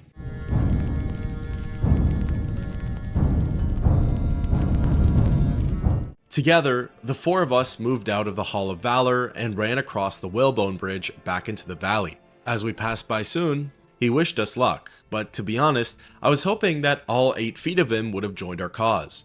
Lining up before the mist, the heroes of old came up with a plan. We cannot fight the foe in this mist. Clear skies! Combine our shouts! Look!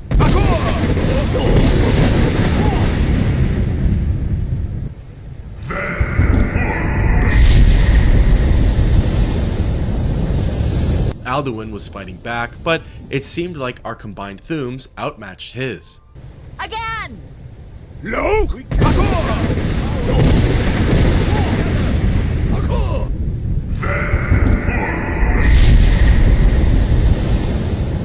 Does his strength have no end?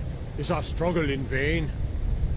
Stand fast! His strength is failing. Once more and his might will be broken. His power crumbles. Do not pause for breath! Casting clear skies once more in unison, the mist had completely disappeared, making the valley totally visible again. The World Eater came flying in from one of his hiding spots and blasted us all with fire breath. During the commotion, I used Dragonrend and pulled him down to the ground. The three heroes began wailing on him, giving Alduin everything they had, and I did the same. While on the ground, it seemed like his attention was mostly held on me. However, in the air, he targeted everyone else, so it was a fair trade-off. This battle felt a little easier than the one with Paarthurnax by my side, and I think it was because the 3 Nords were dealing a lot more damage to Alduin than Paarthurnax did. Taking some direct hits from his fire breath, I needed to occasionally pop a few health potions, but nowhere near as close to the amount I needed with the Dragon Priest. Finally, I had the smarts to switch over to Dragon Bane, and Alduin's HP was draining rapidly. All 4 of us were slashing, slicing, and stabbing in unison, his health creeping ever lower until finally, the killing blow was delivered.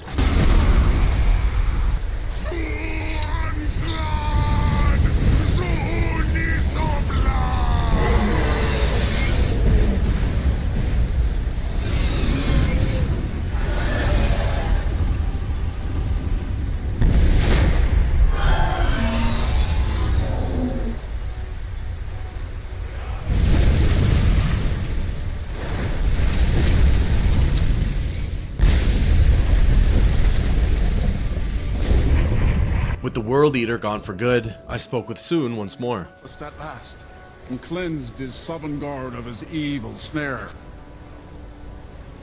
They will sing of this battle in Shore's Hall forever, but your fate lies elsewhere. When you have completed your count of days, I may welcome you again with glad friendship and bid you join the blessed feasting. All hail the Dragonborn! Hail him with great praise! When you are ready to rejoin the living, just bid me so, and I will send you back. I told him that I was ready to return to Tamriel. Return now to Nirn, with this rich boon from Shore, my lord. A shout to bring a hero from Sovngarde in your hour of need. Soon shouts at me and teleports me back to Skyrim. I'm placed at the throat of the world, and there are a whole bunch of dragons gathered around, including Paarthurnax. Sarot fur kanaran.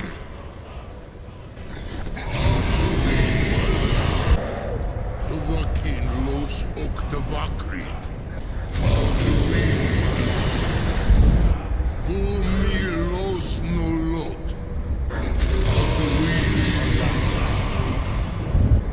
Mulos vomir. So, it is done. Alduin, Dilon. The eldest is no more. He who came before all others, and has always been. I tell Paarthurnax that I have no regrets. Of course. Alduin Wachlan Dani. I would not have helped you if I thought otherwise. You did what was necessary. Alduin had flown far from the path of right action in his Pachlok, in the arrogance of his power. But I cannot celebrate his fall. Zutiraz Ach Ochma. He was my brother once. This world will never be the same. I tell him that I was just fulfilling my destiny. Indeed, you saw more clearly than I. Certainly more clearly than Alduin. Roch Funta Korav. Perhaps now you have some insight into the forces that shape the Benesitid, the currents of time. Perhaps you begin to see the world as a Dova. But I forget myself. Crosis, Solos Midfadon. Melancholy is an easy trap for a Dova to fall into. You have won a mighty victory, Shahroch Kongrach. One that will echo through all the ages of this world for those who have eyes to see. Savor your triumph, Dovahkiin. This is not the last of what you will write upon the currents of time. Goran, I feel younger than I have in age. Many of the Dovahe are now scattered across Kizal. Without Alduin's lordship, they may yet bow to the Vasen, brightness of my doom. But willing or no, they will hear it. Fare thee well, Dovahkiin. It seems as though in Alduin's passing, Paarthurnax has taken the mantle of Dragon Leader. As he flies away for good to lands beyond, my new friend, Odahviing, comes into the picture, lands by the Time Wound, and speaks with me. Prusa Wundana Wawuthkain. I wish the Old One luck in his quest. But I doubt many will wish to exchange Alduin's lordship for the tyranny of Paarthurnax's Way of the Voice. As for myself, you've proven your mastery twice over. Thuri Dovahkiin, I gladly acknowledge the power of your Thum. Zu Odahviing, call me when you have need, and I will come if I can. With the Dragon Menace wrapped up, the final two people I wanted to speak with were Arngeir and Esbern, two mentors of mine that helped me throughout this entire journey. I can see it in your eyes. You've seen the land of the gods and returned. Does this mean it is done? Is Alduin truly defeated? I tell Arngeir, yes, it's true. At last, it is over. Perhaps it was all worth it in the end. You've shown yourself mighty, both in voice and deed. In order to defeat Alduin, you have gained mastery of dreadful weapons. Now it is up to you to decide what to do with your power and skill. Will you be a hero whose name is remembered in song throughout the ages? Or will your name be a curse to future generations? Or will you merely fade from history, unremembered? Let the way of the voice be your guide, and the path of wisdom will be clear to you. Breath and focus, Dragonborn. Your future lies before you. A different dialogue pathway that wasn't shown involves bringing up the fact that the Dragonborn didn't absorb Alduin's soul when he was slain. This troubles Arngeir and makes him wonder if Alduin can truly be defeated, or if his role in the universe is set in stone. Next, I traveled over to Skyhaven Temple and sought out the Blades. We heard the news from Whiterun that you left the city on the back of a dragon. That's a little showy, even for you. Since you're still alive, I assume you have good news to report. I tell Delphine that I slew Alduin in Sovngarde. Gods above, that's better news than I had hoped. When you walked into my inn that day, I never imagined where it would all lead. Dragons out of legend, Sovngarde. You've done it. Just as the prophecy said. I knew you could do it. I believed in you, and yet I still didn't think I'd live to see this day. Thank you. Thank you, Dragonborn. You've done a great service for us all. There's still the matter of Paarthurnax. I'm not ungrateful for what you've done. Esbern speaks for both of us. But our oath as blades binds us. Paarthurnax must die. There's no excuse now that Alduin is dead. I'm afraid she's right. I'm deeply sorry that this has to come between us. But just as Paarthurnax's later deeds do not expiate his crimes, your deeds do not allow us to ignore our duty. Unfortunately for the Blades, Paarthurnax is gone with the wind, and I couldn't kill him even if I wanted to. With pretty much all of the loose ends taken care of, thus ends the quest Dragonslayer, and that wraps up the main questline featured in the Elder Scrolls V Skyrim.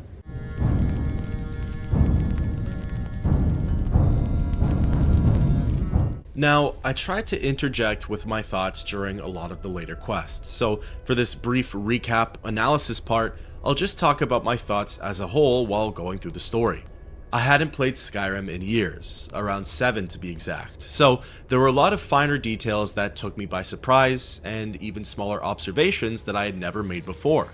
Some key examples were Delphine meeting with Farengar at Dragon's Reach, just after the player returns from Bleak Fall's Barrow, as well as the Blade's prophecy on Alduin's wall read by Esbern.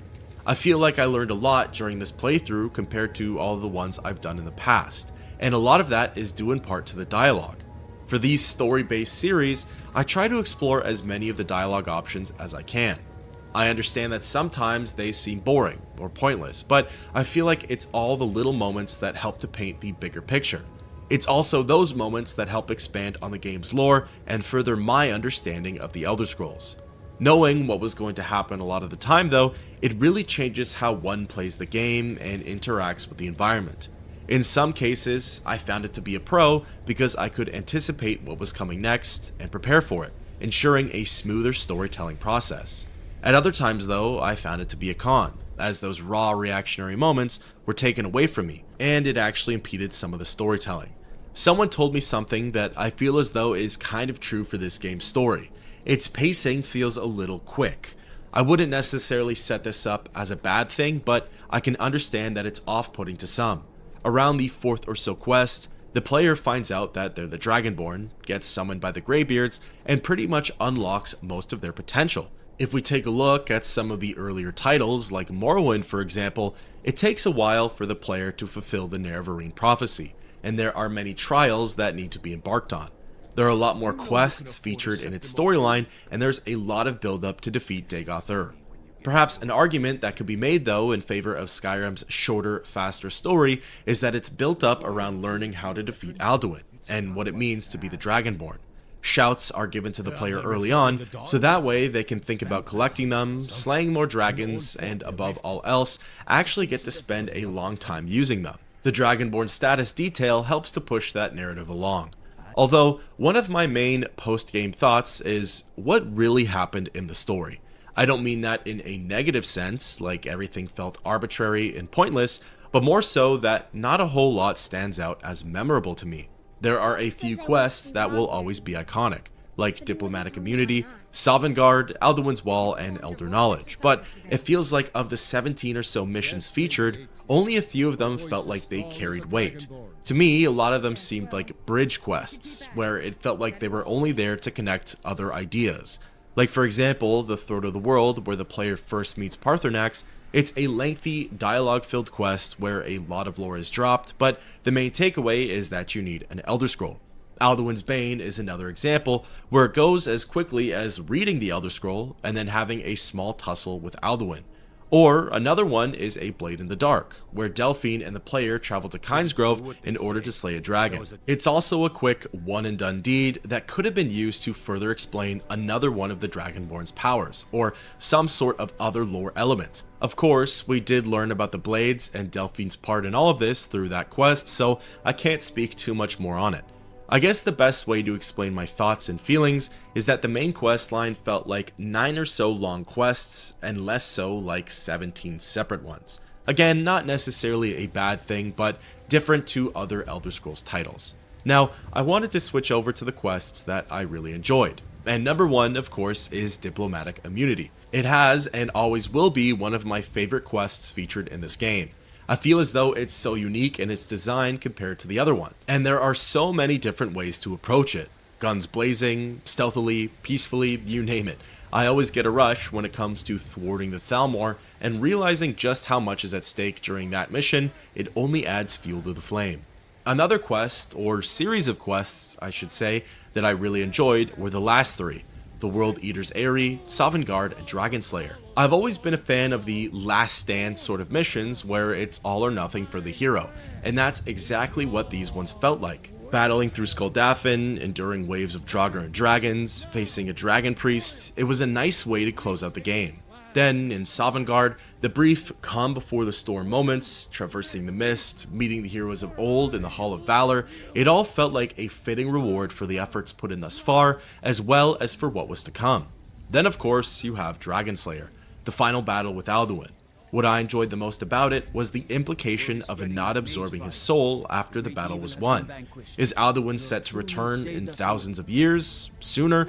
Was that left in just to have some open-endedness, similar to how in Morrowind, Nabati Mesa feels that the 6th house isn't truly gone when Dagothr is defeated?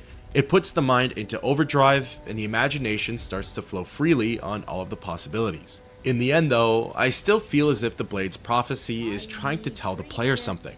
I feel as though Alduin's destruction of the world being the last part on Alduin's wall, and the fact that every Elder Scrolls title has led up to this moment, leads me to believe that the Elder Scrolls 6 could be a completely new concept. It could surround a whole new worldly topic, and then take place in a foreign land, not just Hammerfell or High Rock, but potentially Akavir. There's been a lot of emphasis on Akavir in the last few titles of the Elder Scrolls, and it's only a matter of time before the series jumps across the sea and moves on to a whole new side of the world. In any case, that wraps up my take on Skyrim's main story and possibilities for the future. Thank you so much for watching and exploring this game with me, and until next time, keep on adventuring.